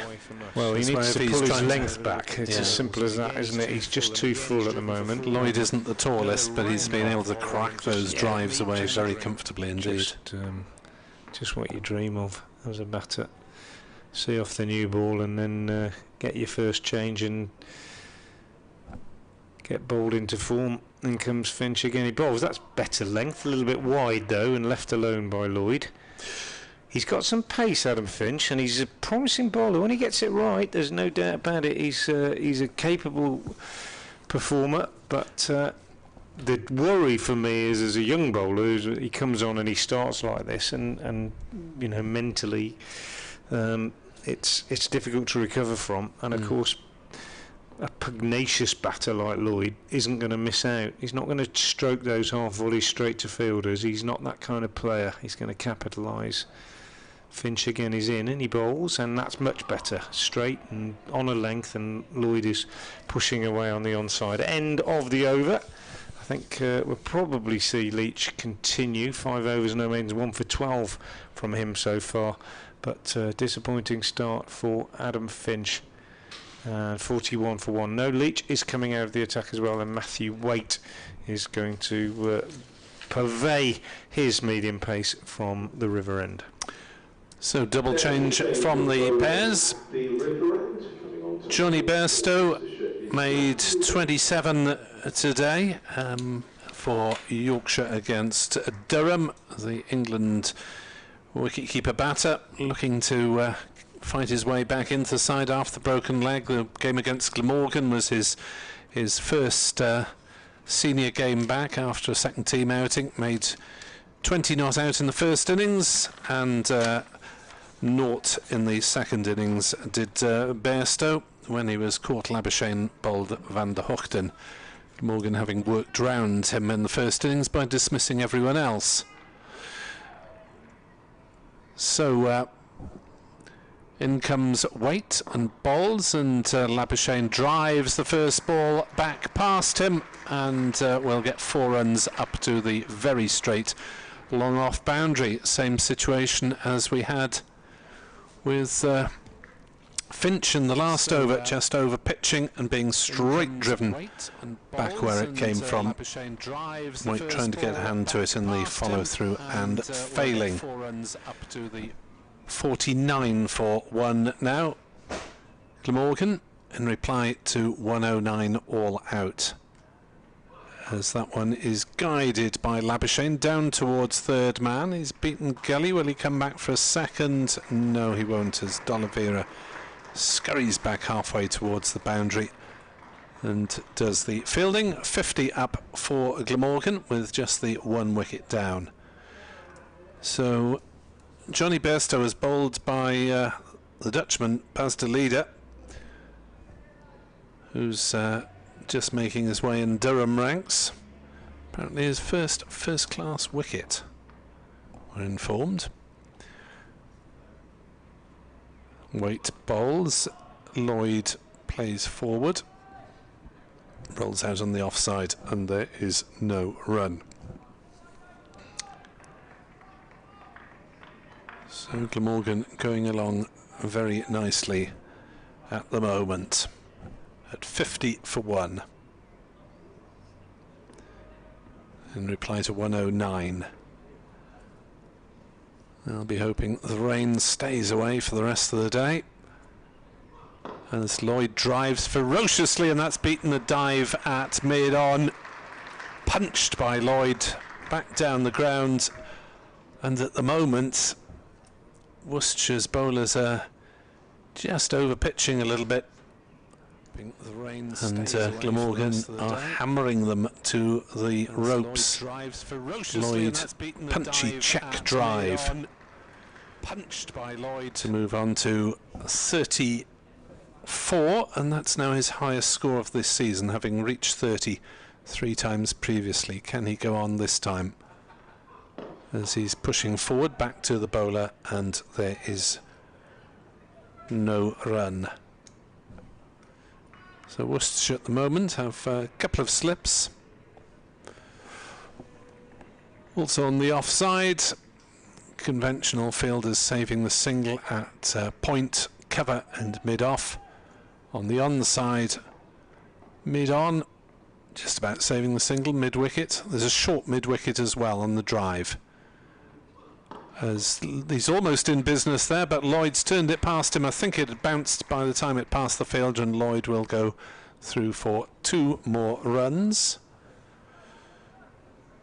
as they advance further to 56 for 1 at the end of the 11th over. Lloyd has 36, Labuschagne has 20.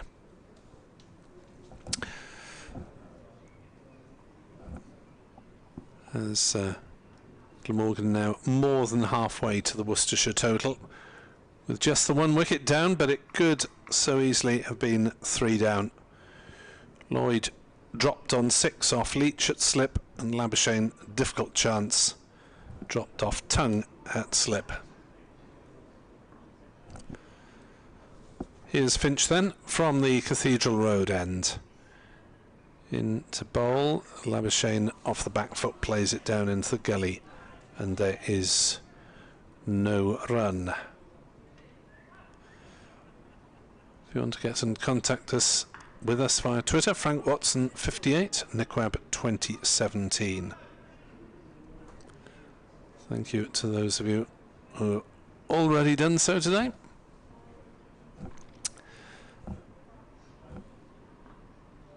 Your cricketing opinions always welcome. There's Finch into bowl to Labuschagne, who drives that one through mid-wicket. Oh, beautiful piece of fielding on the boundary by Azza. Gets his throw in and keeps them down to a couple of runs. 8 for 1, we think. As Labuschagne's picked up a couple more there to move to 22.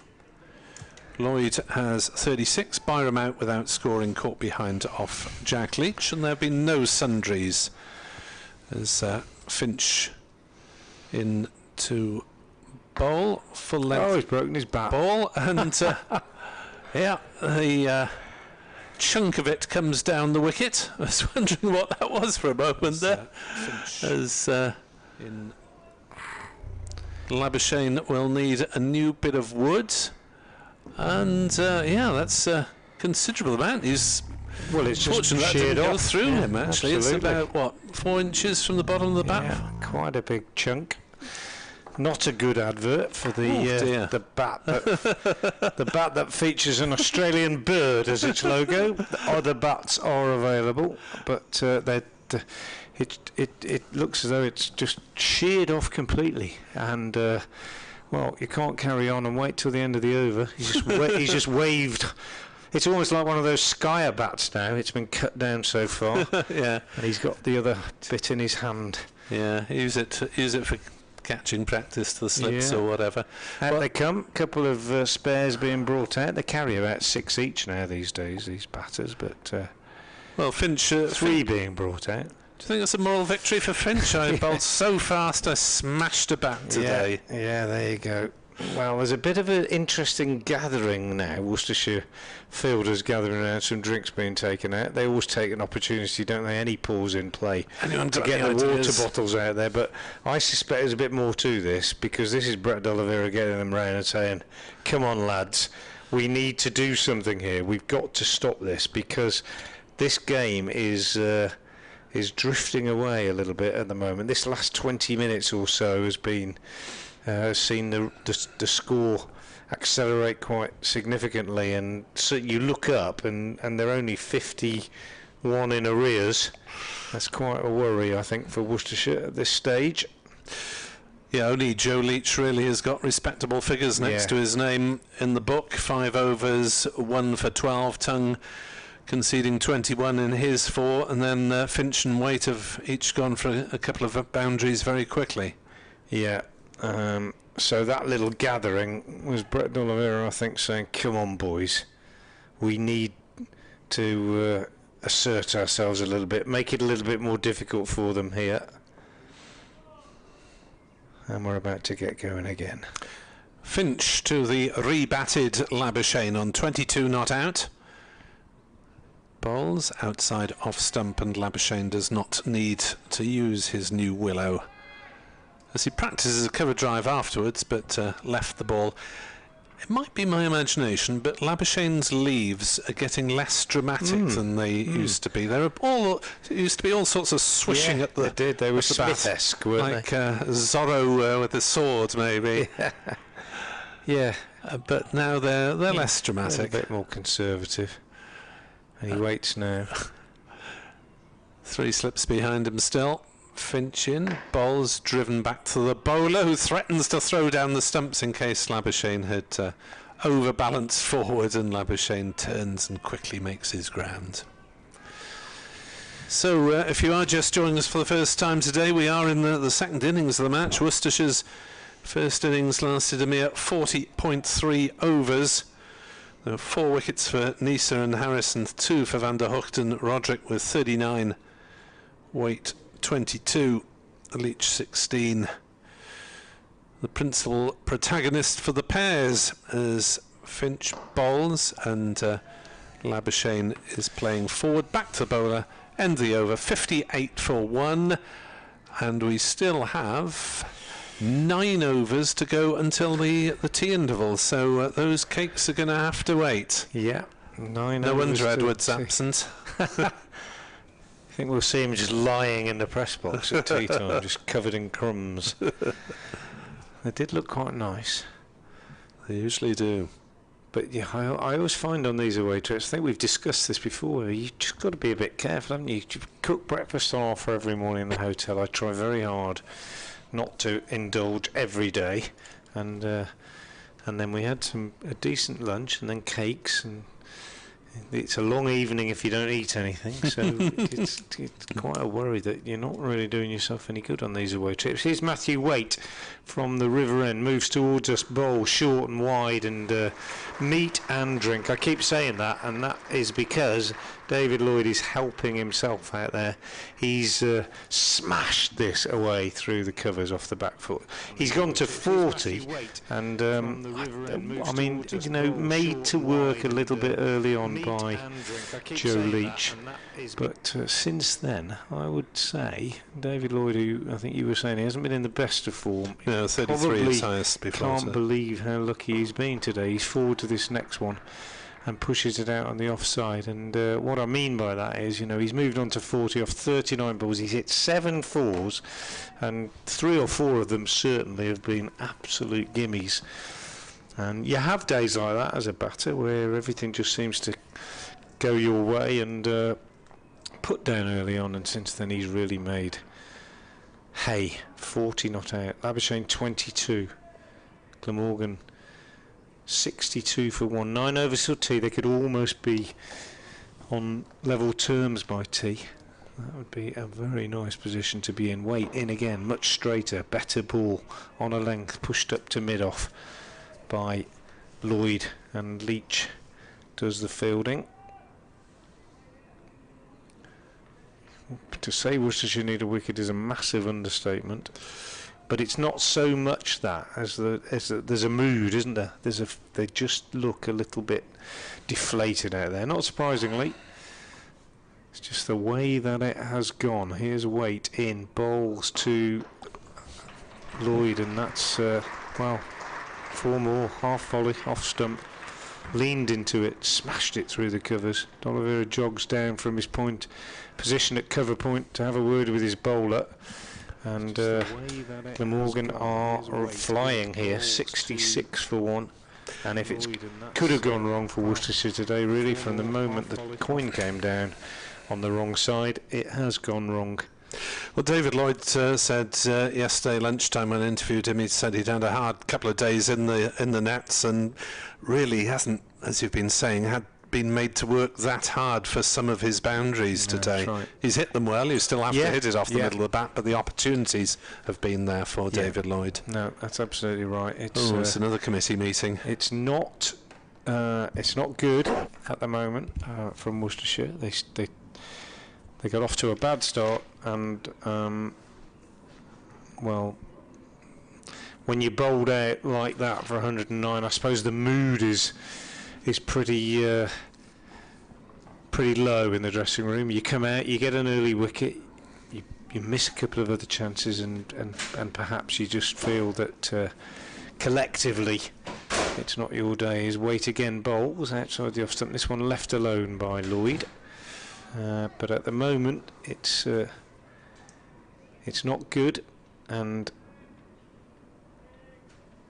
it's not just a wicket they need. It's a bit more purpose, shall we say, a bit more focus, a bit of control, bit of control, I suppose, is what we're talking about. Yeah, really. If you're not taking wickets, you want to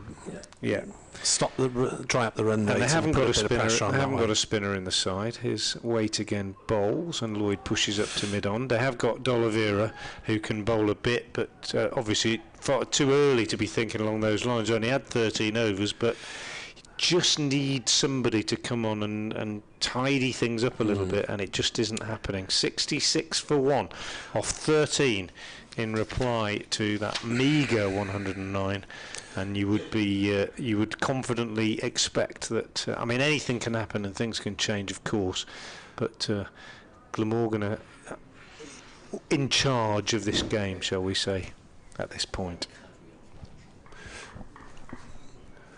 Yeah, D'Oliveira could be a stand breaker, but not necessarily a man being a leg spinner that you'd expect to dry up the rate.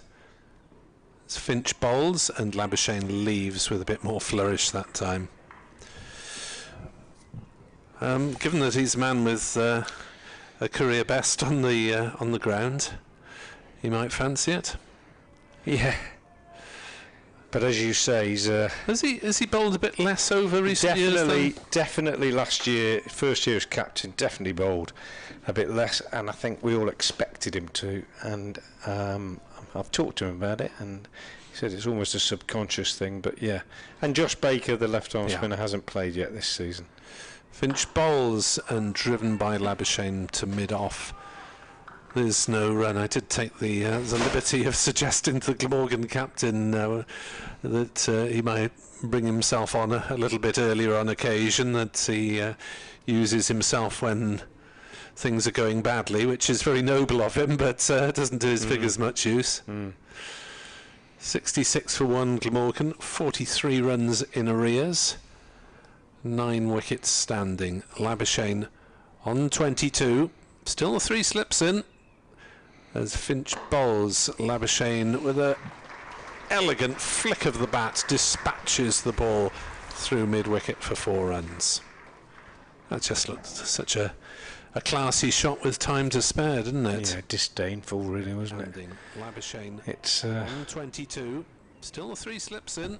It's a bit of a trademark, isn't it, from Labuschagne, that whip. Elegant but flick of the top bat class. dispatches Top the class. ball. But it was a half volley, wasn't it? It got what it deserved, really.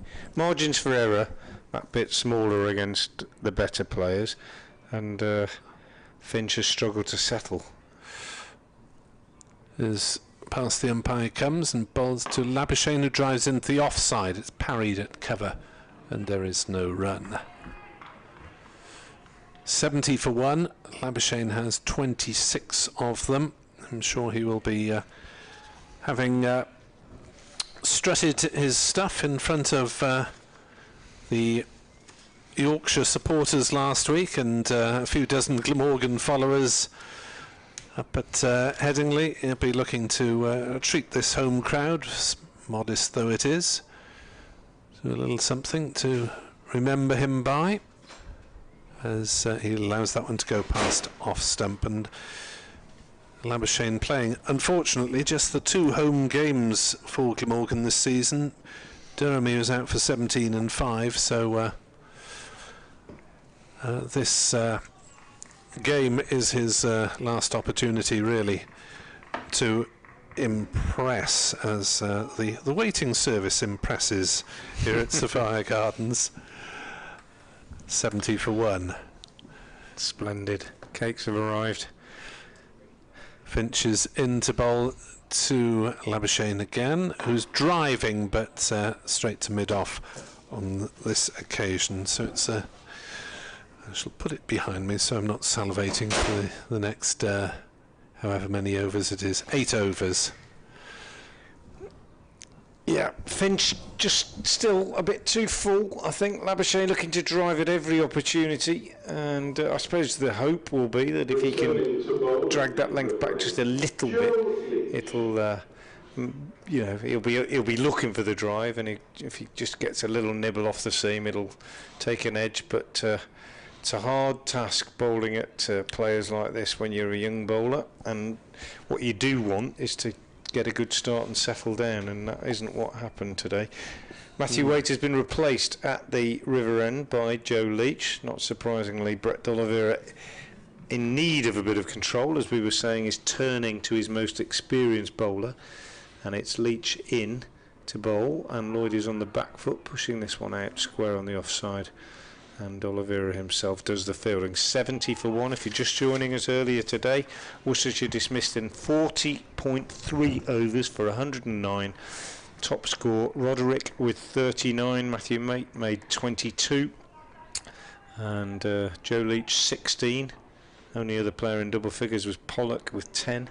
4 wickets for Harris for 18. 4 for 40 for the most impressive Michael Neser. 2 for 28 for Van der Houten.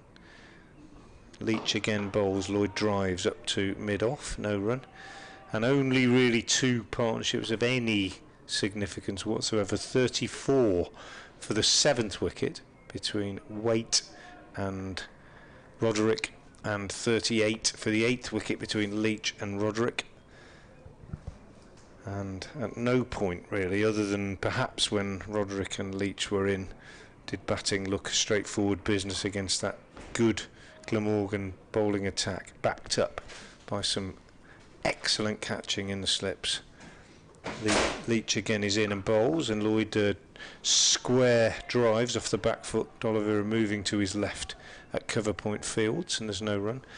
And in particular, Marnus Labuschagne with a brilliant catch low to his left, second slip to dismiss Azhar Ali, but he also took a good one to get rid of Roderick, and there were good sharp catches too from Lloyd at first slip and northeast at third slip.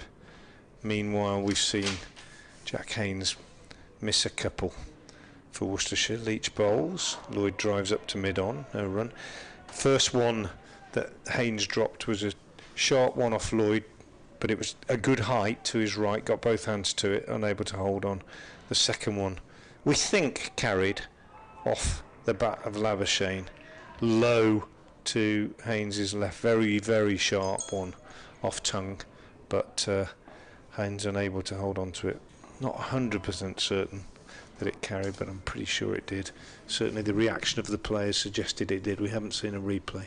His Leach in bowls, and Lloyd drives beautifully, absolutely arrow straight down the ground, missed the stumps at the non-strikers end by about an inch, and all the way to the boundary at the river end. Top shot from the Glamorgan captain, who was talking to Webber yesterday about needing to get a score and find a bit of form, and he's found it today. That's his 8th boundary, I think, and he's gone on to 48, 74 for one, and the deficit now just 35. Excellent position for Glamorgan on the first day of a championship game. Leach in again, bowls, and Lloyd drives again, sweetly again, but this time straight to Josh Tongue at mid-on, and there's no run. End of the over, and Leach's reintroduction, well, a semblance of control. The bat still on top, but finding the fielder on most occasions, apart from that one lovely drive for 4 by Lloyd. Yeah, so Worcestershire still looking to find a way, as the sporting cliche of the last couple of years goes. Yeah. To get a wicket from somewhere, Leach having to bring himself back on probably rather more quickly than he would have wanted, as Finch is into Labuschagne, who drives to mid-off. There's been a lot pitched up for the drive, hasn't there, from these Worcestershire bowlers, who said most of these runs have been scored off the front through a foot. fairly straight arc. Yeah. You get days like that. It just seems to... Maybe they're just trying a bit too hard, straining a little bit, but the length is too full, generally speaking. I would guess that's what Alan Richardson's thinking. And Labuschagne and Lloyd both not wasting any opportunity to give it the full face. Finch is in to Labuschagne, who drives back past the bowler straight for 4 more. This is certainly a very enjoyable little session for the Glamorgan supporters here, and must have Worcestershire supporters, those at home and watching, must be tearing their hair out. Yeah, there's nothing better when you're a batter who likes to get forward and drive than to be fed a diet of full deliveries, really. And Finch has got a bit of pace. He can bang it in, but he just seems to be I don't know, stretching a little bit in his last stride, perhaps, and over-pitching regularly. Finch in, bowls, flicked out towards mid-wicket by Labuschagne, just the single. There is a sweeper on the boundary. Labuschagne moves to 31 not out, and Glamorgan to 79 for 1.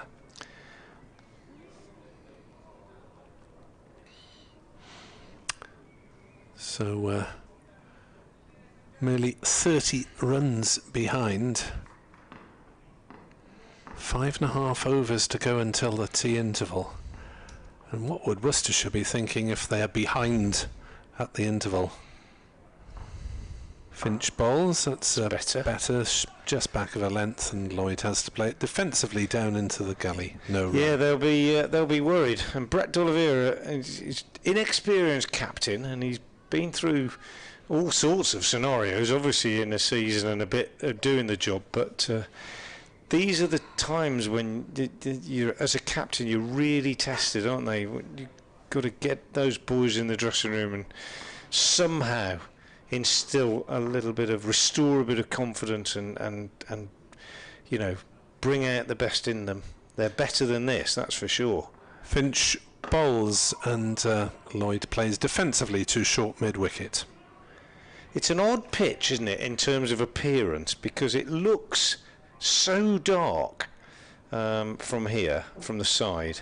You know, you often talk about straw-coloured pitches, and I think the higher level you go in cricket, you realise that when you get pitches that are hard, even in damp weather, compared to club pitches, county grounds are always much firmer and the carry's much more.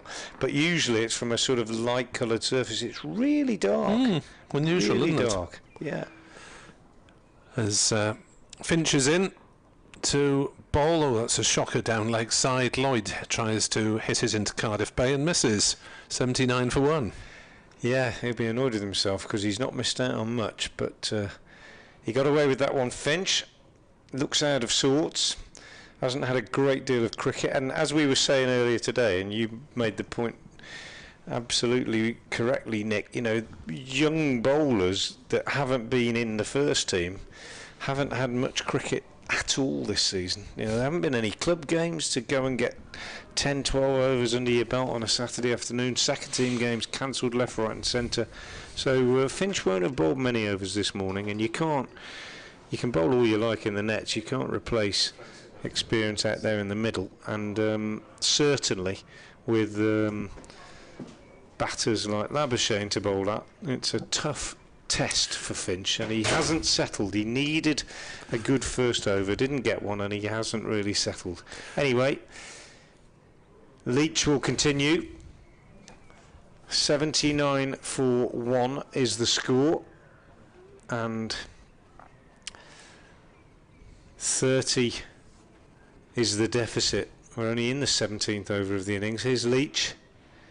He's in and he bowls, and Labuschagne is forward, pushing out on the onside, and there's no run. Byram, the man out. Seems ages ago now. Third over of the innings, caught behind by Roderick off the bowling of Leach without scoring. He then had Lloyd dropped, and we all thought it was going to be a tough start for Glamorgan, but Labuschagne came to the crease and was very positive, and Lloyd, as ever, has been positive, profited from that miss, and has looked very solid today and very punitive on the bad ball, as is Labuschagne here. Wide one from Leach, 2 full, didn't really time it, kind of squirted away off the outside half of the bat, but all on the ground, shortish boundary on that side. 4 more for Labuschagne. It's the ease with which the runs are coming that I think is probably the biggest worry for the Worcestershire skipper Brett D'Oliveira. Yeah, it's all in boundaries, isn't it? It feels like at the moment. Feels like it. They haven't exactly been tearing up and down between the wickets, these two. We've had 16 boundaries, so 64 out of the 83 runs. Yeah, that's a concern, isn't it? Leach in again, bowls, and forward is Labuschagne, pushing out on the offside. And poor Matthew Waite, 2 overs, 0 for 19, and whipped out the attack. And what do you do if you're Brett D'Oliveira? You've got 4 seamers, and one of them's not firing at all. Yeah. It's a position Glamorgan have been in it once or twice this season. Yeah, it's a tough. You have these days, don't you? You have testing days as a captain, as a side. Leach in again, bowls, and Labuschagne turned round a little bit by this one, just gets a sort of leading edge, and it runs out on the offside. Azhar Ali does the fielding, but I mean, the day didn't begin well for Worcestershire with Jake Libby dropping out with a back spasm, and it's not got any better. They lost the toss as well, that didn't help, and then they came up against some top play was just, as we just said when Finch started, he didn't look right. From the very beginning, the two Glamorgan openers, Van der Houten and Neser, looked on it, didn't they, when they bowled? Leach bowls, blocked by Labuschagne. End of the over, I think. No, it's not. One ball left in the over. I'll just have time to finish the over before nipping off for my 4 o'clock update and conveying further bad news to the cricket listeners to FM in Hereford and Worcestershire. Most of my reports today have been disappointing from that point of view, and this one will be no different. Leach in to Labuschagne, bowls, and Labuschagne is studiously forward and plays back up the pitch to the bowler. End of the over, Labuschagne 35, Lloyd 48, Glamorgan trailing just by 26 now, 83 for 1. Thank you, Frank. Update for BBC Radio Wales in around about 3 minutes' time as we continue with commentary for the time being. 83 for 1. Lloyd 48, Labuschagne 35. We've got 4 overs to go until the tea interval. And Josh Tongue will come back for a second spell. His first spell cost 21 off 4 overs.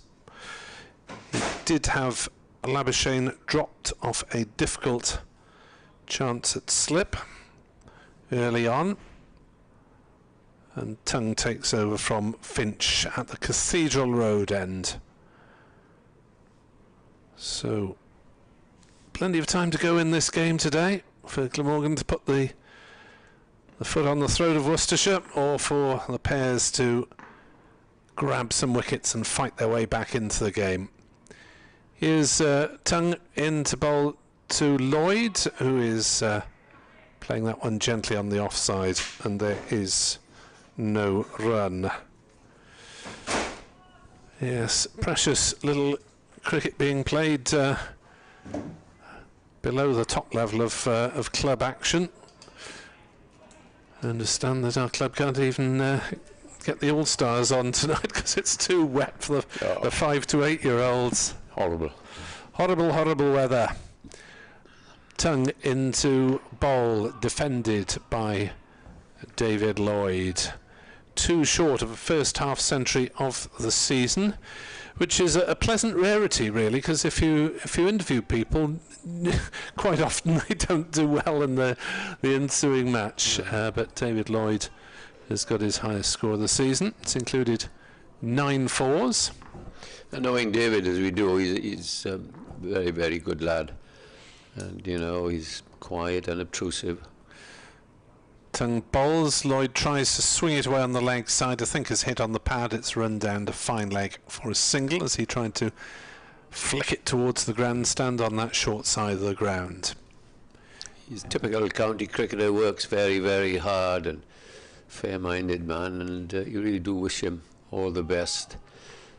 And I know Worcestershire members and followers quite rightly want me to say that he hopes gets a lot of runs, but if anybody does on the Glamorgan side, it's for Lloyd, because he's a good man. Tongue bowls and Labuschagne defends that one out on the offside, and there's no run. 84 for 1. Remember, tea has taken well now 32 overs remaining in the day's play, and because of the clatter of wickets, and it is a long way out from the dressing rooms to this particular wicket at Sophia Gardens, the over rates are level, but looks like we'll be in for a late finish, 6:30 or thereabouts. So that's turned down towards fine leg by Labuschagne. In fact, it's beaten fine leg on the inside. Another cardinal error in Edwards' book, and Glamorgan galloping along at 88 for 1. What is it with this? Seems to have changed this year, possibly last year. Fine leg is, as you describe it, fine, very fine with the wicket. So a shot like that goes straight to him. They're now halfway between fine leg and square leg. I just can't understand it. There is a square leg. Radio update to come here on BBC Radio Wales as Tongue is into bowl. Outside off stump, Labuschagne plays no shot. Through to Chris Cook. Glamorgan thoroughly on top at 88 for 1 in reply to Worcestershire's 109 all out. It has been the Welsh County's day to remember, with 4 wickets for Michael Neser, a couple for Tim van der Hoogten, and then James Harris cleaning up the tail with 4 wickets as well. Worcestershire shot out for 109 after Glamorgan won the toss. They lost. Eddie Byram early did Glamorgan without scoring, but David Lloyd and Marnus Labuschagne have both been dropped early on and both profiting. David Lloyd's on 48, Labuschagne on 39, 3 overs to go to tea. Glamorgan 88 for 1, just 21 behind. As Leach bowls and Lloyd defends. Sorry, that was 35 seconds. Edwards used to be the king of the 30-second report. With the old-fashioned stopwatch. I couldn't. I always, yes, absolutely. Always get into a sentence that doesn't quite end on time, but thankfully they don't tell me off. And when the newfangled stop, I couldn't. I used to go over or short, but up to you. Here's Leach then bowling, and this time it's left by David Lloyd, just short 2 runs short of 50. Is it my eyes or is that scoreboard? You can't. Well, it's the sun is bright on it at the moment, but it's on the screen as well. So they've had problems with the scoreboard this year, and they've had problems with the hovercraft. Oh yes, the great hovercraft disaster. Joe Leach coming in from the river end in lovely sunshine and bowls, and it's chipped away, very moved across his stumps to Lloyd and hit it quite firmly but straight to the man at mid-wicket. Remind me, look, do Glamorgan have numbers on their shirts and their sweaters? Yes, yes. Worcestershire don't have it on the sweaters. Sweaters, no, which is naughty of them. Yeah, just... You wonder then, of years ago, how did we know the opposition? Well, it used to be a lot more difficult before they had numbers, that's for sure. It certainly was. Leach comes in, bowls now to Lloyd. Lloyd bowled. He's gone, 2 short of 50, 88 for 2. And Lloyd just trying to hit that through the covers. Credit there to Leach, who's kept on trying. Gets his 2nd wicket, and Glamorgan, as I say, 88 for 2. They trail by just 21, but that's a big loss because Lloyd was going so well. Well, Joe Leach has been the go-to of Worcestershire so far in this innings, as so often, and career best against Glamorgan of 6 for 44, and Lloyd seeing his middle and off stump disturbed, as Brett Oliveira giving his side another big talking to.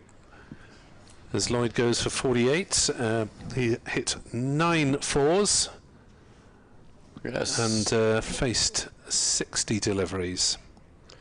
Yes, he played right around that one and hit his middle and off, and he was looking good. He played some lovely shots, as is his wont when he's in good nick, through the cover region. Played some lovely straight drives.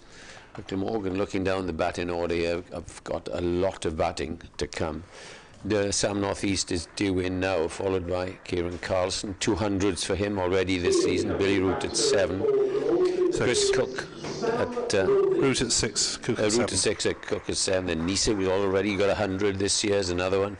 James Harris, Tim van der Hoogten, who's got a half century or 2 this year, and then Jamie McElroy, who will probably feel, if he's listening to this, a little disappointed because I can't mention his batting, the only one I can't mention this year. He got a career best 10 at Leeds. Yes, and took his first wickets of the season. Indeed. He's played 4 first-class matches, and 2 of them have been at Headingley. Yeah, I heard you saying that last week. One of the others was on that awful game at the Oval, the last match of the 2021 season, when 10 wickets fell across the 4 days, and that game we got very remember Northants, bored. Yeah, 3 years ago. Yeah, Northants one here was, but I think the Oval one was worse, to be honest. It must have been dreadful. Thank goodness I didn't bother. Yeah, I think the Northampton game, we had about 20 odd wickets across the 4 days. The Oval we had 10. Frightful stuff. Yes, should have been marked down. Leach, he's been persistent, deserved a wicket, and he's now going to bowl to Sam north-east with 2 balls remaining. And he's coming in from that river end, passes the umpire in his way and bowls to Sam north-east, who nudges it away on the off-side. Straight to cover as the rally feels, and there's no run. So just as we thought that these Labuschagne and Lloyd were going to develop a big partnership and try and put Worcestershire out of sight. Timely wicket, not before tea here, a couple of overs left before tea. Because it's just the 4 seamers we've seen, and Leach has been the pick of them as he comes in again, bowls to north-east, who's back on his stumps and plays it back in front of him. And that is the end of a pretty good over. Glamorgan are 21 runs arrears, 8 wickets in hand, they're 88 for 2. Yeah, well bowled Joe Leach, but who else will come to the party along with him in terms of the Worcestershire attack? At least they have a new batter to bowl to now, even if it is the quadruple. A very experienced pair at the wicket, yes. North-East 410 at Leicester last season, and just working his way back towards form, 40, 49 and was it 60 odd in the second innings at Headingley. Tongue from the Cathedral Road end bowls to Labuschagne, who defends on the leg side. Labuschagne hasn't actually had as much of the bowling as David Lloyd. That was only his 40th ball faced, so he's got a decent strike rate as he checks his guard with the umpire, and Tongue is in to bowl outside off stump. Labuschagne takes a step forward and then plays no shot when he gets there. Tongue doesn't seem to be bowling off a huge run-up at the moment, does he? Yeah, we've heard from Frank that he's had injury problems, so perhaps he's just, we're only in the 3rd week of, or 2nd week or whatever we are, in May. A lot of bowling to do between now and September. So he's just not taking it easy, given everything he's got, but just a little bit wary, I suspect. In comes Tongue, bowls, and forward comes Labuschagne to defend.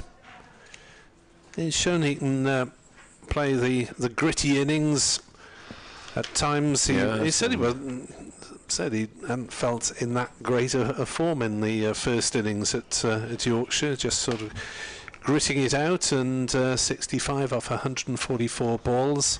He was virtually shotless for a while in the first session of the game. As that's outside off stump and allowed to go through again by Labuschagne. But that's the mark of a class batter, that they can play the conditions and the proceedings and think, well, he said the ball wasn't coming onto the bat, so he just had to stick around. And a little eye, I suspect, on practice for the big ones that are coming up. Just getting the pace of English pitches, how they've seen his bowl. He just devours everything about the game and speaks to his mate, Steve Smith, just about every night, I think. Tongue in, bowls way outside off stump. Labuschagne is not interested, but they're quite something, some of the shots that he played in the second innings at Headingley. We just seemed to be picking virtually, a fence post on the boundary. Right, there isn't a fielder there, I will hit the ball at that. Yeah, I heard you talking about that, and I was nearly going to send you an email, but and you said, does anybody remember? Well, I do, and that was Brian Lara, would always find gaps in the field. Yeah. As Tongue bowls outside off stump, Labuschagne again playing no shot, might be coming back in a little bit. There is no run, 88 for 2. Labuschagne just happy to potter along until the tea interval, with this being the last over of the session. Yeah, Brian Lara, you could see many batsmen when they're waiting for the ball, they look around the field and just see where, but they just do it subconsciously. Lara used to look and see, and you could bet your bottom dollar if there was nobody at extra cover, the next ball go whistling around there for 4. It was incredible. I remember Glamorgan fielders saying he got 100, big 100, as you'd expect. But Labuschagne did play like that up at Teddingley. You're right. Last over before the tea interval. We've had our tea, and very nice it was too. These boys need a break. And Joe Leach coming in to Sam North East. Bowls to him now. And he gets an edge down to the vacant third man boundary. And that's going to run away. Is it for 4? No. No, it stopped just inside, as we have to strain our necks, but they get 3 runs because Labuschagne, it was really like lightning between the wickets, responded. It takes the score now to 91 for 2. Labuschagne has strike for this last over. So Leach, Tan, Finch, Waite, who didn't seem to get his length at all right today, the bowlers we've seen. Be a lot of work for them. This is where you mess. A good off spinner would bowl you 12, 15 overs on the trot accurately. A good defensive field, and it was something that Robert Croft did for Glamorgan for years and years when they weren't taking wickets in mid-afternoon. Leach bowls, and this is played through mid-wicket. A little bit of a misfield, but it was firmly hit. They don't get a run. Leach seemed to think that was in the air for... yeah, he threw his hands up. Nobody else did. It was going rather quickly. He's played every shot in the book, hasn't he? Yeah, Glamorgan, as I say, supporters looking to have a last bit of Labuschagne in the flesh to enjoy for the summer. So halfway through this over, as Leach comes in, bowls Labuschagne, drives up to mid-off, and it's fielded, and there is no run. You know, gone are the good old days, as I call them, where you'd sign an overseas player and he'd be there till September. Waka Yunus here, Ravi Shastri, Vivian Richards, to name but 3. And they were a huge help to the side. As Leach bowls, and Labuschagne comes forward and just guides it more or less to mid-on. As the sun is peeping amongst the clouds. It really is a lovely, lovely spring day here now. And did I not make a prediction at lunchtime that you would not see any rain today? You did say that, Edward. You've still got 32 overs to be tested. Yeah. Something was telling me, but... So... Leach, again, comes in. Comes rather wide of the crease this time. And, beats Labuschagne there. It's gone through low, but look at it. That didn't rise, as you say, Nick. It didn't rise a lot, and it went through to the wicket keeper. Very strange to see that, because there's nothing much in this pitch today. Only if you pervade the ball as Tim van der Houten and Michael Neser did this morning and took advantage.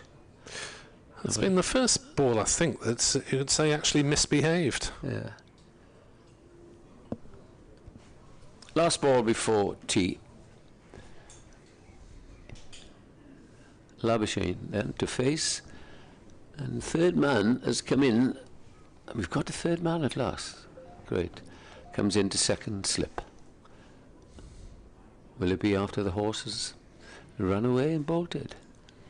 Here's Leach in, bowls to Labuschagne. Labuschagne plays it off his legs down towards fine leg. They cross for a single. The score goes on to 92. So Glamorgan very comfortably placed here at tea. They lead by just 17 runs, and there are 8 wickets in hand. North East has scored 3. Labuschagne is not out ominously for the opposition, not out 40. The men out Lloyd for 48. Byram without score. We'll go off and have a second cup of tea for the moment and join us in 20 minutes. Thank you, Edward. Glamorgan 92 for 2. Worcestershire 109 all out.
I've got some tea time scores from the other places where play has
Very warm welcome back here to Sophia Gardens on this lovely spring afternoon.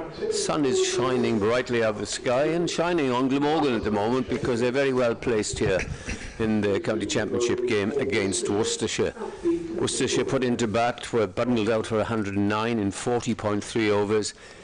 And in reply, Glamorgan are now 92 for 2. David Lloyd out for 40, Eddie Byram out without scoring, but ominously for the visitors, Marnus Labuschagne is not out 40, and Sam Northeast, who joined him just before the tea interval, he is not out 3. Yeah, ominous is the word I used in my last update, Eddie. Absolutely right. Marnus Labuschagne took a single off the last ball before the interval, and he it is who will take strike now at the river end, facing Josh Tongue, who is standing below us, just waiting for the umpire to drop his arm and say, come on, away you go, and in comes Tongue now and bowls to Labuschagne, who plays a good delivery out on the onside. Azarali comes in from mid-wicket to do the fielding, and there's no run. Lovely evening, as Eddie was saying, and he's been telling us virtually all day that we're going to have an uninterrupted day's play.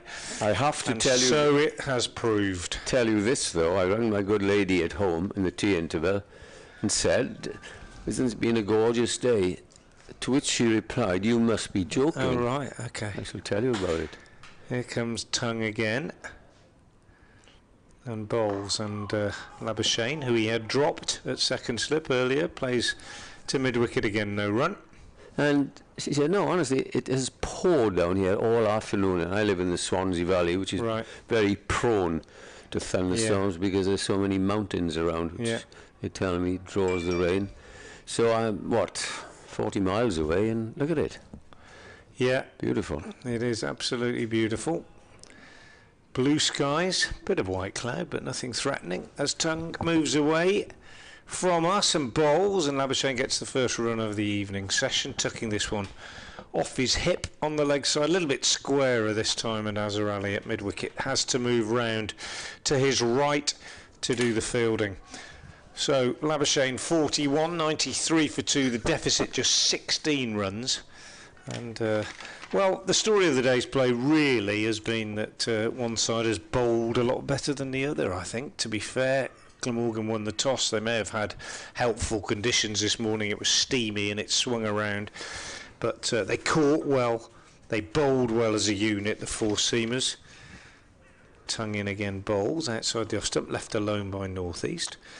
And they looked a good team, a good unit. Neser and Van der Houten in particular teamed up well early on, picked up the first 5 wickets to fall between them, helped by 3 good slip catches, nothing missed, and then Harris got lucky with his first ball, picked up a wicket, but generally Glamorgan looked purposeful and positive, and Worcestershire struggled from the outset.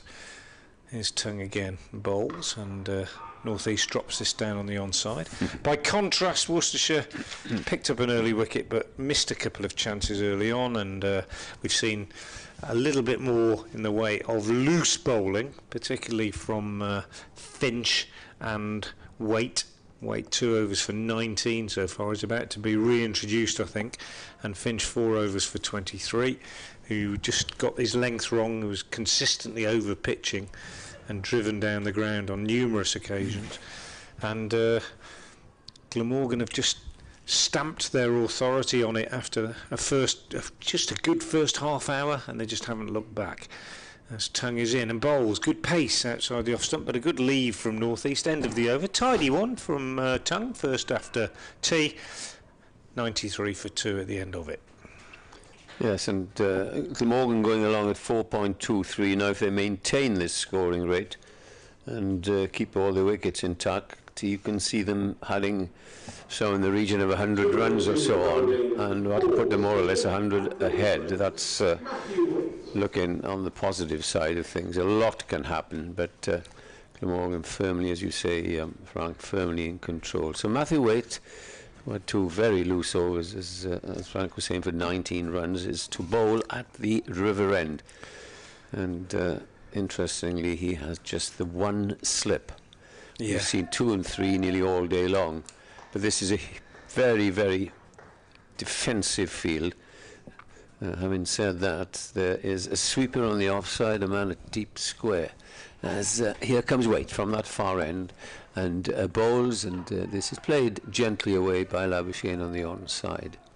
And he's got a man on the drive, hasn't he, at short mid-wicket there, with in the hope that Labuschagne might just lift one on the leg side. He gets a bit of a weight usually, to the right-hander, and got that slip in there just in case he can induce a nick. Here he is again, medium pace, comes over the wicket and bowls, and this is driven firmly to extra cover, and the fielder there, it rather warmed his hands just a little. Adam Hose, I think. Hose, was it?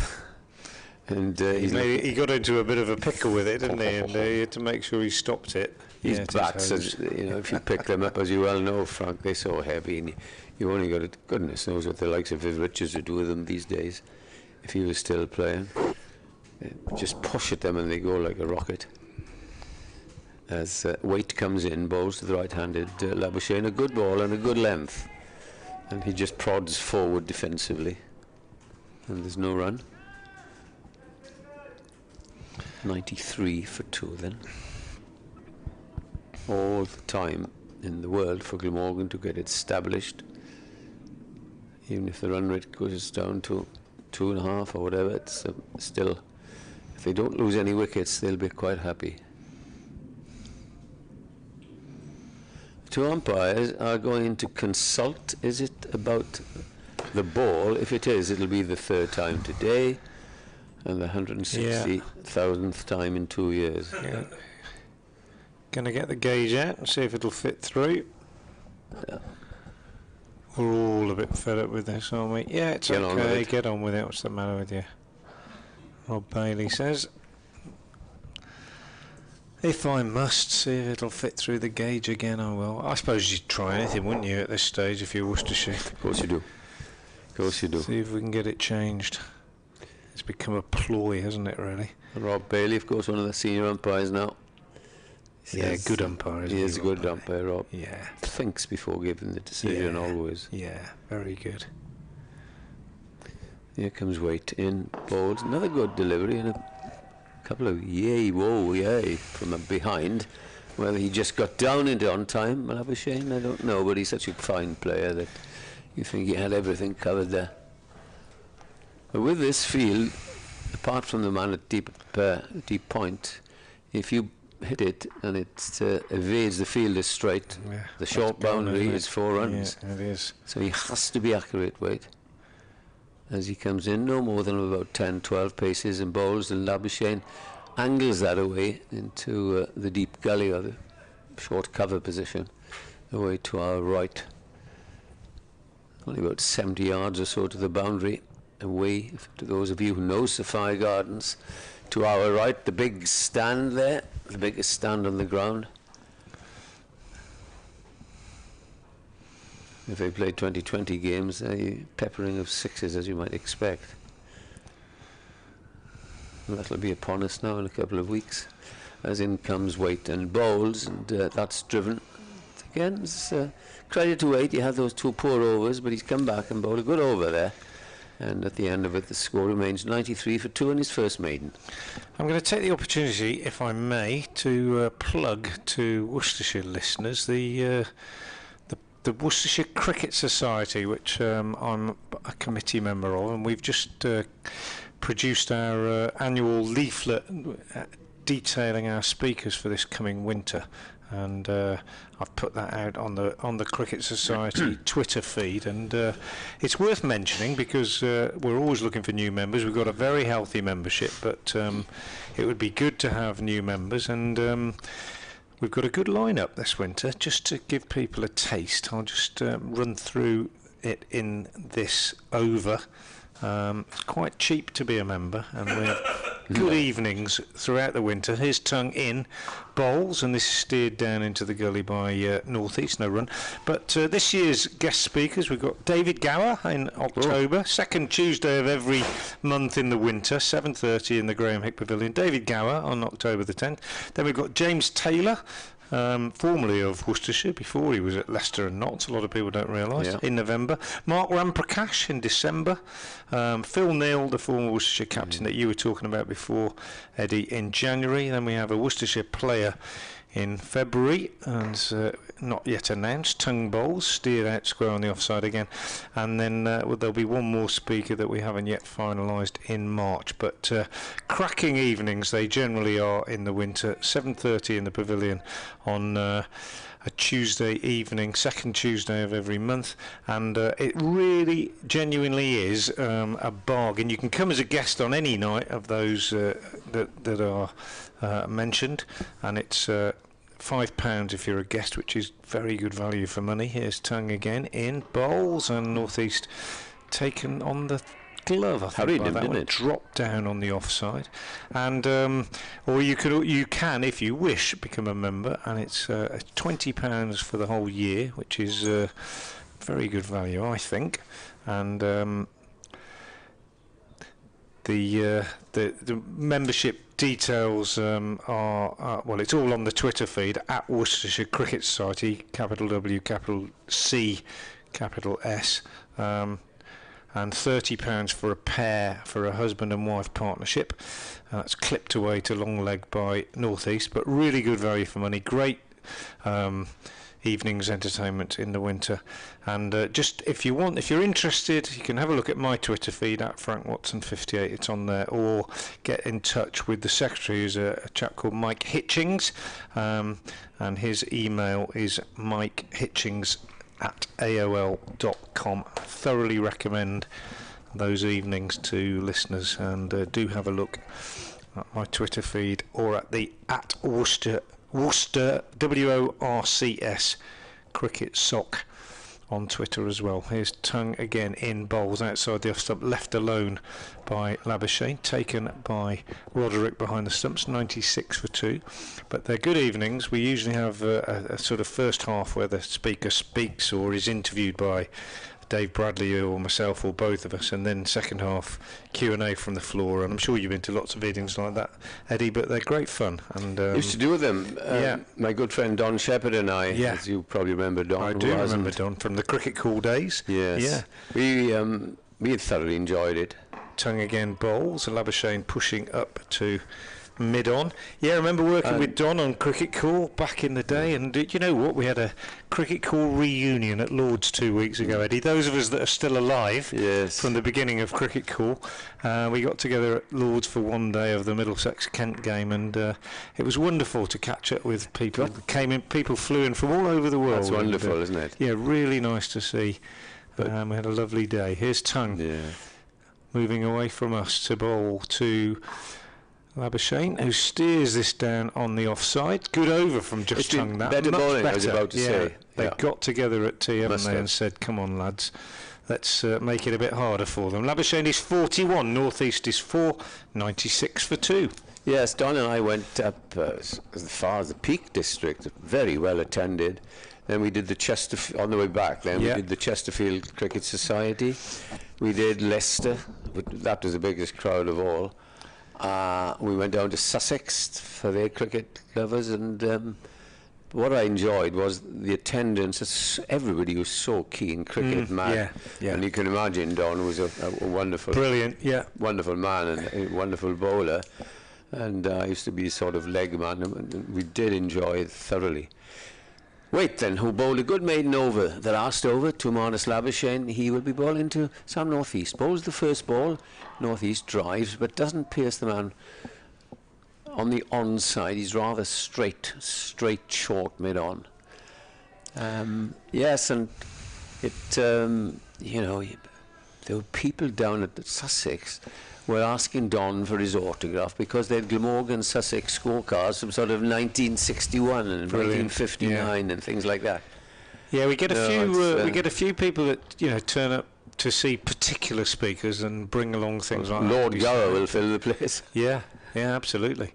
Here's White in and bowls again, and this is whipped off his legs down towards fine leg. Just the single as it's fielded by Joe Leach. The other thing about the Cricket Society is if you remember and you're on the mailing list, John Curtis puts together a really good newsletter 3 or 4 times in the winter, and it's not just news about the Cricket Society, but everything that's going on in the club, signings, how the players are doing who are overseas, that kind of thing.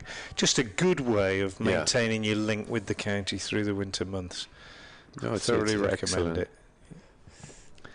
Wait, medium pace in bowls, and Labuschagne comes right forward to that. I think he's wants to book bed and breakfast here, Labuschagne, the way that he's playing. Yeah. What I mean by that, he wants to be there for a very long time today and tomorrow. Yeah. I often think about young players come along like Labuschagne, youngish player, and he's established himself now on the world stage and plays all formats, of course. In comes the next. He doesn't play 2020. But what I was going to say is they there's one thing all these guys have got: they just love batting, don't they? Oh yeah, they especially love this batting. chap.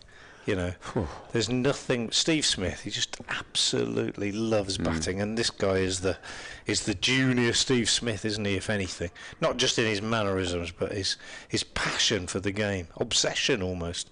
Fantastic to see. Fantastic.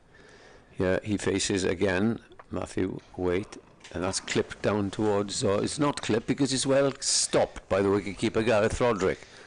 Just got a bit too far inside it, I think. I suspect that Alan Richardson's had his troops around him. He, a fine bowler himself, of course, with Worcestershire and Warwickshire, and said, this is where you bowl, this is where you want to land the ball, and this is your field. Now get on with it. Yeah. As the old amateur captains would have said. Here's Waite turning at the end of the run. In, bowls again, good length ball, and this is much better, much better. Again, it's a maiden over, so he's coming back into himself and doing a job for his captain. Yeah, it was a bit ragged, wasn't it, for a spell in the middle of the afternoon from a Worcestershire point of view, and I'm sure you're right that Alan Richardson and the captain, Brett D'Oliveira, will have rallied the troops in the tea interval, and the evidence is out there for us all to see. It's just been much tighter, more purposeful. Well, he's pulled his length back, hasn't he? Yeah. Wait. Yeah. Instead of pitching half volleys all the time, he's just pulled it back. And well, that is his strength, you know. When I've seen him bowl before, this is what he tends to bowl. Like you at that pace, you know, you can't get it wrong. The margin for error is so much smaller, and he was too full and he was too wide as well to Lloyd in his first spell. Here's Tongue moving away from us from the commentary end, the Cathedral Road end, and this one takes northeast on the pad and runs to Haynes at second slip. Beautiful evening now. Best weather we've had all day. Best weather we've had all season. Yeah. Floodlight pylons casting their shadows over the ground down in front of us, and the whole ground bathed in sunshine, and I'm pretty certain we're going to get through unscathed. As Tongue is in and bowls, and northeast is forward, pushes out on the onside. I've been commenting on the colour of the pitch. It's much darker than you normally expect to see at County This is ground, the sort of pitch you see if they're starting up after it's been flooded. Yeah, but it's obviously quite dry, and now it is quite easy paced, I think, don't you? The odd ones carried through, but it looks like the sort of pitch that if you get in, you can go on and make something of a substantial nature score-wise, and that is what Labuschagne is likely to do as Tongue bowls, and northeast just steers this one and square on the offside, no run. Tells you how accurate they bowled after tea, because the run rate now is 3.80, where it was up 5.5 at one stage before the interval. Yeah.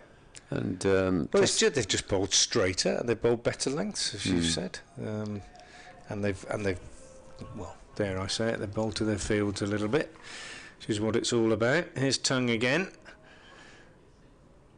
and he bowls, and that's banged in, and northeast on the back foot just drops it down on the offside, To which Frank, the batsman, will say, "Yeah, well bowled.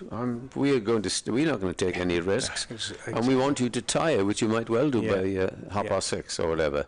Yeah, absolutely. Which is good. Having said that, only 26 over. It's only the 26th over of the innings. Such was the scoring rate before, so they won't be too tired. But there's mental tiredness as well, isn't there, which they would have suffered from before tea. Tongue again bowls, and again he's bang on it. Good length off stump, and Northeast is forward pushing up to mid-off. And they'll have a rest, overnight rest, and start again. And often you see in the first hour a wicket, even though they've been going well the night before, you've got to restart and get up to speed, and you often see a couple of wickets going. Yeah, absolutely. So this is a very important time of the match for Worcestershire. Hose at mid-off applauds and encourages Tongue as he moves in and bowls, and Northeast has taken on the pad. Big shout outside for LBW, but he was on the front foot, and I think, like you, Eddie, that he's just outside the line. Oh yes. And just further encouragement for the bowlers. There we go. In that over, good tidy over from Tongue. And fractional. It was only just outside the line. Good decision, wasn't it? Good decision, really good decision. It's easy looking at the replay, but only just outside the line. And if the umpire hadn't been concentrating, just not quite been on it, could easily have made a mistake there and given that, because it wasn't too high, that's for certain. And put it this way, I don't think any of us would have been criticising if you'd given him out. It was one of those that you would have thought was reasonably adjacent. Wait to continue, Eddie to continue, and I'm off to update FM listeners to BBC Hereford Worcester. It's driven on the offside, and there is no runs. We have some musical chairs here as Nick comes back to replace Frank, and all in it. I was about to say all in an April's evening. That lovely song, but no, it's all in a lovely May's evening, as we enjoy proper cricket, as I call it. 97 for 2. Matthew Waite comes in again and bowls. This time it's played in the gap, and they go for a very well judged single and get there quite easily. That takes Labuschagne on to 43 and the score on to 98 or 42, sorry. A quick 10 minutes outside. It's very pleasant watching conditions. It is, isn't it? Even with just a shirt on, and a few of the spectators will probably be migrating round into the sun at the far end. Without a shirt on. Is there anyone without a shirt on? I would have thought so. Maybe one or two. It is very hot over there. It's nice to be talking about hot weather. There's no threat of rain. Waite now comes in again, bowls to Northeast, plays a nice looking shot down to fine leg, though it'll be fielded by Tongue, and he returns. The only trouble is that in these evening sessions there are very, very few supporters anywhere near our effects microphone. Most of them are still here. They just sometimes tend to move around the ground with the sun. Yeah, you pick up lots of things on our microphone. As Matthew Waite comes in now, bowls, and he's got him. Bowled him. He's got him bowled, and Matthew Waite is absolutely overjoyed, as well he might be, because Labuschagne, who look established, has gone bowled for 42, and a good response here from Worcestershire's bowlers, and possibly we'll see another innings by Labuschagne in the next innings if Glamorgan don't get a big total. But that was well pitched up, and it went in between bat and pad, hit the top of the middle stump. Yeah, it's just nipped back a little bit, and Waite, as you say, absolutely celebrating. Why not? Really pumped up with that one, and Worcestershire earned that wicket with the way that they've put the brakes on since tea, really. Absolutely. Dried up the scoring rate. Glamorgan 99 for 3, and still 10 runs behind. Should still be a significant first innings advantage for Glamorgan, but if Worcestershire carry on knocking them over, then they might get themselves back in the game this evening. So it'll be Kieran Carlson to come in. He's got a couple of centuries, but some low scores as well this season. And Glamorgan will be looking for him to kick on in the company of Sam North East. But as I say, Worcestershire have earned that wicket. Labuschagne's gone for 42. It's 99 for 3, just 10 runs behind. 7 wickets left, but a lot of cricket still to play this evening. If you are just joining us, we've got 26 overs remaining. So we should be in action through till 6:30 or thereabouts. Neil G, who was looking forward to 2 hours on the M25 and M40, was hoping for no wickets, but we have had one in this evening session. So welcome along wherever you're listening or watching. BBC commentary from Sophia Gardens available on the Glamorgan Club website with the video stream. As Carlson takes guard. Is he on middle and off there? Looked like from the viewing from this distance. Weight 1 for 22, and really the Worcestershire bowlers must have had a considerable powwow over the tea interval to get things back together, as Weight is in to bowl to Carlson, who plays that one gently on the offside. There is a man close in catching at short extra cover now. There's just the one slip. Mid-wicket is fairly close in a catching position as well, so Worcestershire, like several teams at Sophia Gardens this season, including the home team, deciding they're more likely to get catches at times in front of the wickets rather than in the slips. So there have been plenty of slip catches today, as Carlson has to chop down on that one and play it defensively late up to mid-off. End of the over, 99 for 3. North East has 6. Carlson has yet to score, and the men out. Byron without scoring. Lloyd for 48 just before tea, and Labuschagne for 42. What about 25 minutes after tea, Edwards? Yeah, as I said at the time, all credit to these bowlers. Only 4 seamers that they've used, but they've come back after tea, and they have bowled extremely well, restricting Glamorgan by their run scoring and taking the very big wicket of Labuschagne. Glamorgan still should get a lead, a good lead, but we shall have to see. Start of another over, and the first ball to North East is just played gently back down. Tongue bowling from this end. It is very much slower after tea than before. It was 92 for 2 off 21 overs at tea, so they had 6.1 overs since the interval, and just 7 runs for the loss of Labuschagne's wicket. Tongue now, as North East waits. Hits him in the pad, not out, this is outside the leg stump, and he pitched outside leg stump, I would think. So rather an ambitious shout there by Tongue, but they're on top now for just a moment, Worcestershire. It's strange, isn't it, how the interval... Well, they had a good talking to him. Might have been a bit of paint stripper from either D'Oliveira or Richardson, or both.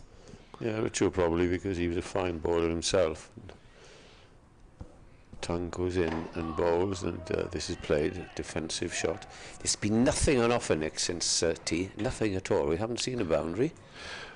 Well, there were just so many almost half volleys, weren't they? Certainly over-pitched, well pitched up for Lloyd to drive, and Labuschagne working the ball around rapidly. 2 of Glamorgan's main scorers, both gone for the space of 11 runs. Labuschagne for 42, and before him Lloyd for a well-made 48. Tongue bowls to North East, and he drives, but not intentionally. He didn't wanted to end at deep square leg, where it did. He wanted to go through the covers, and some stuttering applause, of course, now for the 100 going up. And Glamorgan just behind by 9 runs. And the game going forward very rapidly when you think of poor Derbyshire and Gloucestershire who had the match abandoned for the day. Yeah, there's it really has slowed down since Lloyd went, really. Lloyd 48 off 60 deliveries. Labuschagne's 42 is off 76 in the end, so he'd soaked up a few balls since tea. His tongue comes in and bowls again. This is pushed away by Carlson, who's anxious for a run, as always. But this is the pattern of Kieran Carlson's play over the years. He'll get a couple of big scores and then get a couple of low scores and then get the odd 100 and then get a couple of low scores. I suppose it's the way that you play. Well, he's got the highest strike rate of any of the Glamorgan top order batters, 61 per 100 in the championship. He faces Tang, who bowls to him, and he's clipped away on the onside. He's off the mark and gets a single to retain strike as Glamorgan go to 101 for 3. Strange turnaround, isn't it, though, since the dismissal of Lloyd, that the scoring rate really has dropped from above 4, pushing 5. 5.13 when I looked at one stage, is now 3.61. Really is going down rapidly. There's a shot of the spectators on the far side of the field, many of them brown and got their summer hats on, because it is very hot, as we know when we go and sit there occasionally. Very rarely these days. Yeah. And that is used to be for many years where our old commentary box used to be. When we weren't doing ball by ball, you could always go and have a little sit outside to catch all the nice weather. It'll be wait to continue then from the River Taff end. Worcestershire having tightened things up considerably and scrapped their way back into this game as Carlson is forward defending to Azza at cover. He bowled no run. Waited bowled 2 overs for 19. He's now bowled 5 overs in one ball and gone for 22. So just 3 runs added, which is testimony to his accuracy. Strange, isn't it? Worcestershire really have had a rollicking, or got their act together, got their radar right, whatever phrase you like to use, as Carlson is pushing forward back to the bowler, and there is no run. Because their main strike bowler has been Leach, and he now, watching these lads, keeping it very, very tight, can sit back and relax before his sort of final onslaught of the day just later on. And it's working out nicely for Worcestershire, fighting their way back. Yeah, we'll be up to 53 overs in the Glamorgan innings by the close of play today. So some way to go as Waite bowls and Carlson drives to mid-on, and there's no run.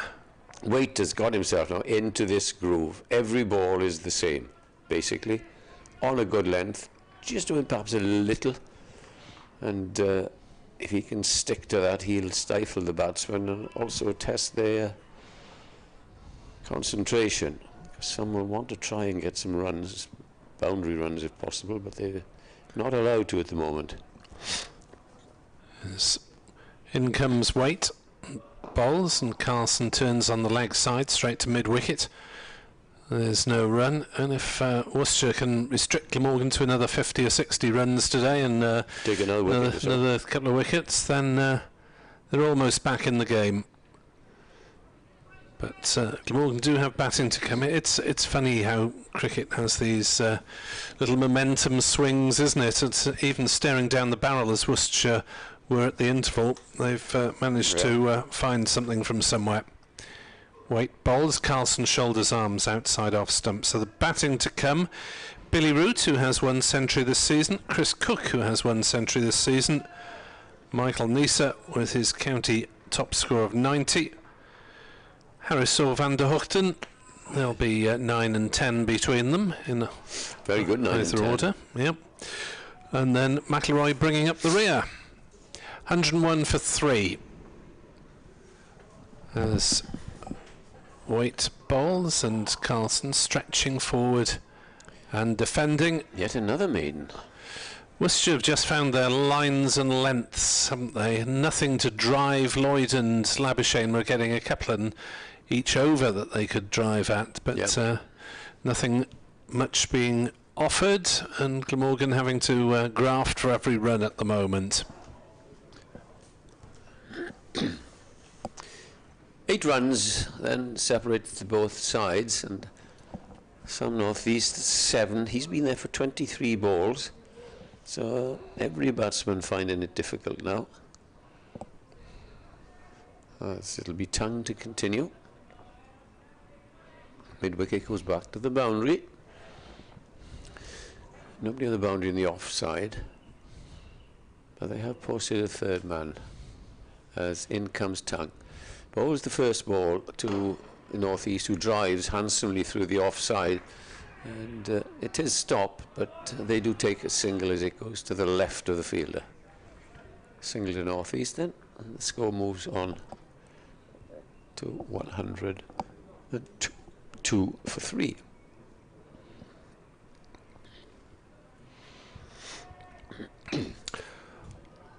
All very sedate all of a sudden, but it's a gritty battle going out there. Good battle. In comes Tongue. Bowls this time to Carlson, who flicks it away on the onside for 4 runs. Gets off the mark. And Tongue must be wondering, why did I bring that man from mid-wicket boundary in, saving 1? Because in the opportunity, it was beautifully timed by Carlson. As the score moves on to 106 for the loss of 3 wickets.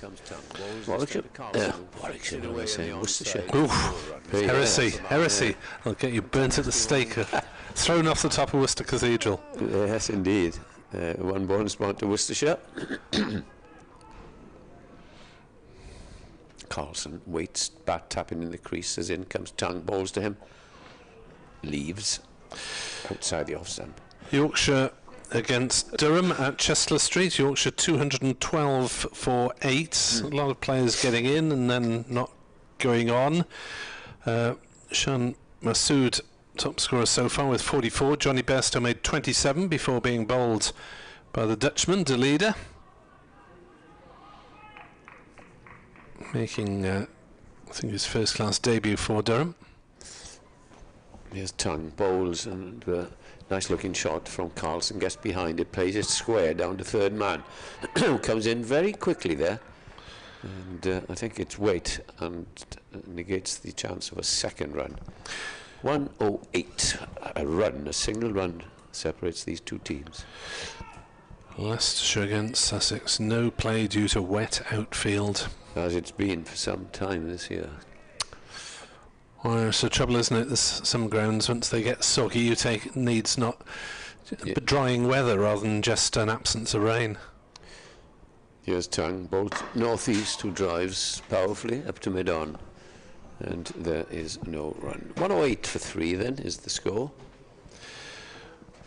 Canterbury, Kent collapsing, 94 for 8 against Hampshire. 5 wickets to James Fuller. Ex-Middlesex and Gloucester. Still off at Old Trafford, Somerset 109 for 4 against Lancashire. And at Northamptonshire 86 for 2 against Nottinghamshire. Here's the next ball. That's driven nicely but straight into the covers, where one of 3 men patrolling fields it. And that is the end of the over. Oh yes, they say it always rains in Wales. Well, we haven't had a ball missed today. It's raining most other places. Yes. South London, Middlesex 192 for 4 against Surrey. No. 66 to Robson, 76 to Robson, 66 to Peter Milan for Middlesex. Okay, quick production meeting. I thought you might have been suffering with your throat there for a moment, Edward. This tickly old throat, and if you do hear me, apologies, but I'll carry on manfully. Here's wait to start a new over. It's your go, of course, Nick. Left at the last minute, did Carlson that through to Roderick. At Edgbaston, Essex are in some difficulty at 82 for 5 against Warwickshire. Wesley 29 not out, Lawrence out for 29. Sir Alistair made 13, and 4 wickets for promising new recruit by the name of Rushworth for Warwickshire is Next delivery is driven by Carlson, but not quite timed, and straight to the man at short extra cover. No run. So really credible comeback from Matthew Waite, having been clonked by Labuschagne and Lloyd in his first couple of overs, and having been to be given the shepherd's hook very quickly indeed. He's come back fighting. 1 for 3 in this economical second spell, as and he comes to Carlson, who's playing that one straight to mid-on, and there is no run. Putting the pressure on as well with those close fielders at short extra and short mid-wicket. He's anxious, isn't he, to try a ball in, to make it into a half volley as Carlson. He's that sort of player. He's very eager to get on things. Being prevented from doing so. He's got 6 off 16 deliveries, Northeast 8 off 26 at the moment, as Waite is bustling in, bowls to Carlson, who turns it on the leg side, but finds one of the mid-wicket fielders, the further back of them, and there is no run. So Worcestershire able to see the score rates pushed considerably downwards. 3.5 now, when it was 5.3 earlier on. Going down by the over. Still quite healthy, but... 2 behind are Glamorgan, still with 7 wickets in hand, but they have to find some momentum from somewhere, you feel, in this remaining hour and a bit, as Carlson is pushing forward, defending. I mean, they'd be quite happy if they were still 3 down and a modest lead, but Worcestershire really forcing Glamorgan to work for absolutely every run at the moment, whereas they were giving freebies with the way they bowled in the afternoon. It's all very well to say, yeah, they got a defensive field, but you've got to bowl to that defensive field, which they're doing admirably. Waite is in to bowl to Carlson, who turns one straight to the man at mid-wicket, stroke forward square leg, just by the umpire. It's no run, 107 for 3. Another tight over from Matthew Waite, 1 for 22. His bowling figures remain. Glamorgan are 107 for 3. And they are still 2 runs in arrears as Carlson and Northeast meet, and Finch will replace Tongue at the Cathedral Road end. So Adam Finch coming back in the attack. It's been a good stint here since tea from Tongue, and especially Matthew Waite. But Matthew Waite at that pace can bowl, you'd have thought, until the close, as long as they're not scoring against him, because he's running off about 10-12 paces and lands it on the sixpence, as they say. You cannot score off him, having conceded just 3 runs in some 4 overs. So here is Finch in the glorious sunshine from just underneath us here, as he comes in to bowl his first ball, and he's bowling to Sam Northeast, and Northeast is I think hit on the pad there as they go through for a run, and yes, the umpire signals 108 plays 109. Yeah, there'll probably be a ripple of applause as Glamorgan move into the lead, but it's taken a lot longer than looked likely at one point, when we were even speculating about the lead being achieved by tea. Here's Finch in and bowls to Carlson. Carlson's on the back foot playing away, and he beats the man at short square leg, and the man from the fence has to come in and field. So they're gathering in 1s at the moment, not even 2s, which will please Alan Richardson, the coach here, bowling mentor, advisor. Couldn't have a better man. Tell the bowlers what to do. And see his action now. Big Alan Richardson.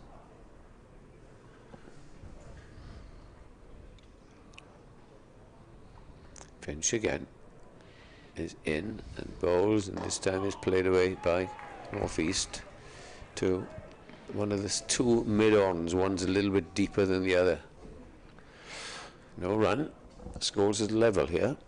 In that afternoon session, it was only Joe Leach, who was bowling anything like, picked up the first couple of wickets, and everyone else was leaking runs. But It's been a dramatic turnaround since the dismissal of Lloyd, really.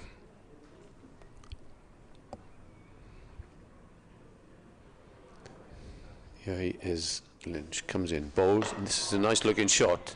It's going to be intercepted, yes, by at mid-on, and Sam Northeast, who's been very patient, he gets another single. Still not in double figures though, he's on 910 for 3. Glamorgan lead by 1. No, the performance at Headingley shows that he's back close to where he wants to be. He got 40 odd, didn't he? 40 odd and 60 odd. Yeah. This Finch runs away for us now, coming in to bowl to Carlson.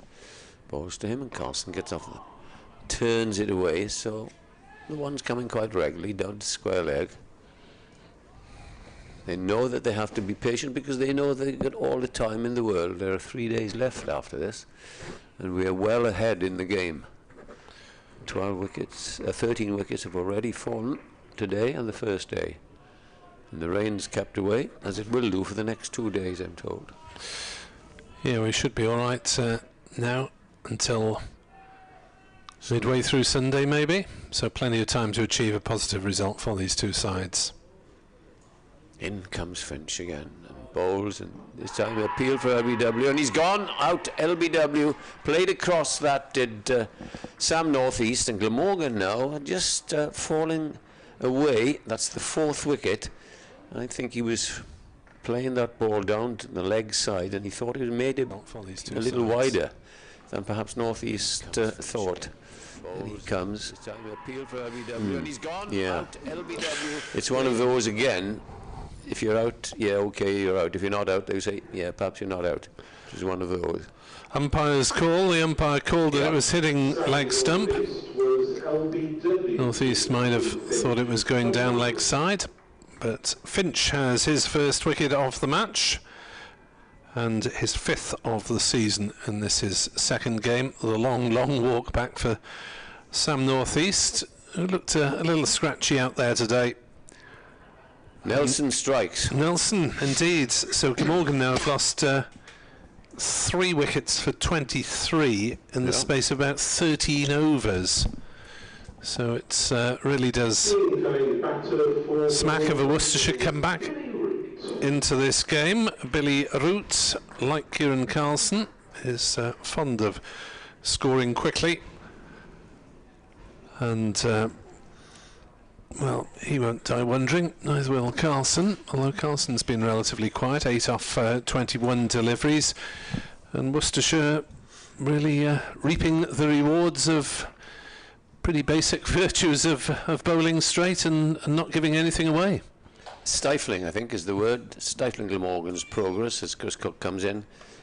We say there's plenty of batting to come. Root rather than plenty of Cook batting with Root, Cook and Neser, but Glamorgan know that they've got to just accumulate, not let this drift away. I'll do one more over and then prepare for my Welsh language stint.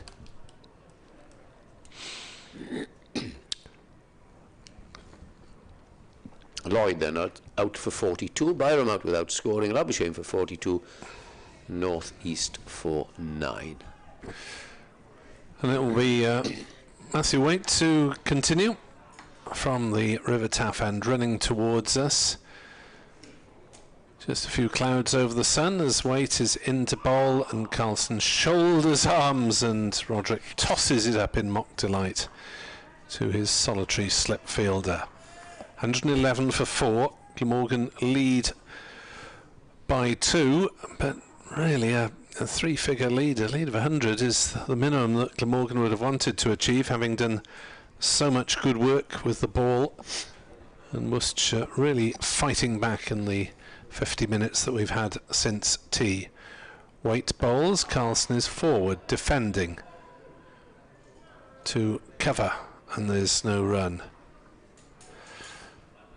And there's virtue in hanging on if you live to fight another day, but if you hang around and don't get the board moving, then affects the momentum of the game, which at the moment is in Worcestershire's favour, although Glamorgan are obviously in the better position. As Waite is in to bowl to Carlson, who drives to short mid-wicket, and there's no run, and Worcestershire posting those two short fielders at short extra cover and mid-wicket, and making sure that Glamorgan hit them regularly. Yes. No, you've got to admire the way that they bowled after tea, because the game could easily have just run away from Worcestershire with Lloyd and Labuschagne going so well.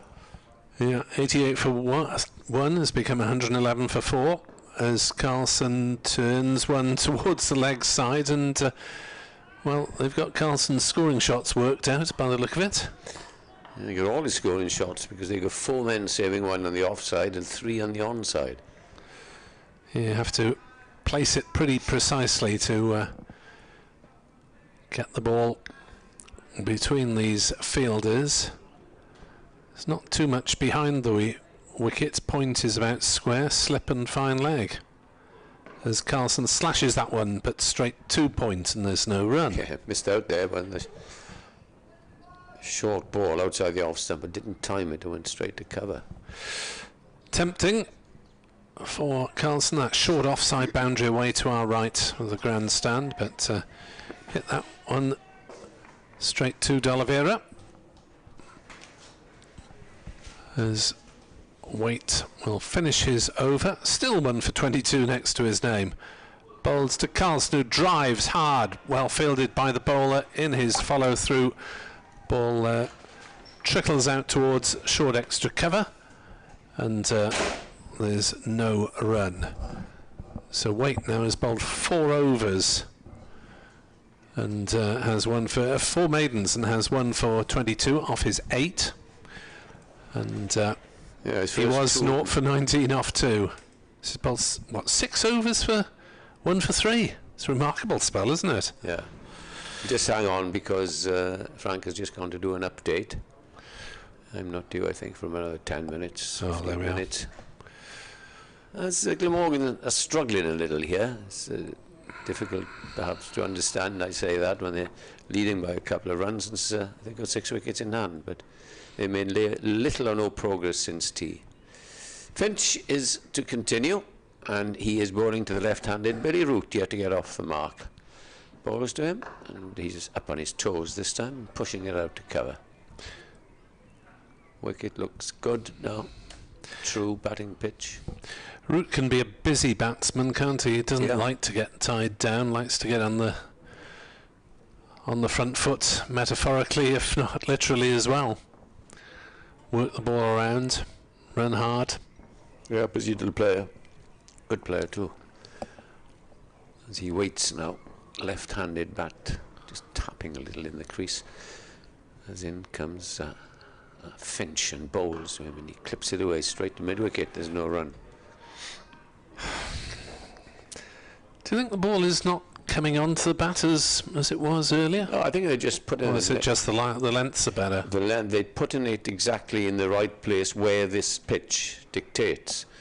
It's not a very, very quick pitch, obviously, after all the rain, but he's been told, or they've been told, the bowlers, this is where you want to land it, and they've obeyed the orders perfectly.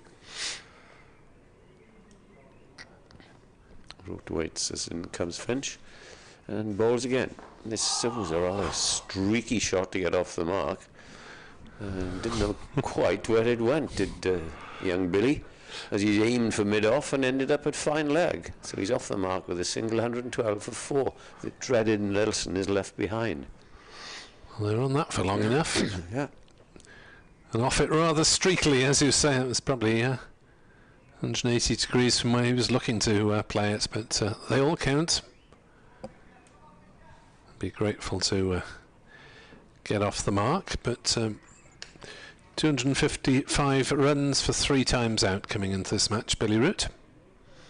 This time it's Carlson that right-handed as Finch comes in and plays it away into that deep gully position. No run. All very well. It's not really sedate from the batsmen, because they're really having to to work hard for it, aren't they? Yeah. No loose stuff on hand at the moment. Absolutely. It's been one heck of a turnaround in the... Glamorgan, there's so much time, they keep on saying, to weather this storm. Don't attempt a shot. It doesn't matter if you end up the day at 120 for 4. You've got bags of time left. As in comes the next delivery, and it's defended now by Carlson. One like him has not been tempted. You know, he likes to do all sorts of things, try to hit the ball over the head and play some audacious shots, but he's been restricted. And then Joe Leach will have had this big rest. He'll be back for a blow. Afternoon to Duncan in Sevenoaks, who says they've had a thunderstorm there this afternoon as well. No wonder there have been games around the country wiped out.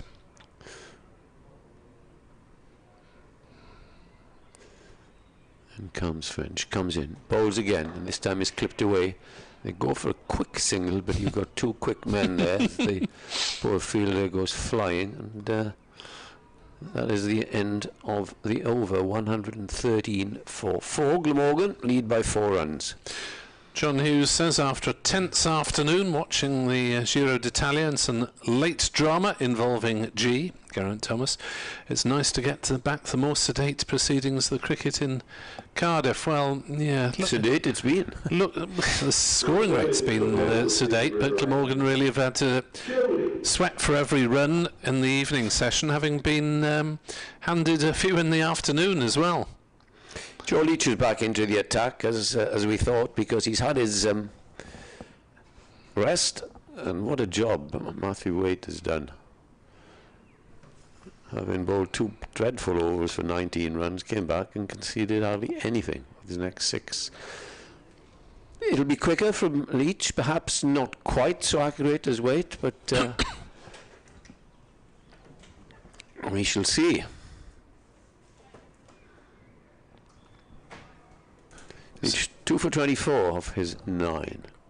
Yeah, Waite 6 overs for 3 runs, remarkable. Here comes Leach then running towards us to bowl to Carlson, who's forward defending back down the pitch. Ball trickles past the silly mid-on, but there isn't a run to be had. There's 2 extremely different spells from Matthew Waite. It's difficult to understand, really, how you can get so much better in the space of a couple of overs. Oh, perhaps he had some nice scones and jam for tea. I don't think they're into that, these boys. No, I shouldn't think they have the same variety of cakes as they do in the media centre. Carlson on strike, Leach bowls, and Carlson wristily whips one through the offside, and that's beaten the dive of the skipper at point and raced away for 4 runs. Releases the tension somewhat. That's the first boundary for some time.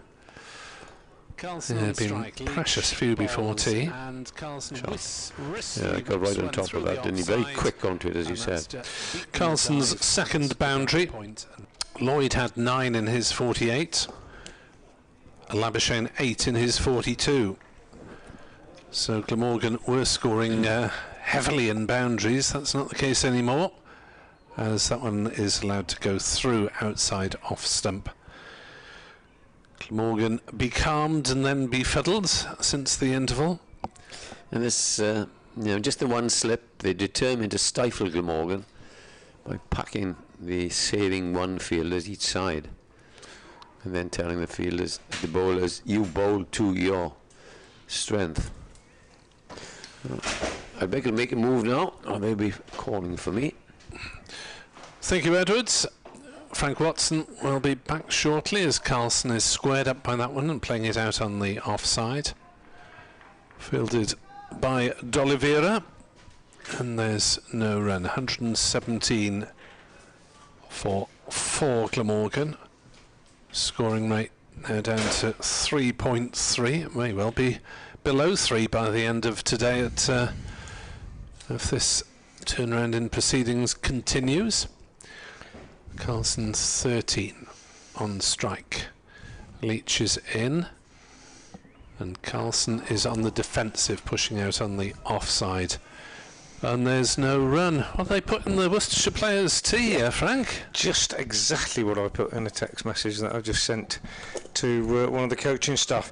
Matthew Waite's post-tee spell, 6 overs, 4 maidens, 1 for 3. And that one being Marnus Labuschagne. It was absolutely transformative compared to what we saw before the break, wasn't it? And it's made a real difference. Leach in, bowls to Carlson, who's forward defending to short cover. No run, 117 for 4. Glamorgan lead by 8, but now with the 6 wickets in hand, and when they're approaching 100 with just the 1 wicket down, 88 before the 2nd wicket fell, then Worcestershire looked to be on the ropes, but they're back up and punching. Yeah, 18 runs added in 14 overs since tea. That's the extent to which Worcestershire have knuckled down, and indeed they needed to. Let's be fair, because it had been a little bit below par, shall we say, in the afternoon session. Adam Finch from the Cathedral Road end of the ground moves in to bowl to Billy Root, who is forward, pushing that out on the offside. Adam Hose comes in from extra cover to do the fielding. Root has just 1 to his name. Carlson, 13, watchful, 36 deliveries he's faced for those 13, and a different complexion on the game in the evening session. Adam Finch, expensive early on, much better in this his 2nd spell. Moves in once again now and bowls. Bouncer, a bit wayward, absolutely no problem whatsoever for Billy Root, who just ignores it really as it went over his right shoulder and through to Gareth Roderick, who's kept wicket in his usual tidy fashion so far. No byes as yet. Earlier today in the Worcestershire innings we saw Chris Cook very agile as ever behind the stumps. 1 or 2 particularly good takes low down the leg side to his left. Made them look very easy indeed. Here's Finch again in, bowls full to Root, who just squeezes this out of the block or down to 3rd man with an angled bat, Josh Tongue, the fielder down there, and they take a single. Takes Billy Root on to 2, 118 for 4. My Twitter has been quiet today. Not surprisingly, Nick, because the Worcestershire fans haven't had a lot to shout about, but there might be 1 or 2 who've been watching this evening who will have some positive comments to make about the improvement since the interval. At Frank Watson 58, if you'd like to get in touch. At Nick Webb 2017 for Nick, if you're a Glamorgan fan. Just tell us what you think about the day's play. As Finch bowls, that's a good shout, he's got him. LBW, that looked better than the one before. Actually, Carlson half forward, didn't get up very high, and I think the umpire Shanmugam had less of a decision to make on that occasion than he did on the previous one. We haven't seen a replay yet. We thought Sam Northeast was kind of umpire's call, but that looked a good one for me. And Finch picks up his 2nd wicket, virtue of bowling straight in back leg. Reckon, Nick? It looks decent share, I think. Probably back leg, maybe just leg side-ish.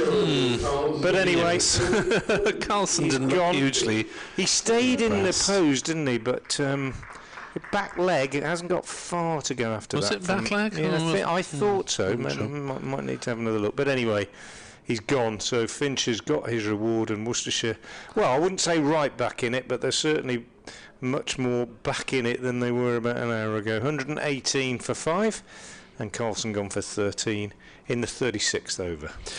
Well, this is a collapse in slow motion, really, from Glamorgan, isn't it? Either side of the tea interval. They've lost 4 wickets for 30 now. And obviously top order wickets.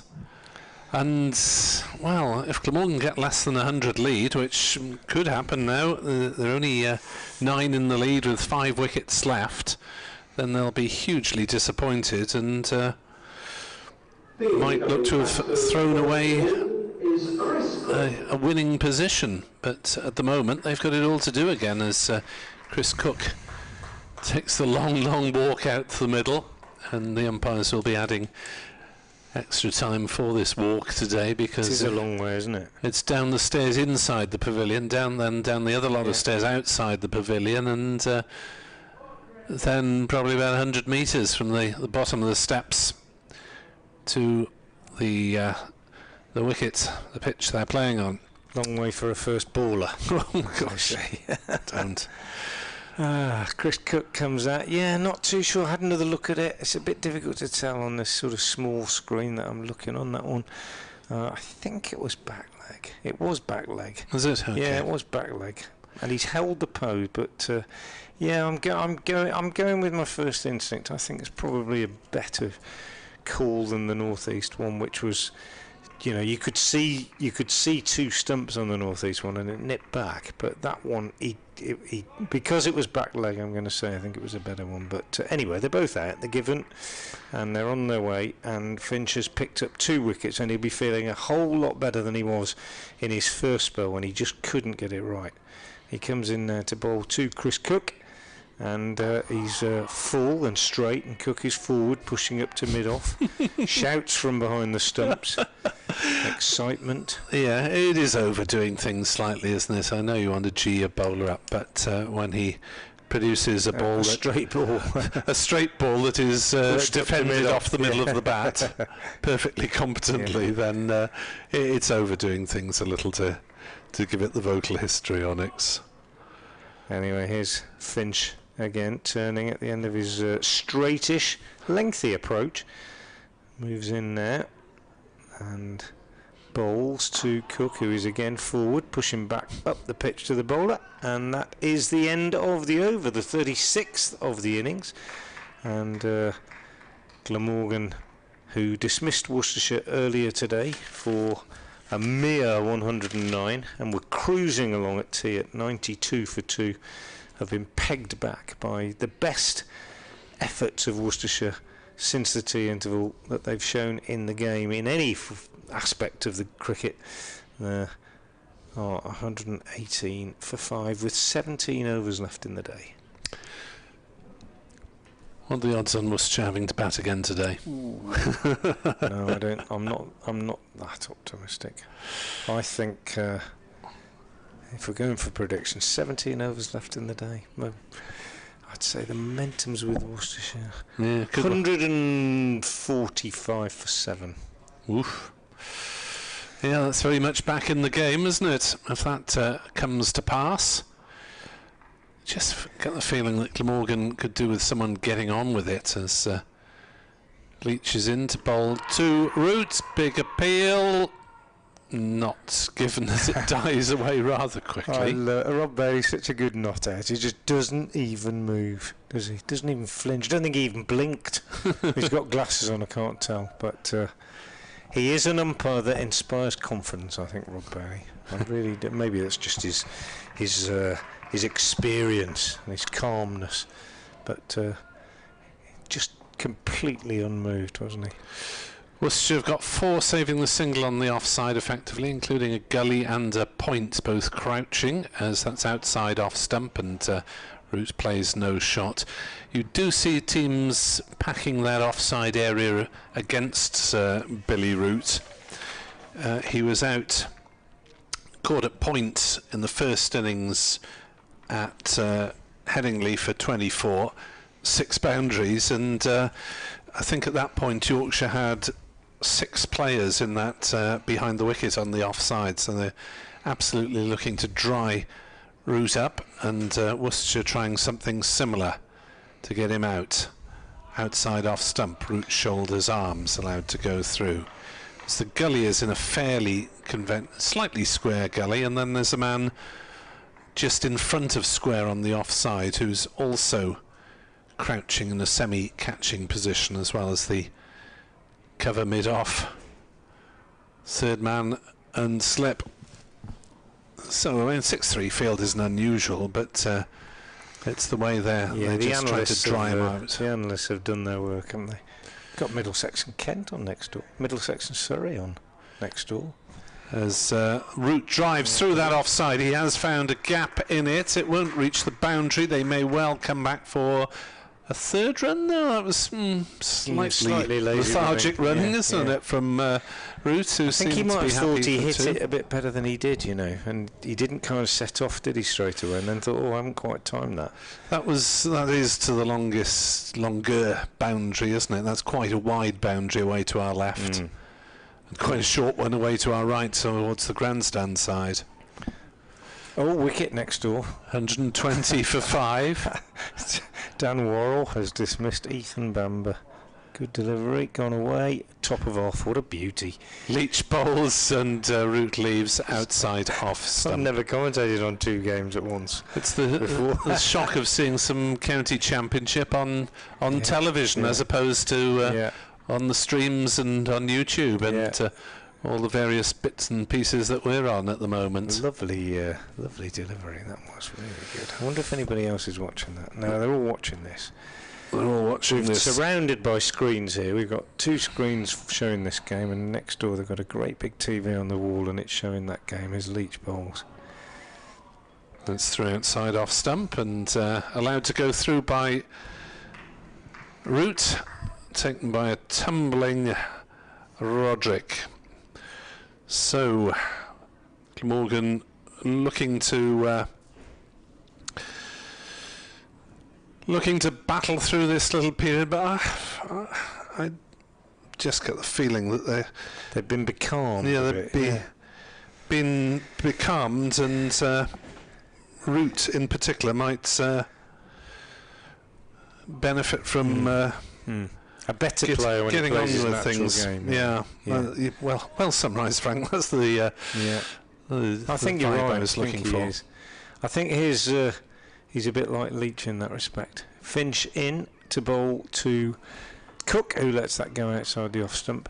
I was saying earlier, I don't think you were here, but when Leach came in and Eddie said he play some shots, and I said, well, he's that kind of player. He's almost better when he plays.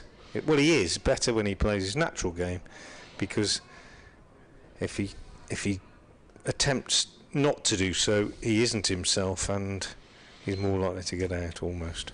Anyway, you know what I mean. And Billy Root may well be the same. Finch moving away from us, 61 on his back. He's in, he bowls. Oh, that's a good one. That's gone past the outside edge, bounced a little bit as Cook pushed forward. Finch follows through, raises an arm in the air, and pleased, no doubt, to have improved on his opening spell, which was punished heavily by Lloyd and Labuschagne in that partnership of 81 for the second wicket. But it was broken just before tea, and since then Worcestershire have bowled much better. There's Finch again, he's in, bowls, and Cook is bowled. That's a beauty, top of off, absolute jaffa from Finch. That's really a really impressive delivery. Cook pushing forward, missed it, and it's hit the top of off, and Finch picks up his 3rd wicket in succession. Cook's gone for naught, and Worcestershire's fight back is well and truly on now, as he is out for naught, and it's 120 for 6 halfway through the 38th over. Yeah, was Cook a little bit late on that one? A little bit, just a couple of extra MPH from Finch, maybe? Might have just nipped back a little bit. He is capable of a rapid delivery, but that's... well, you just could not see this coming at tea. You really could not see this coming, but whatever the coach said at tea time, or the captain, or whoever it was, it has done the trick, and Worcestershire have been unrecognisable in this evening session. They really have, and Finch in particular, and he's struck his 3rd blow in quick succession. 3 for 29 now in his 8th over, and I reckon he went for 20 off his first 3 probably. Neil G on the M25. The M25 is gridlocked. What is going on, he asks. Well, it's a remarkable swing back in the Pears' favour. Emir Evans says, at this rate we'll be able to call on your services for the league decider in Division 3 West on Saturday, Lampeter against St Clair's. Well, no, I'm nowhere near Division 3. Neil enjoyed your vocal histrionics. He wants you to commentate on it. That's I see. Commentate on it. Yes. Certainly wouldn't be playing in Division 3. Leave that to the first 11. Well, if this game is all over in 2 days, then it might be 12th man about a mile away from here, where my club are playing on Cardiff Park's pitch. You come and commentate on the delights of Cardiff Park's pitches, where, well, with all due respect, the changing facilities are usually some way away, and the restroom facilities are, best not described. There's lots of trees. Michael Neser is the new batsman. I suspect he will not be part of the sort of collective ennui which has settled over the Glamorgan batting. I think he'll probably look to be positive, and somebody needs to. I think you're absolutely right. You know, the mood has just become becalmed, hasn't it? It's 28 for 4 since tea. Yeah. Finch into Neser. He's in now, he bowls, and Neser is pushing this one up to mid-on, and there's no run. Fair play to Adam Finch, give him a lot of credit, because he must have been down at tea. His first spell was loose, he was punished heavily, and he has come back with a vengeance and bowled really, really well in this spell, and he's picked up 3 wickets in quick succession. Northeast for 9, Carlson for 13, and Cook without scoring. And Glamorgan 120 for 6, lead by just 11, and they're 6 down. And here's Finch in again, bowls, and Neser, as we suspected, trying to be positive, gets the bat down on a full length delivery and squeezes it down to third man for a single. Taylor Cornell is the fielder down there, and the total goes on to 121 for 6. Why have 16 wickets fallen in a day on this pitch? It's not a terror pitch. No, it is not a terror pitch. What would you put it down to? Well, in some loose batting, I think, some good catching, some excellent bowling from Glamorgan this morning and from Worcestershire post tea, but lack of form, lack of practice. Don't know. One of those things. It'll be interesting to see, actually, I think, what the players say about the circumstances out there at the end of the innings. Not a batting point in sight in this game, by the look of it. Not at the moment. As indeed was the case for Glamorgan's last match. 245 plays 106 in the first innings.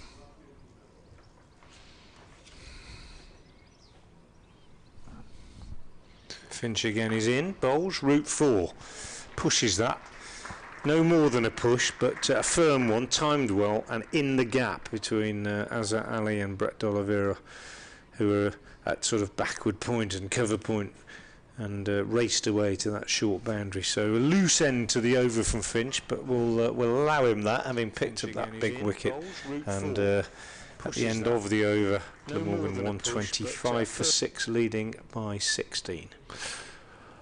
All very peculiar.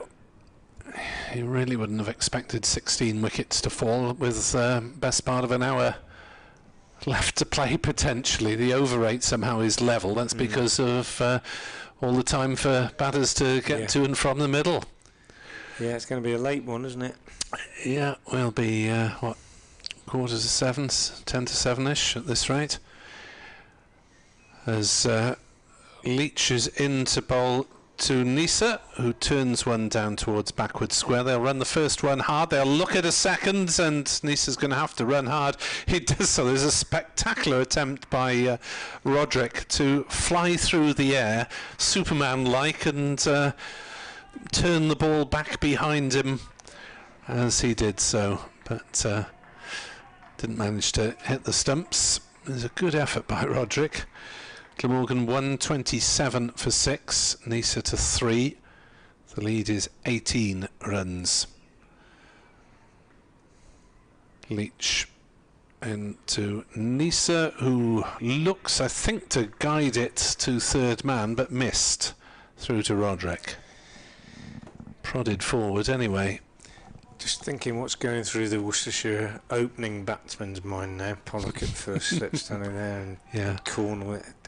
Bowl him out in 12 overs, not less. If that were me, I'd be thinking that. Do not fancy getting out there again tonight. Night watchman? No. If it's an over or two. Do not want it.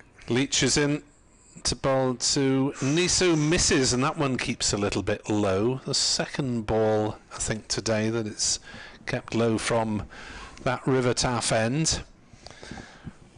But what was a grim listen for Worcestershire fans for the for the first couple of sessions has turned into rather a difficult listen for Welsh supporters. Emir Evans was talking about the Division 3 League Rugby rather than cricket. So there we are. As Leach bowls and Neser drives, but hasn't quite timed it straight to mid-on. Yes, my commentary services with the oval ball. I've put that behind me for the season to be resumed whenever required in the new season. Yorkshire 254 all outs against Durham, 4 wickets for Potts. Yep. Leach bowls and turned away on the offside by Neser. There'll be an update for BBC Radio Wales in around about 5 minutes. And my last one due in a couple of minutes. I'll be shooting off. Put some yards in up and down the corridor today. Have an extra scone tomorrow. Not quite that many. Well, you've got a way to go back to your hotel. Or you drive? You're driving, yeah. A bit too far to walk. 127 for 6. Glamorgan lead by a mere 18 with only 4 wickets left as Neser drives.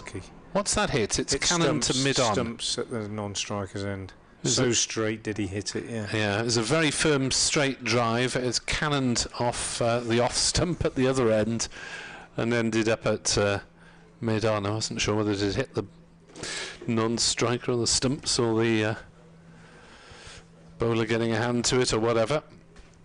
So 127 for 6 at the end of the over. Frank is addressing radio listeners in Hereford and Worcester. Edward is addressing radio listeners in the language of heaven. And the update for BBC Radio Wales listeners very shortly. Not the best of news for a Welsh audience either.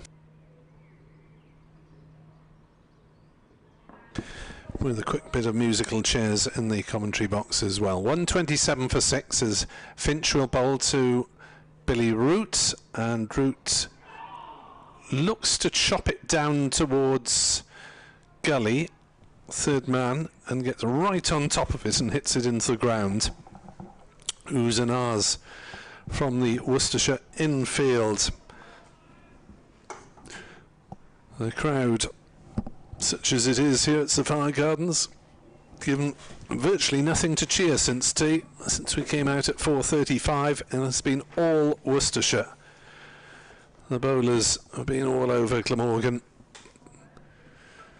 and the scoring rate has dried to a crawl while wickets tumble, which is why I suspect Neser needs to try and break that pattern. Finch is into the left-handed Billy Root, who's forwards, playing out on the offside, ball running up to mid-off, and there's no run. So the Glamorgan collapse was 5 for 32 at one point, between 88 for 1, 120 for 6. It has been slow and painful going for the Welsh side since the tea interval. Finch runs away from us at the Cathedral Road end, bowls to Root, down leg side, and a good acrobatic stop from Roderick. Flicked something on the way through. Wasn't a catch, I don't think. But Finch with 3 for 34 next to his name on the board at the moment.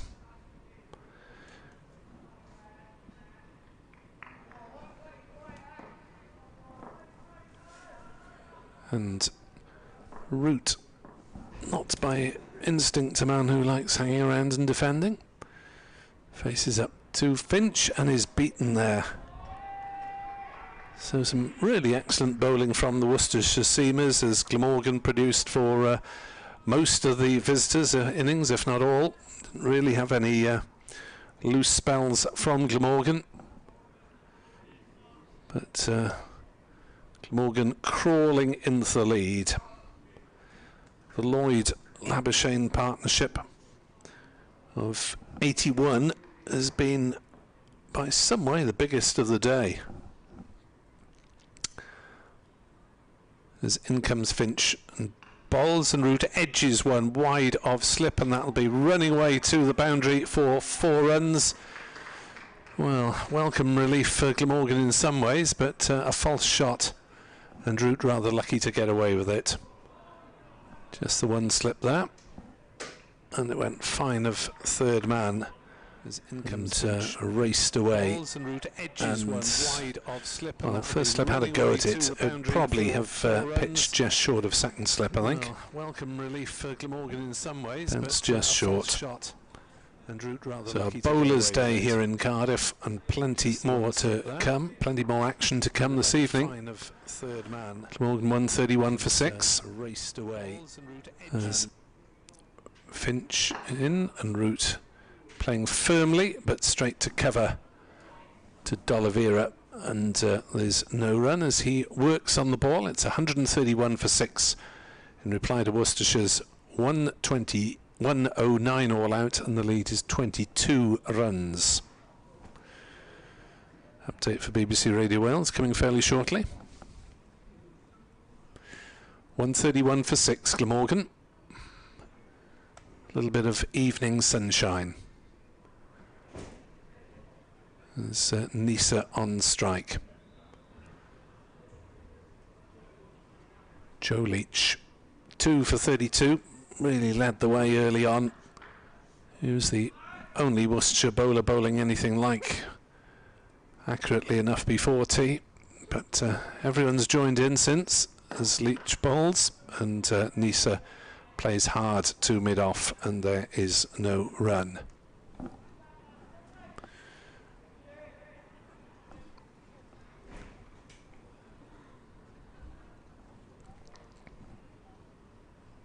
Glamorgan 131 for 6 in their first innings. That's 22 ahead of Worcestershire's 109 all out, but there has been a remarkable turnaround in the game since the tea interval, with Glamorgan losing 4 wickets and having their scoring rate absolutely becalmed.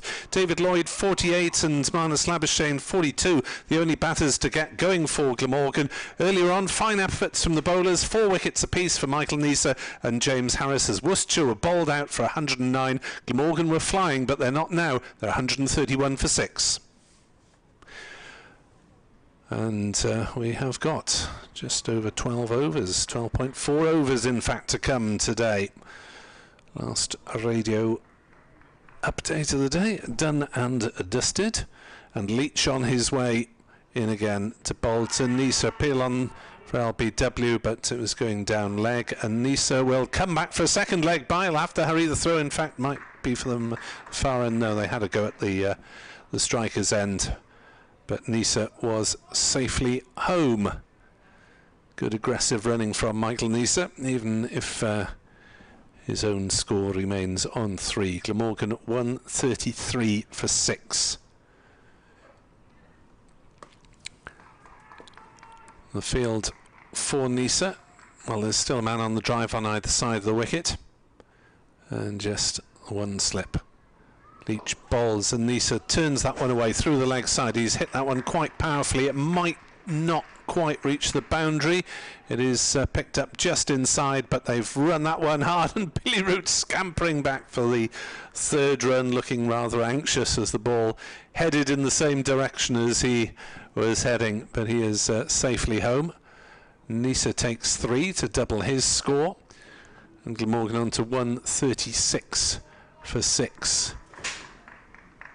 We were talking earlier of a lead of 100 being relatively modest. Well, I think if you offered them 100 at the moment, they'd bite your hands off. It's only 27 with only 4 wickets left in hand. As Leach in to bowl, Root drives nicely through the covers. That one was beautifully timed, and he did find the gap between the many offside fielders racing away, and fielded by one of the Worcestershire staff away to our left. And Root drives nicely, just timing that one sweetly. Leach giving him a little bit of width, and away it went. 140 for 6. 31 is the lead for Glamorgan now, as Leach runs back in towards us and bowls, and Root is beaten through to Roderick. It goes at last. Frank Watson, you have had some glad tidings to impart to the radio listeners. Yeah, just finally, country. At the end of the day, the last update, I'm able to say that Adam Finch had taken 3 for 15, I think, in that little spell so far, and he's carrying on. And that after his first 4 overs had gone for 23. And we felt that he was off his game, but good luck to the young man. He's fought back well, and he's shown that he's a much more capable pace bowler than people may have thought who'd seen him for the first time in that first spell. Here he comes in from the Cathedral Road end of the ground, bowling to Neser, and Neser drives off the back foot down to third man off a sort of thickish outside edge, fielded down there by Taylor Cornell. Good pick up and throw from him, and a single taken by the Australian takes him on to 7, 141 for 6. He's an uncomplicated cricketer by and large, Michael Neser, though to be fair he's bowled some excellent spells of swing in the last week or so, not just about pace and hostility, but he has swung the ball, but just looks an uncomplicated batter. What you see is what you get. He tries to hit the ball hard, and if he can't, then so be it. Yeah, that's fair enough, isn't it? Finch again in, bowls to Root. Root steers this down to D'Oliveira at deep gully, and there's no run. Yeah, it's when you see people like that that you realise that it is quite possible to overcomplicate this game. And lots of people do, and I think players do, and when they're going well they don't.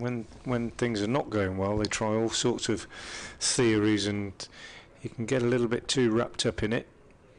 Sometimes it's best to keep it simple. Finch in again, bowls, and Billy Root is forward, pushing out on the onside. Adam Hosefield at short mid-wicket. Well, I suppose with cricket you get an awful long time to think about it at various points in the game, particularly a red ball championship or test match. You get hours where you might actually be sitting in the dressing room able to ponder proceedings, and you don't really get that in any other sport, I wouldn't have thought. That's right, and you get plenty of advice, I expect, as well, and analysts get involved, and it can get really messy. Here's Finch bowls. Root turns this on the onside, and Hose again is the fielder, which is why I think a lot of the top players, I mean Alistair Cook I believe has one sort of guru that he goes back to, and when things are going wrong he just one person whose judgment he trusts and who he seeks out. And I think that's often the way. I've talked to quite a few players over the years who say the worst thing you can do is start taking bits of advice from various directions if things are going wrong, because it can get too muddled. Finch bowls again, and Root forward pushes into the covers, and there's no run as Haynes does the fielding. It's interesting, isn't it? If you just take the example of Adam Finch today, first few overs struggling, and now really bowling with a nice rhythm, just looks a more confident young man as he walks back to his mark and turns, sets the ball in his right hand, moves away from us and in, and bowls to Root, who initially picked his bat up quite high as though he's going to drive that end, just pushing it to mid-off, and that's the end of another good over from Adam Finch. Just the one run from it. What have we got? 11 left in the day. 141 for 6. Glamorgan lead by 32. And, well, a lot's happened. It's been topsy-turvy. Glamorgan on top for 60%, 70% of the day. Worcestershire have fought back. One thing about it, Nick, it's been interesting. It has indeed. It's really slewed violently the momentum of the game one way and then another, with no apparent rhyme or reason to it all. Leach into his 14th over, bowls to Neser, edges down towards third man, the ball running towards the boundary. It is being pursued by the enthusiastic captain, but the ball wins that particular race and Neser has 4 off the edge. So annoying. The vacant third man area. The vacant third man. Oh, here's the chairman of the Third Man Society takes his place at the back of the box. Yeah, Dave Bradley would be second in command, I think. Evening, Bradders, if you're listening. 145 for 6. That's another thing about Neser, and there you go, the horse has bolted. Slippers removed down to third man, so he can edge one and not get caught now. Leach in, bowls, Neser hit on the thigh as he moves forward. It's another thing about being positive as well, isn't it? As you were saying, Nick, that if you go at it positively like Neser tends to, if you do get a thickish edge to third man, it's going to go all the way. And, well, he's moved into double figures. Doesn't sound much, but since tea, it's a decent performance. Yeah, so Glamorgan losing the wickets of Byram without score. Lloyd for 48 just before tea. As Leach is in, bowls, and Neser's clipped that one out towards deep mid-wicket. Will they look for a second? Well, they look at it and then decide wisely against it, though the throw into Gareth Roderick was rather too high and might not have threatened them anyway.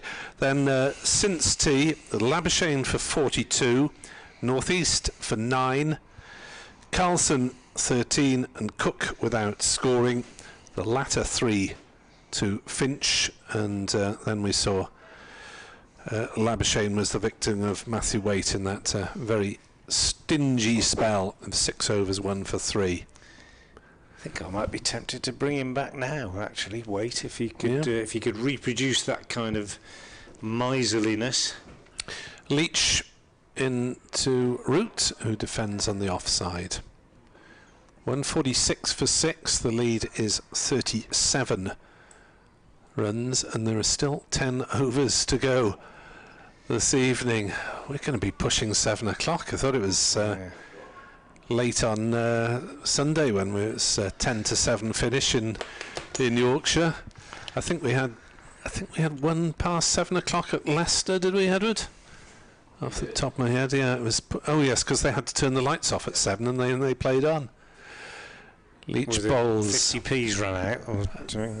Root leaves. No, it's council council regs. The same way as they can't use them here. Unfortunately, they can't use them in Derby for championship games after 7. So bizarrely, by then the sun had come out and the light was actually better than most of the day under the lights. In Leicester, I must say, from a purely selfish point of view, I don't mind a long day on an away trip because it just means less time to kill in a boring hotel room, doesn't it? Leach bowls and Root is forward defending to mid-wicket, and there's no run. I'll see it through till about 6 overs to go, if that's all right, Edward, and if you can take the last half dozen overs, that should be allow me plenty of time to well, not rewrite my reports, but put a dramatically different top and tail on it. There have been a lot of rewrite. I mean, yeah, perhaps I go too early in the day. Perhaps I shouldn't write anything till tea time. But as cricket scribes will know, it's very tempting to get some of the action down on your laptop or on paper or whatever. Finch is carrying on. Waite is loosening up. I think he might replace Leach at that far River Taff end. Finch into Neser. In now bowls, and Neser's forward pushing into the offside. Fielded by Haynes. Who's your interviewee of the day going to be then? Do you think? See, I'm Finch. I'm unsure. I have made a tentative request to speak to the assistant coach because I thought that might be the best ploy, but that was before this little burst from Finch. But he might just be able to tell me what they put into the tea. Here's Finch again. He's in and he bowls, and Neser is driving up to mid-off where Leach fields. Kadir Ali is the assistant, Moeen's brother. Yeah.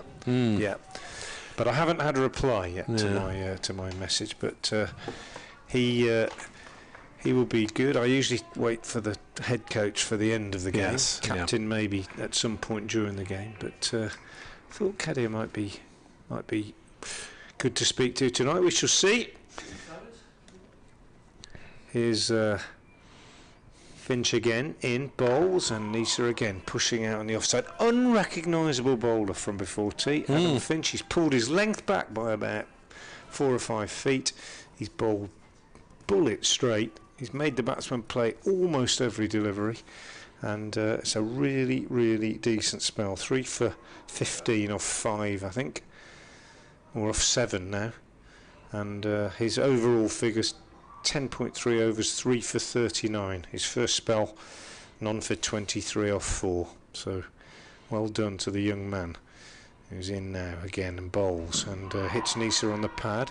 Bit of a shout, but I think going down the leg side. He's had a couple of positive responses from the umpire. Might have been pushing it a little bit with that one, even with an optimistic hat on. 146 for 6. The light's going to hold, I think, for these final 9 overs. Not much danger of that, and well, I think we've probably had more cricket than anywhere in the country. And we're the only game that's uninterrupted today, I think. The one at Durham might have been. Yeah, Durham might have been. Here's Finch again. Balls, and Neser hurried by this one. Tucked up, squeezes it out on the onside. Hosefields at mid-wicket. Earlier today, if you're just joining us, if you're coming in from work, and it's probably about that time, isn't it? Worcestershire put into bat, rolled over in 40.3 overs for 109. Top scorer Gareth Roderick 39. At one stage they were 34 for 6, 68 for 7, and then a clatter of wickets at the end. 109 all out. 4 for Neser, 4 for Harris, 2 for Van der Houten. And in reply, Glamorgan off to a good start. Finch bowls, Neser squared up, squeezes it out on the offside, no run. End of the over, 146 for 6, off to a good start, although they lost Byram early on, 7 for 1, so you couldn't call that a good start. But to be fair, 81 added for the second wicket before Lloyd was bowled by Leach just before tea. At tea, 92 for 2, and then since tea, a real turnaround as Worcestershire have fought back. Waite picked up Labuschagne for 42, and Finch then took 3 wickets, and it's now 146 for 6. And Glamorgan lead by 37 with 9 overs left in the day. Certainly hasn't been a day of partnerships, has it? Glamorgan with that one partnership of 81 for the second wicket, and Worcestershire's best 38 and 32, I believe. Yeah, best partnership of the day between Neser and Van der Houten, I think. In the bowling sense, certainly, as Root tries to turn one down leg side. What's that made contact with? They've gone through for a single. Yeah, bat, I think. It didn't carry. A little bit of bat, yes. Maybe just dropped short onto the pad. Keeper. As Neser will come on to strike. Root's moved on to 17. 147 for 6. The arthritic knee always plays up towards the end of the day. Yes. Tell me about it. As Neser's in, Leach is into Bolton. Neser, who defends off the back foot to mid on. 8 overs remaining after this one. Do these batters go into slightly defensive mode and look for the morrow? I think they're better just carrying on the way they've been, just hitting the odd bad ball. Pretty circumspect from Billy Root by his standards, isn't it? Was he 17 off 30? Yeah, run every other ball. It's respectable, isn't it? Ticking over. Leach in to Neser, who gets another one off a thickish outside half the bat. This time it runs down into the gully and there's no run. Still playing up at Chester Street, Durham 12 for naught in reply to Yorkshire's 254 all out. 3 wickets for Rain, 4 for Potts, 2 for Cars. Durham looked very powerful when they were here. Yeah, it's a good seam attack, isn't it? That? They didn't allow Glamorgan to play very well anyway. Still cricket at 3 venues in Division 1. Leach into Bolton Neser, who defends. At Canterbury, Kent were all out 95. Hampshire in reply 52 without loss, so that's the definition of a one-sided day's play, isn't it? Well, it was a bit like this one, wasn't it? Yeah, a bit like this one was heading that way. At the Oval, Middlesex eventually fell away a bit to 209 all out, having been more than fell away, collapsed. Leach in, bowls Neser, plays that one firmly into the offside. Will just pick up the single to the cover sweeper. So in that London derby, Surrey were 166 when the second wicket fell, thanks to Robson and Peter Milan. They were then 209 all outs. They lost 9 wickets for 43, 5 of them to Dan Worrell, the RC paceman, and Surrey in reply 4 for naught. And they're also still playing at Edgbaston, the last late start there. Leach into bowl, Root defends on the offside. Essex have been bundled out for 126, 4 wickets apiece for Rushworth early doors and Oliver Hannon Dolby later in proceedings.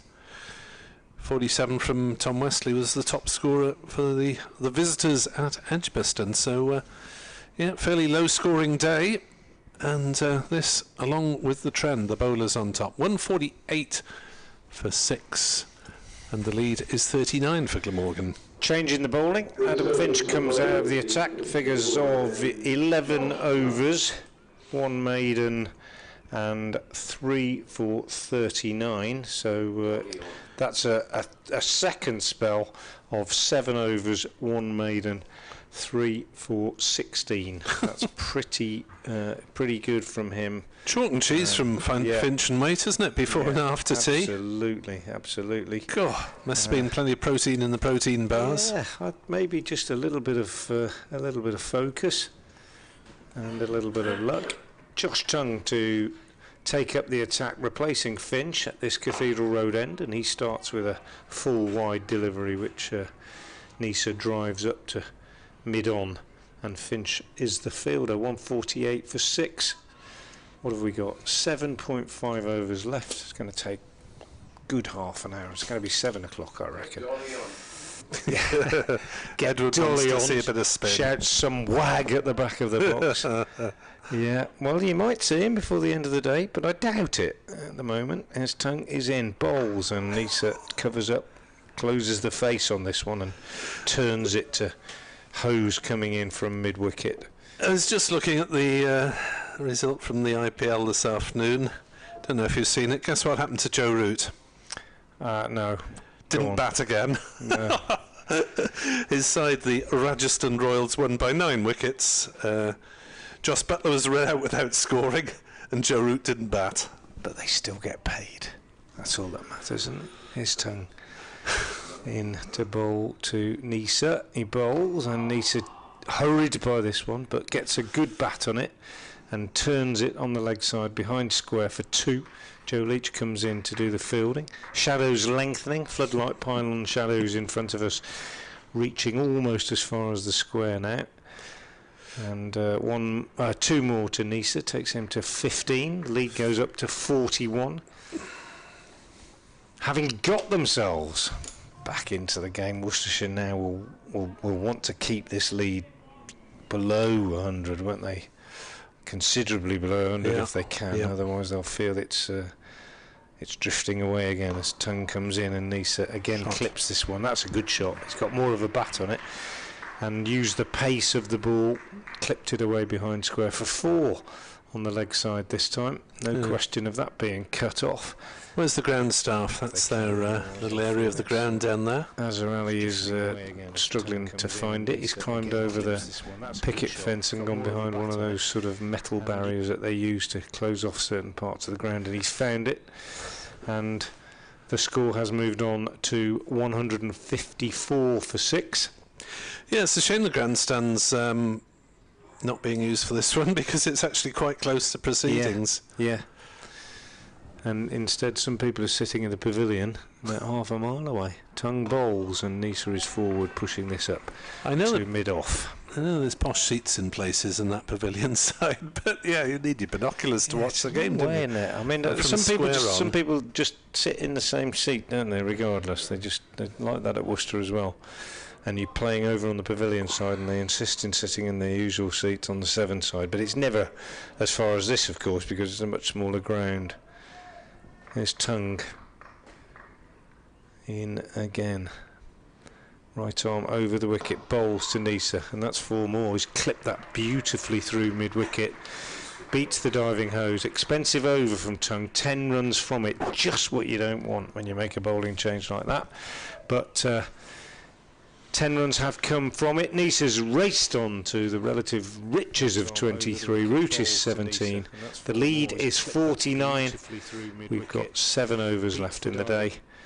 And Glamorgan replying to Worcestershire's first innings 109 are 158 for 6. And now we're going to find out if Matthew Waite can repeat his metronomic accuracy of the post-tea period.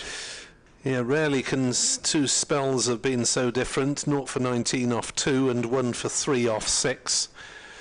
As he obviously had a very pleasant Welsh cake. As Waite is in, measuring his run up, making sure his feet are going to be landing in the right place. 158 for 6 then, Glamorgan. This partnership is worth 38.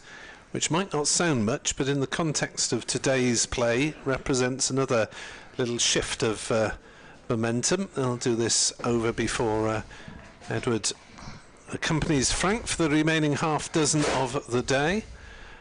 And Waite is in to bowl, and Root plays it pleasantly out into the offside, but there's a sweeper out on the cover boundary, and so it is just a single, and Worcestershire's extra players have got the hang of this. The 12th and 13th men, they have set up camp on the boundary edge, so they don't have to come down from the dressing room. I presume Gibbon is one of them.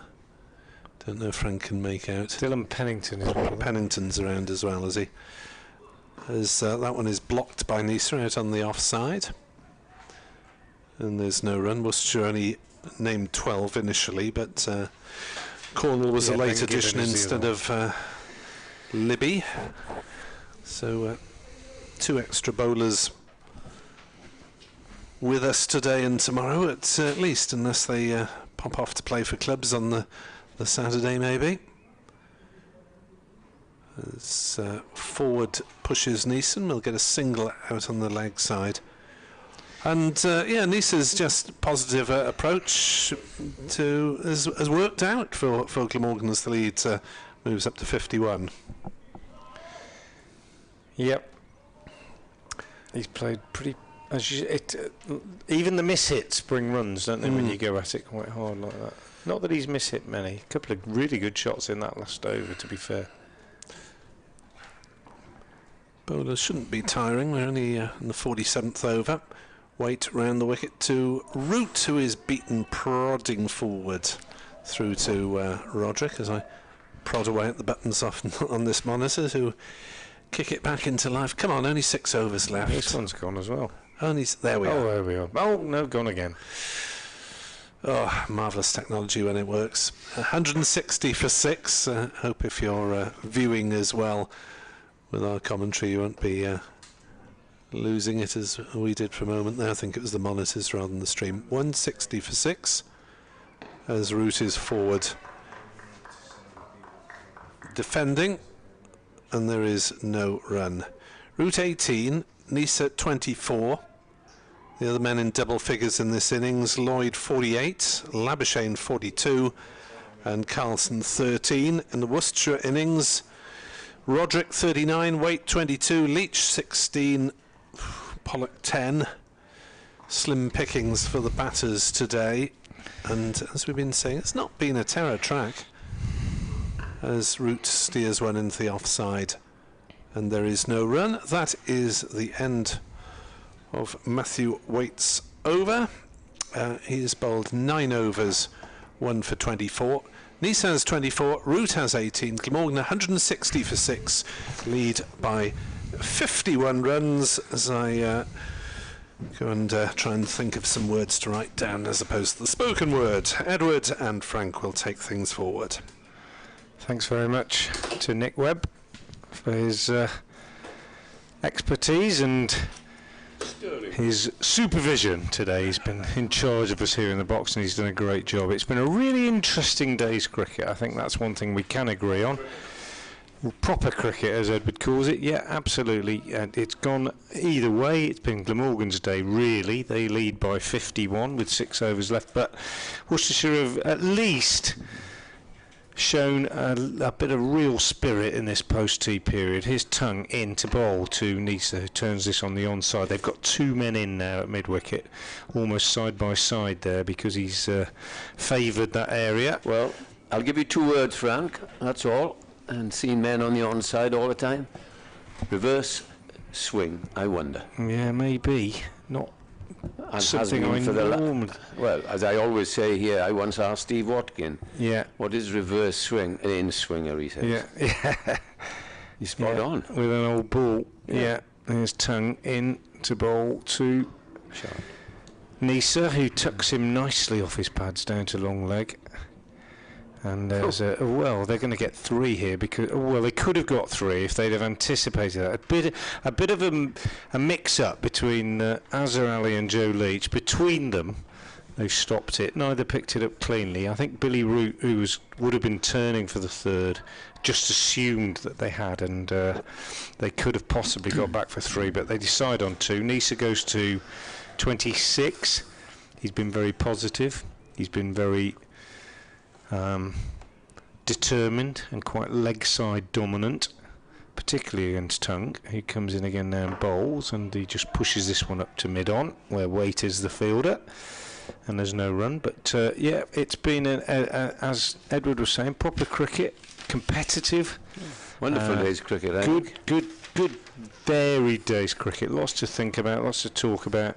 Good bowling from Neser and Van der Houten this morning. I thought Harris was a bit flattered by his 4 for 18, but nonetheless he cleaned up nicely at the end, and then Worcestershire have fought back well towards the end of the day. Another run down to long leg for Neser here, turning that one off his pads. Every ball now is going down the leg side, which makes me think it is reverse swing time. Yeah. Not that I'm a great expert in that, but makes me think the field isn't perhaps set as well as it might be either. But yeah, Tongue, who's probably not been at his best. What's he got? None for 50 and he's 13. He hasn't bowled badly, but not penetrative. He hasn't passed the bat particularly frequently. He did have Labuschagne dropped early on, and it could have been so different, couldn't it? Because Labuschagne was dropped and so was Lloyd. He goes round the wicket, Tongue, to Root, who cuts at that one, and beaten maybe for pace, that one, and it was a little bit close to him as well by the time it passed him for him to play the cut. He's played it 3 times since, just checking whether he might have got a bat on it, but he didn't. He hasn't looked quite as fluent as he often does, Joe Root. He's faced 35 balls for his 18, but he's hung around, that's important, and they won't want to lose another wicket before the end of the day. Won't be too worried about how many runs they had. Worcestershire, on the other hand, feel that if they can get another one, it'll really change the complexion of things. Root lets the next one go from Tongue, end of the over. So what have we got left in the day? 5 left in the day now. 54 the lead, 163 for 6. Yes, you can say sometimes, it's only 54, but a lead is a lead, isn't it? And it's always in the back of your head when you go out to open the innings or whatever, when you have a deficit. Glamorgan want this to mount up. Secondly, what an advantage to have Michael Neser, who is not far off a world-class bowler, as a very good all-rounder. He came in a couple of weeks ago at Leicester at number 9 and made 90. And he is a genuine all-rounder, there's no doubt about it. As Waite now, 9 overs, 1 for 24. Bowled beautifully since the first 2 overs. He's coming in and bowls to Neser, who drives powerfully on the onside, but it's a tumbling stop there at short mid-on. That hose at mid-on. Yeah. And there's no rush. Tongue at mid-on. Tongue. Sorry. Yeah. 163 for 5 tells us that there's a lead of 54 with these 5 overs left, and if they can get it up into the 70s, then they'll be quite happy after that little mini collapse where they went from 88 for 1 to 120 for 6. As in comes the Waite. Oh, that's not a great shot, and Neser knows it, taps his bat, gloves. He tried to drive it through offside with minimum use of feet. 163 for 6 as we come to an end of this wonderful day's cricket in wonderful sunshine. Well, not quite so wonderful sunshine now. It's gone a little bit gloomier. But having listened to all the weather forecasts yesterday, I think we haven't lost a ball. Well, it's quite amazing. Neser waits. In comes Waite and bowls to him, and he's forward, playing it away on the offside. 4.5 overs left today. And, probably finish about 10 to 7, 5 to 7.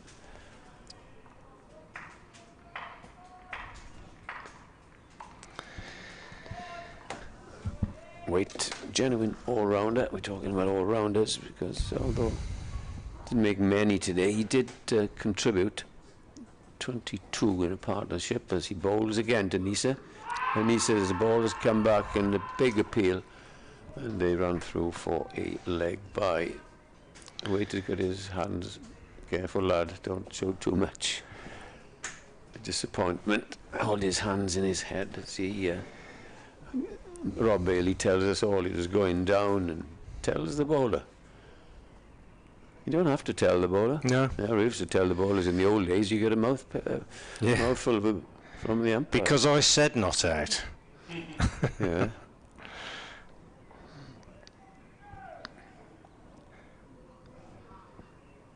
But he has done well in this post-tea period, Waite, hasn't he? Excellent. Round the wicket to Billy Root in the left-hander. Just pushes it and times it well out to deep extra cover for a single. The score now moves on to 165 for 6. The partnership is worth 45. Second highest partnership. He's only played 20 first-class games before this, Matthew Waite. You know, he's 27 years old, but he's quite an inexperienced cricketer in red ball cricket.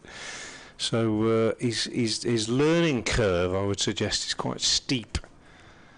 Got 100 in the first game of the season. Oh, that's a good delivery, which beats Neser's defensive prod outside the off stump. Now a very good over from Matthew Waite. Just the single off it. Naught for 50 is Tongue. He's had 13 overs and he will presumably be coming up to bowl. There are 4 overs left. He's like a really good league bowler, isn't he, Waite? If you know what I mean by that. It's not disrespectful at all, but gets the ball to shape away from the right-hander, makes the batsman play, bowls sort of mid-70s, I would say, in terms of pace. Difficult to score and but generally, apart from in that first 2 over spell, but he's a busy bowler. He's at you, he makes you play, and he's done a good job for Worcestershire, especially in this post-tea period. Here's Josh Tongue round the wicket to the left-handed Billy Root, just the one slip in place. Tongue, who is much quicker than anybody else in the Worcestershire attack, and Root steers this one away on the offside and thinks about a single, but D'Oliveira, very, very fleet of foot, moving to his left, sliding to make the save as Azhar Ali came in, backing him up off the cover boundary, and Billy Root decides against that run, stays on 19. Most important thing now for Glamorgan is to get to the end of the day without losing another wicket. Man dispatched out to the square leg boundary. in case Tongue drops the bouncer in, and he fires this one in short outside the off-stump. Root cuts, and there's a really good stop by D'Oliveira diving to his right. If he'd have picked that ball up cleanly, there might have been a chance for a run out, because they hesitated. Both batsmen thought there was a run, saw D'Oliveira get there, stopped midway down the pitch, and then decided to go, but D'Oliveira had just allowed the ball to run away from his grip, and as he scrabbled along the ground after it, they completed the single, and Root goes on to 20, and it's 166 for 6, and the shadows lengthen. It's a bit gloomy now, but I think we'll get through the remaining 3.5 overs without any interruption. Local weather guru Eddie Bevan alongside me has been telling us all day that we wouldn't have any interruptions, and all sorts of people were worrying about the weather and what's so on. happened? And what's happened, we've got through, and your garden's had a good soaking 40 miles down the road in Swansea. Here's Tongue in, bowls wide outside the off-stump to Neser, throws his hands at that, slices it down to third man, and really good piece of fielding by Taylor Cornell down there, diving across to his left, stopped it just inside the rope, sprang to his feet, fired the throw back, and they didn't even come back for 2, and it looked for all the world as though it would be 4. So excellent work from Cornell down there at third man. Neser goes to 28, 167 for 6. This partnership now worth 47. Quite annoying for Worcestershire, having hauled themselves back into the game, to see it taken away again from them. Tongue in, bowls, bouncer to Root, who has lots of time actually to wait for that and just pull it round rather than hook it. Just almost let the ball hit the splice, just made sure he kept it there, played it very, very well, watched it well, takes a single, goes on to 21, 168 for 6. Just looking at last year's game, that wonderful game we had, talking about good games at Worcester, where Glamorgan trailed by 132 on first innings. Then Neser got in on the act, took 4 wickets. Tongue in, squares Neser up with this one, and he drops it down on the offside. D'Oliveira does the fielding. And we're left 334 to win, which they achieved thanks to Colin Ingram's 102, and Billy Root, would you believe, 99 not out. And Neser came in that day and clobbered everything, and the game was over. Yeah, remember it. Yeah, it's a good game of cricket, that was too.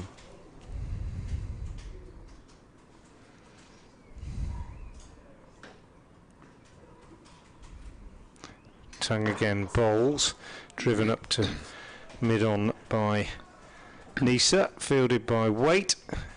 End of the over. Yeah, it's been an outstanding day's cricket in many ways. Really interesting stuff throughout the day, and very watchable. Yeah. And still 3 overs left to go. 168 for 6. The lead is 59. I know I've been saying, you know, bring D'Oliveira on. I really think, though, quite seriously, Frank, that you just don't know. Leg spinner coming on. Is there an occasional off spinner? Because it's same of the same at the moment as Waite starts another over. He's round the wicket to the left-handed Root, who drives nicely, but it'll be stopped there at mid-on. Or stopped by the bowler, rather. I just feel you've got to have something different to seam. Yeah, I agree. I agree. I mean, if the sun was shining and it was dry and bare out there, you'd have had the leg spinner on without any doubt. But on a day like this, it's just for variety, isn't it, as much as anything? Absolutely. Different line, different speed. Waite is in, bowls, Root is forward. And the batsmen know, right, I know what the pace is, and it's the same pace, basically. Okay, Tongue is a little bit quicker than most, but we know what's coming. It's seam. I can bat out of my crease, and I know. And all of a sudden, top off spinner will come on. He said, no, they'll have to think again. And it's right arm over the wicket seam, and they're all similar pace. I mean, you know, Tongue's bowled quicker than the others, but nobody's bowling rockets out there. No. It's just pretty steady stuff. There's Waite in the evening here, comes in and bowls, and he has a flap at that, which often gets wickets. Where you edge it to the keeper, put short and down the leg side, and he has a tries to hit it down to fine leg. There's not much point because it says only about 10 minutes to go, couple of overs, and he'd be very annoyed if he got out now. So would his captain. His route has battled away 21 of 44. Neser, the more aggressive, 28 of 46. They have got the option of Taylor Cornell as well. Bowls a bit of left arm spin, actually. I hadn't really thought about him when we were discussing it before, but he's been bowling quite a bit for the seconds. Weight bowls, gun barrel straight again, route And defence. interesting, you know, I was thinking about this before. I was watching them warm up this morning, and they always have a roll, don't they, before the game, the spinners. And they were using that old strip down there, which is very similar in colour to this one. I've no idea what the moisture content's like, but it was turning. It was turning quite considerably, yeah, for both D'Oliveira and Cornell this morning. And I know, you know, it's very much looseners and just rolling it through. Don't tell that to Marnus. He'll talk his way on. Yeah, he will. In comes the next ball, and just defend it. I shouldn't imagine he needs any encouragement whatsoever, does he?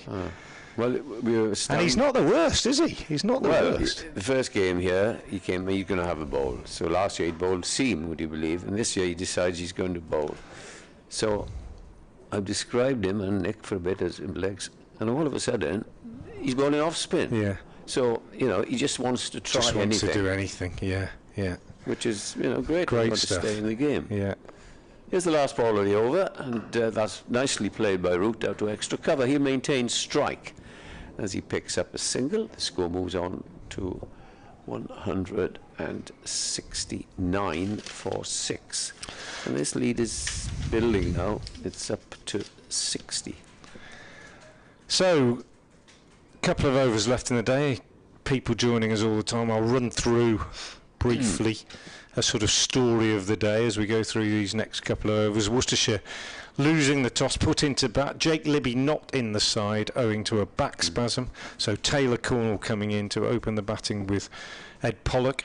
And Cornell it was who was first out in the 6th over. LBW to Van der Houten 4-6. That was 12 for 1. I'll just break off as Tongue comes in round the wicket to Billy Root. Short, Root cuts, lovely shot. Down to backward point. Azza does the fielding. They take a single, 170 for 6. Pollock second to go, 9th over, 22 for 2 when he was caught by the juggling Lloyd at first slip off Neser for 10. Almost immediately Jack Haynes was caught by Sam Northeast, also juggling at third slip, again off Neser. He without scoring. Second ball, that was 22 for 3, 24 for 4 when Azar went in the next over, not the next over, 3 overs later, caught down at ankle height by Labuschagne at second slip off the bowling of Van der Houten. Really good catch. Tongue into Neser, turns him on the leg side, gets a single. So that was 24 for 4, and almost immediately Brett D'Oliveira LBW to Neser for 1, 25 for 5 in the 13th over, 34 for 6 when Adam Hose, who had batted watchfully, hadn't got off the mark, seen off the new ball pair of Neser and Van der Houten. James Harris came on, bowled him a wide half volley, and he went to drive it and dragged it onto his stumps and went for naught. 34 for 6 at that point, Worcestershire, and in utter disarray. Tongue in again now, round the wicket to Root, leaves that one I think, looked to cut it and then dropped his hands, taken by Roderick. At lunch it was 66 for 6, something of a recovery underway from Gareth Roderick and Matthew Waite, but then straight after lunch Waite bowled by Neser, good one that came back into the right-hander. He was out for 22, 68 for 7, then a partnership of 38 for the 8th wicket between Joe Leach and Gareth Roderick, I should say, and they looked to be going along quite well. Roderick was then out for, Leach was then out for 16. Tongue bowls again, blocked by Root. Leach out for 16. That was 106 for 8, and then it fell away quite badly, and they lost the last 2 wickets for the addition of just 3 more runs. Roderick going for 39, top score. Caught low down at second slip by Labuschagne again, this time off James Harris, and then Finch LBW to Harris first ball. Tongue finished 2 not out. Worcestershire 109 all out. Tongue round the wicket in again, bowls. Root steers this out square on the offside for a single, which takes him on to 24, and they're total to 172 for 6.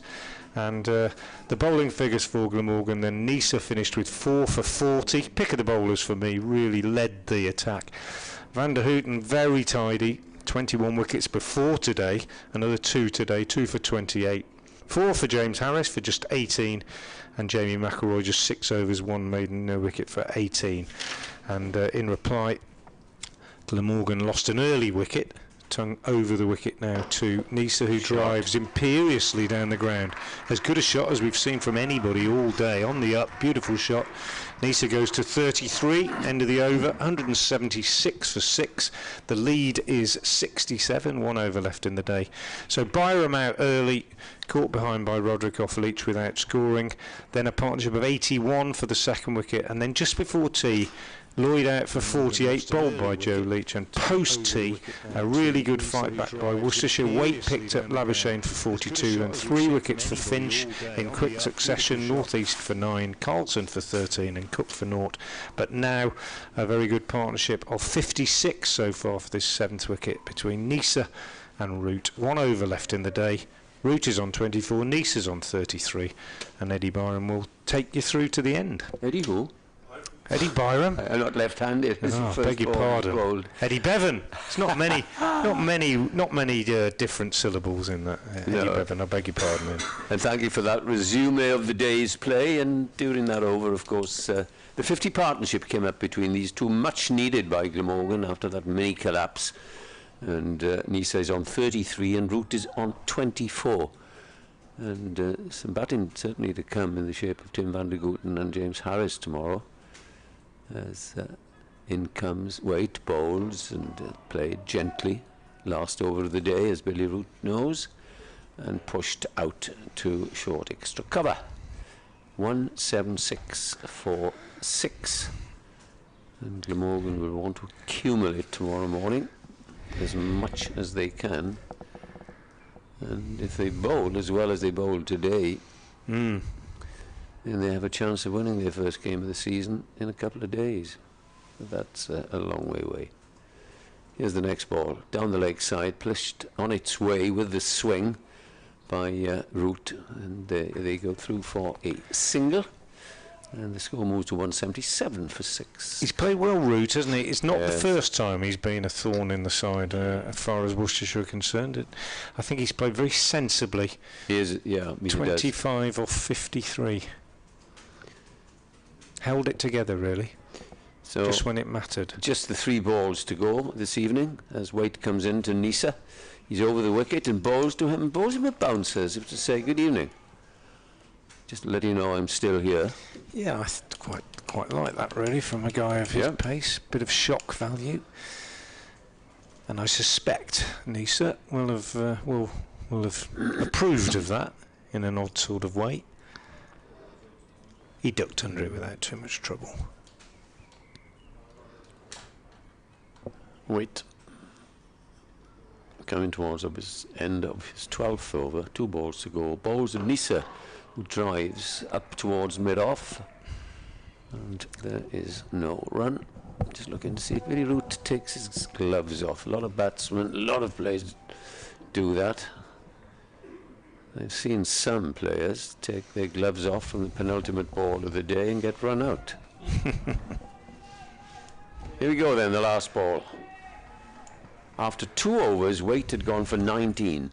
This is the 12th over. He's only gone for 27 as he bowls. And that, as a famous umpire would always used to say, gentlemen, that concludes the entertainment for today. And really has been a thoroughly entertaining game.